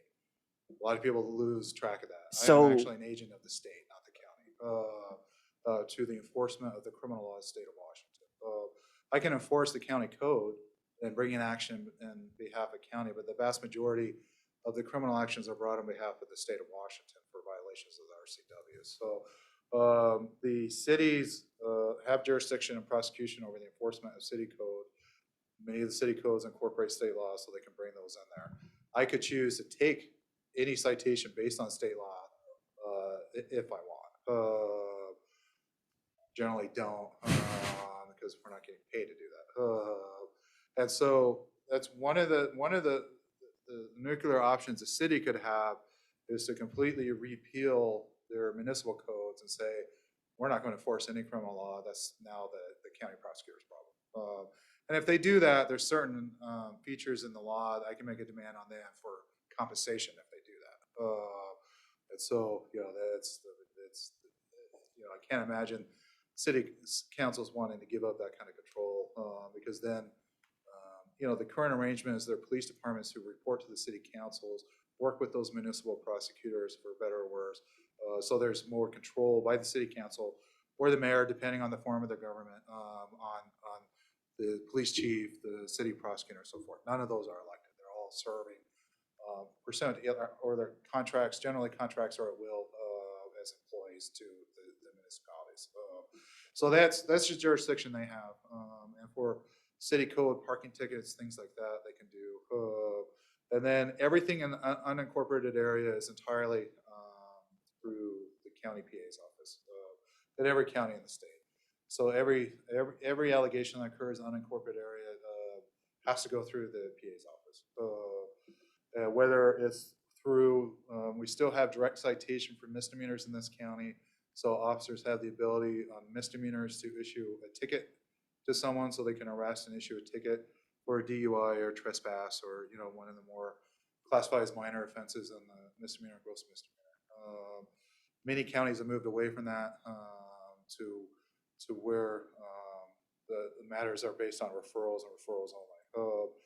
That's for, it's a whole different, there's a lot of factors. Can you explain that? What does that mean? That Referrals? would mean if someone's arrested, the officer does not issue a citation or give them a ticket. They refer it to the PA's office, and the PA makes the determination whether they get charged with that minor offense or not. So that's how in a lot of the more urban areas that it's really an arrest and release kind of system. So that puts it on the PA to charge in essence. And Correct, then because it the saves PAs, the law enforcement officer PAs time. have different standards of probable cause. So the probable cause for an officer is it more likely than not the offense was committed. So that's sufficient to protect them from personal liability for making the arrest. A prosecutor's license can be revoked if they don't have probable cause in the law enforcement sense, but the statutes in Washington and the practice throughout the nation is that for the prosecutor to file charges, they should have a reasonable belief of sufficient evidence to convict before a fact finder. So that do you have enough to prove beyond a reasonable doubt the accusation? That's a far more elevated standard than is it more likely than not. So that's where a lot of PA offices, and I'm not taking a position on advocating for this in any fashion right now, but that's why a lot of PAs in the state and in the country have said, we're tired of getting a bunch of tickets without sufficient proof to convict a trial and having to dismiss them all. Because there's different perceptions on adequacy of evidence and different things that can occur. There's always, there's an inherent tension there. Law and Order was on TV for 20 years, not because cops and prosecutors agreed on everything, right? Because there's an inherent tension in the system.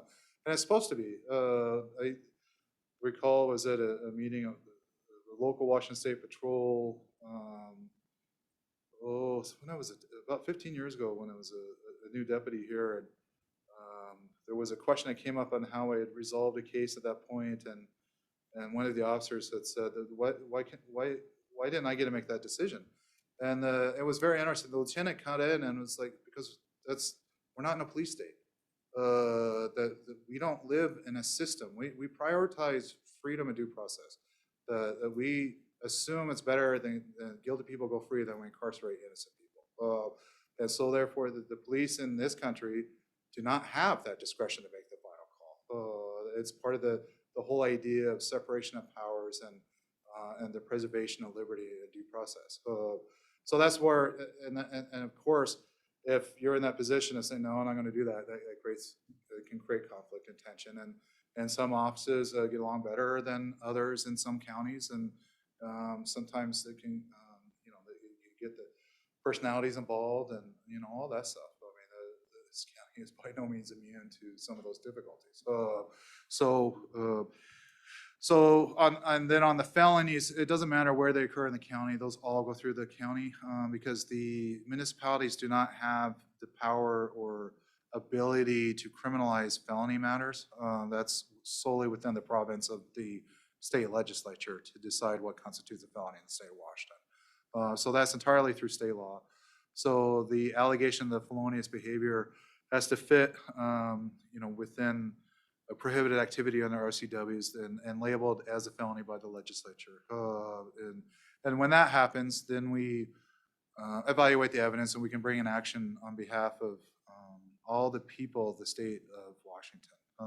And every charge, every accusation is brought on behalf of the state of Washington and ends in defiance of the peace and prosperity of the people of Washington. It's an attack on the peace and safety of the people of Washington. As dictated by the legislature, and they're the ones that determine what is criminal activity and what is not. I'm here to enforce the wisdom of the legislature, for better or worse, within the statutory framework as a whole, because sometimes you get conflicting statutes. You have to make determinations on generalized versus more specific, things like that. Then, of course, and often, most importantly, due process and constitutional protections, both in the Washington and U.S. Constitution, that can provide a bulwark against some of the actions that can be taken by the legislature. But again, that's what we have the third branch of government to determine when the legislature has gone too far. So that's what the courts are for. That's why we have Article 3 of the U.S. Constitution. That's why we have laid out in the Washington Constitution. That's solely was determined in 1804 by Marbury versus Madison. That's the exclusive province of the court. And that's the 220 years of jurisprudence at work. So, yeah, that's what we prosecute felonies. So Mr. Sauter has his hand up. he can wait. It's my prerogative this time. And before I forget. So you're saying that there's a possibility or an option that the cities could just eliminate their own municipal code and their officers could arrest based on state law, and then it would all get shipped to us. Would that become a more efficient system, do you think? Well, they would lose a significant amount of control. Right, but they might be able to save some money. Well, no, again, they can't pass that on to me cost free. Right. Right. So, I mean, I don't know. I mean, theoretically, it could be possible to in areas, especially of affluence with relatively low or very low crime rates. I mean, that could end up being a situation. A positive situation that it creates creates a more efficient system in the judicial process, potentially, is what you're saying. I mean, it's yes and no. I mean, it's because generally, especially here in the county, everything's tracked through the same courts, the same judges. So, so I don't think there'd be a lot of difference. There'd be, I think, significant concern among certainly the defense attorneys, but I think some of the city council members of they would no longer have a say or influence on the enforcement and implementation of minor criminal activity in their jurisdictions. Or rental houses or any of those other things that they want to make ordinances for. Well, I was just dealing with the criminal aspect. Yeah, just a criminal. Right. And so that's very attractive, I think, for cities and mayors. That's one of the, I think, some of the difficulties that I think Sheriff Saunders talked to the board on a couple occasions about this and in public, that how much more difficult it can be for a police chief because they don't have, depending on your perspective and who you ask, for better or worse, they don't have that discretion that a sheriff does. And so that's an unenviable position in my perspective.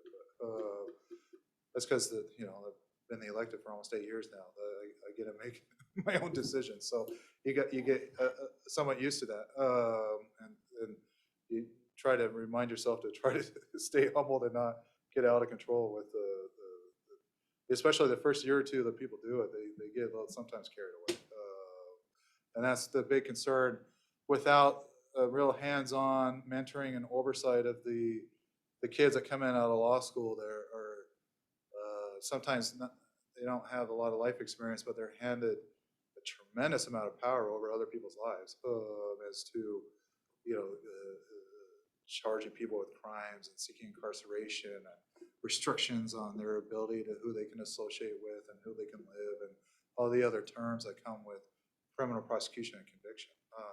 It's and some of the offenses that they're somewhat minor in the sense that they're classified as gross misdemeanors, but for example, a DUI can have wildly disproportionate impact on someone's standing in the community reputational wise, but also career opportunities, so forth. For whatever reason, our legislature has never reconsidered the inability to vacate a DUI conviction. Whereas, you can assault a cop, you can burglarize a house, you can do other pretty serious events, and you can get that taken off your record. But if you get DUI, you can never get that taken off your record. And about 80% of the world views that as a disqualifying felony. So you'll be denied immigration and visas. For example, Canada, most of Asia, most of Northern Europe, and so forth. So that's why you get a lot of folks that end up routinely doing amendments to those charges and so forth. And that's the discretion is used on a case-by-case basis. There are some cases that of people with no history on very minor driving observations, observations of no significant, the passing people, no passing or doing anything crazy like that, hit and runs or having a suspended license while you're drunk and all that, that, might get an amended charge because of some of these other things if, they have just slightly over the limit with no history, those type of things. But there's, a lot of offices that will go much higher than I do as to making those kind of deals. But, I don't think it's, on a personal level, I think it's kind of unreasonable the legislature doesn't reevaluate some of that stuff, but that's not I didn't run to be part of the legislature. So I try to ameliorate some of the harshness, but it's not my job to, and it shouldn't be my job, to say I want to ignore the dictates of our representatives as selected through the democratic process in the legislature.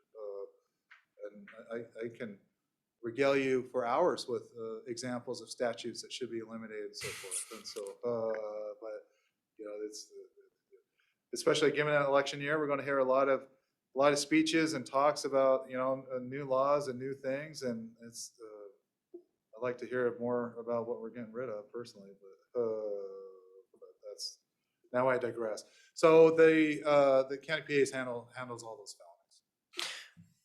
felonies. Dave, you lowered your hand. What, did it get tired? Yeah, it just got, my poor yellow hand. No, I don't know if it was relevant anymore. I mean, fascinating conversation. It's very riveting, but back to the question, how difficult is it to determine, maybe I'm a simple guy, but it's like, if we know, is there any way to determine the number of cases that go through the East District and West District Court, how many of them are city cases, how many of them are not? And then we already know the cost because it's just the overall budget, because we don't factor into the budget anything but actual costs, not, we don't charge overhead, we don't charge the departments electricity and depreciation and insurance and all that stuff as far as on their bill. Well, maybe their insurance they do. They get a hit in their budget. So I'm wondering, like, a really simple way is just like, well, it costs this much. Those are kind of the fixed costs to operate the courts. But how difficult is there a lot of dispute over what's a city case and what's not? So there's no dispute about what's reported to the state through the administrative office of courts as to the origin of the criminal caseload. that's what prompted some of these conversations going back a couple years is like, look, it took a little while to ferret out how we were getting the percentages we were, because we were taking the number of criminal cases that were filed, that reported by AOC, and then, actually, let me start back up. Total case filings in the district court, which includes all infractions, all cases, civil, criminal, the whole bit. And then dividing by the number of the criminal cases and coming up with just a tiny fraction of the total caseload, and then allocating that percentage towards the judicial salary. That's where coming up with the $11,000, $12,000, $13,000 we're going down, for example. So that's where that number comes from. One approach, which I think I mentioned a few minutes ago and have mentioned before, is just take the percentage of the criminal cases attributed to the cities and apply that percentage to the total budget of the court. This was a position that apparently was pretty fiercely advocated for in 1988 by then prosecuting attorney Gerald Matosich, who was kind of funny listening to the letterhead as Deputy Brian Altman. So this is going back a little ways. And that was a conversation that occurred at that point. There's clearly more. The reports that were found in the archive by Clerk Snail were clear that there was more going on. There was even alluded to at one point that there was more going on. But that was one conversation that occurred at the time. And somehow, I'm sure there's different factors. It finally came about to amend the statute to reflect on the application of the percentage to the judicial salary. So where that came from is unclear to why we picked out the judicial salary. It's unclear exactly at one point, did we just simply use the percentage of criminal filings and somehow it shifted through change in personnels and practice to the percentage of criminal applied to total filings? I don't think we'll get those answers because those are probably just conversations that got lost in the ether. So there's different ways of approaching that. And so from our cost basis, that's probably the simplest, crudest way of making a determination what possible costs.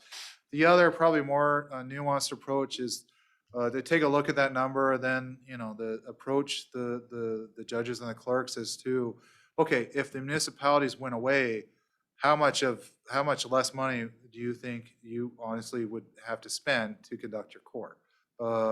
And that number is not going to be as high as, for example, If they had to 40% recreate of the it. goal, if 40% of criminal cases are Goldendale, and so the 40% of the 600,000, that's where you're getting into the math, and so that the cost that they would save if the municipal court, there would be separation there because they have certain fixed costs. They have to have probably 2 or 3 staff members to provide 20, the coverage 8 to 5, Monday through Friday, all that kind of stuff. So it's not strictly apples to apples, but it's getting relatively close. So it seems from the county's perspective, that's I think going to be a much more straightforward and probably accurate assessment than people trying to just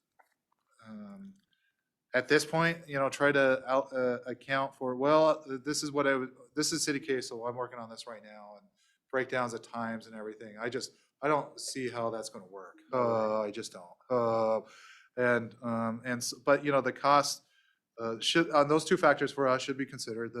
What the percentage of the filing is, and of course, are we misunderstanding the impact on the criminal caseload as to their total caseload? The judges could speak better on that. The state numbers don't reflect any protection orders or civil cases being attributed to the municipal courts.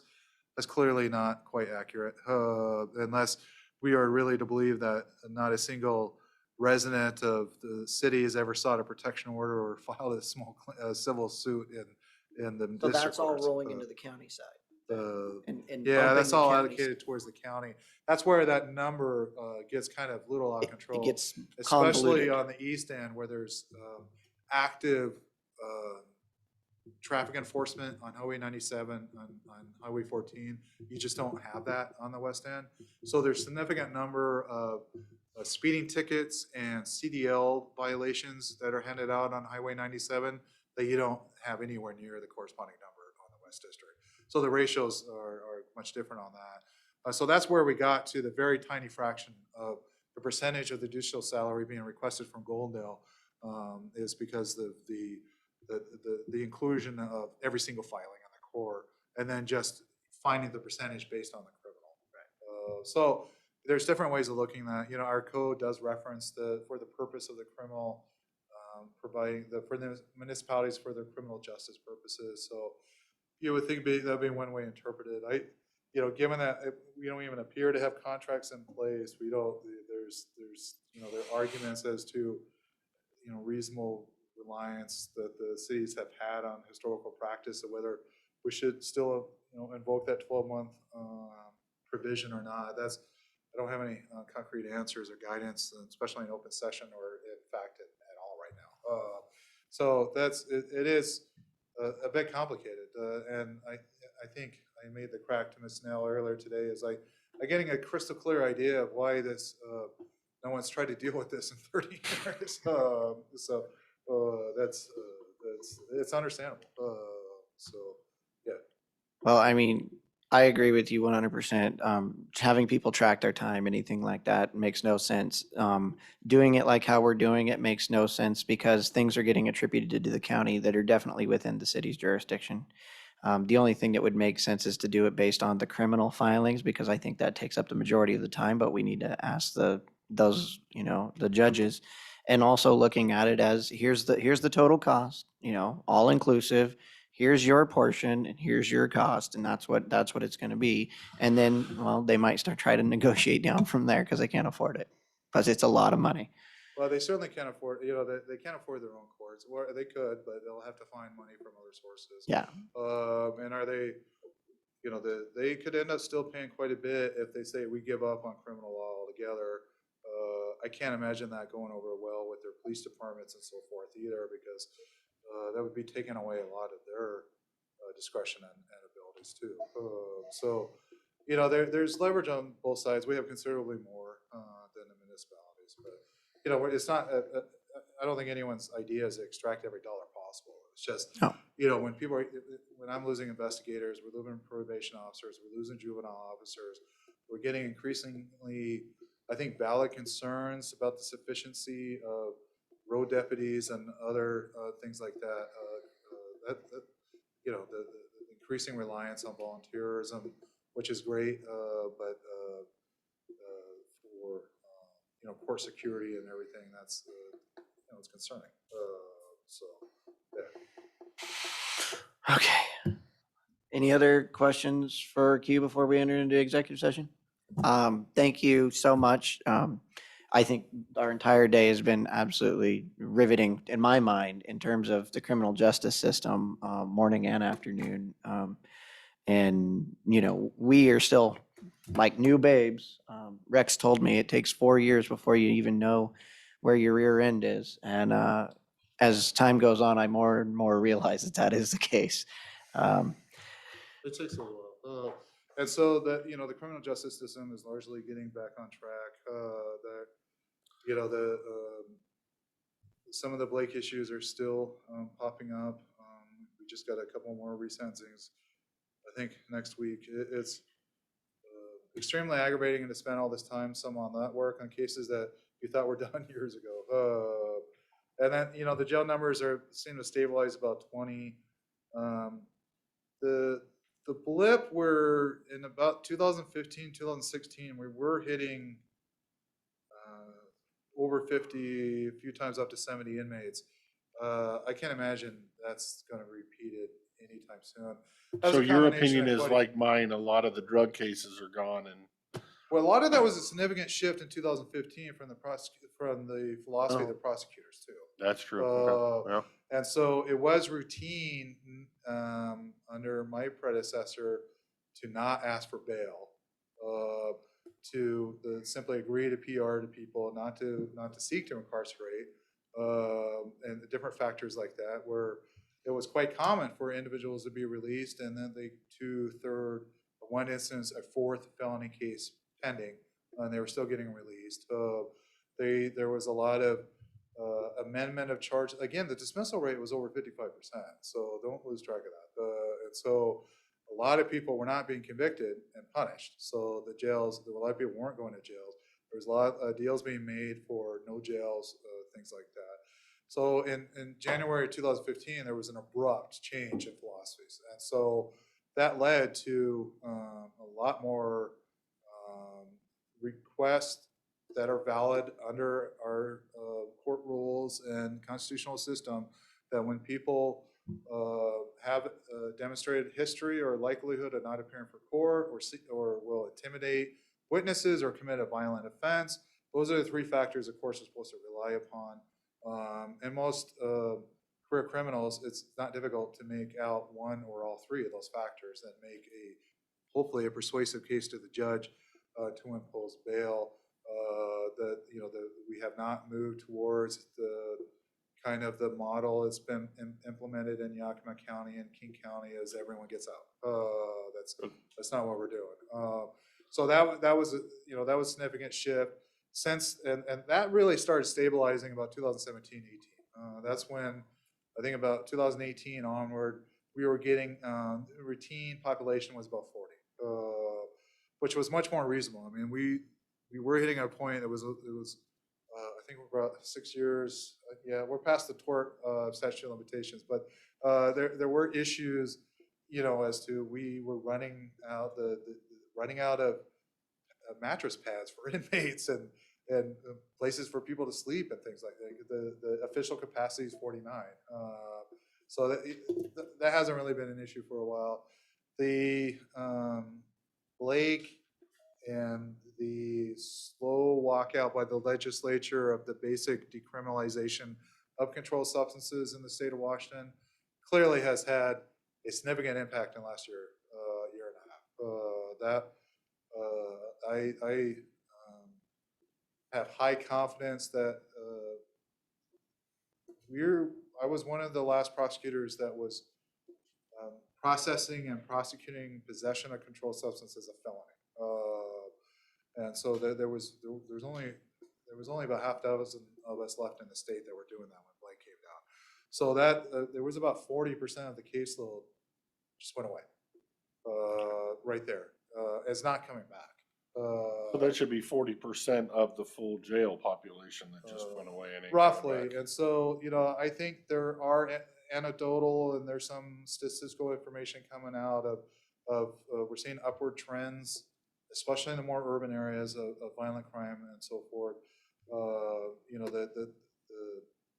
I suspect there's going to be an upward trend on property crimes. Most of the property crimes, they were committed by the same folks that were usually involved with the drugs. So fundamentally, I'm not sure if the numbers are going to fundamentally change on that. We'll wait. I mean, this is in many ways a disturbing experiment the state's undertaking. We'll see how this shakes out. I have extremely deep-seated concerns, because there is no supervision for most property crimes. That if you burglarize a residence and you, for example, if you break into a store and to steal beer or what have you, and you get out, your presumptive range on your first offense is 1 to 3 months, followed by no supervision. That's convicted as charged as a burglary too. A residential burglary, you break into someone's house and steal their TV, you're looking at a presumptive range of 3 to 9 months with no supervision. It's longer in the house than it is in the store. It's more serious to break into someone's house, clearly, because that's a that is domicile. a significant violation of your personal safety. Every experience I've ever had is significantly more serious to think of someone going through your house where you sleep and you're the most vulnerable versus That makes sense. a liquor store. Yeah, that makes sense. So it is Far more serious. dangerous to go into some of these houses, including mine, than a liquor store. It depends on the liquor store, but yeah. But that's certainly, I think, generally true. And so I have, I've been doing this for a long time, and then I can't really think of any repetitive burglar that did not involve controlled substances. I can't think of a single one. You have more isolated incidents where fall under a classification of burglary, but usually it's like someone breaking in their former house, or a domestic relationship that's gone awry and getting in to steal a dog, stuff like that, which is a burglary, but it is quite a bit different than which is to be treated pursuant to the law. But that's having a stranger in your house, rifling through your stuff. That's a significant invasion on your privacy and personal integrity, I think, at that point. And then, of course, so none of those have supervision, and they haven't had for years. And that was done as a cost-saving measure by the legislature years ago. That's been about 5 years now. And so it's we'll see. I mean, theoretically, this increased opportunities for rehabilitation and therapeutic resources are supposed to eliminate that. Well, we'll see. It's the one aspect of the criminal system that tends to get sometimes, there's pros and cons to it, but one aspect of the criminal justice system is it's very good at coercion. That either you do this or you go to jail, you do this or you go to prison. And so that I've met many people. I've actually been surprised that this comes up probably once or twice a year, that people thank me for sending them to prison or holding them accountable, because they had the chance to reflect and change and really work harder at not repeating. And a lot of that is just getting taken out of the situation you're in, getting removed from the peer group that you're associating with, having to develop habits of having to wake up at a certain time and having to do things at a certain time. And that's just how life is for people. You gotta work. You gotta go to the job. You can't mouth off at your boss every time you're feeling pain. Things like that. And so it can work. There's a presumption, I think, by a lot of policymakers that it's being used disproportionately, and some of the statistical data does support the crude and simple characterization of disproportionality based on racial factors and ethnic factors. But a lot of times those analyses don't sufficiently account for the economic circumstances in neighborhoods with higher proportions of racial minorities and so forth. That it's too simple to just say, well, because cops and prosecutors are racist, that's why we got to get rid of these laws. That's just, it's not generally factually accurate, and it's just too simple. When people are offering such simple solutions, you should always be suspicious. But I am digressing again.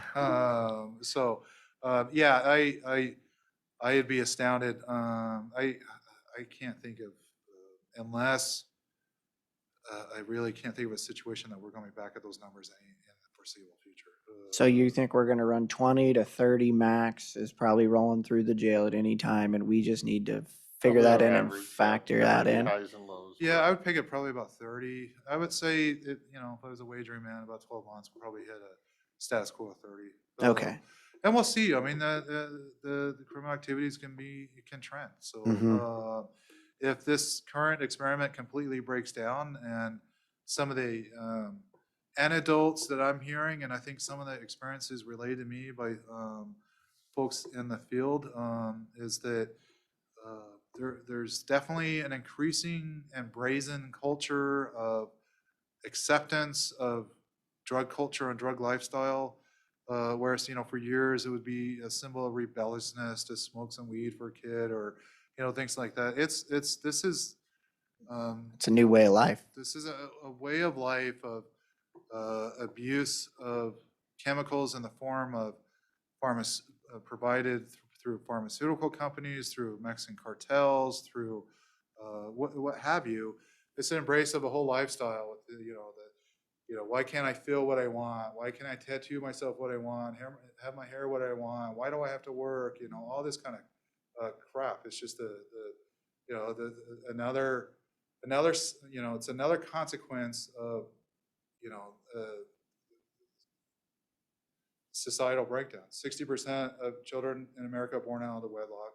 We have the highest ratio of single parent households in the entire world, not the Western world, not the Western hemisphere, North America, the entire world.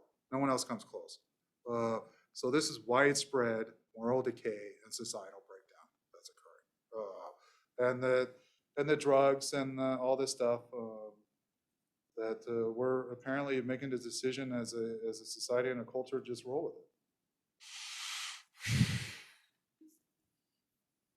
Well, with that one, I think we should probably go A into, little moral decay. we should probably go into some executive session. Yeah.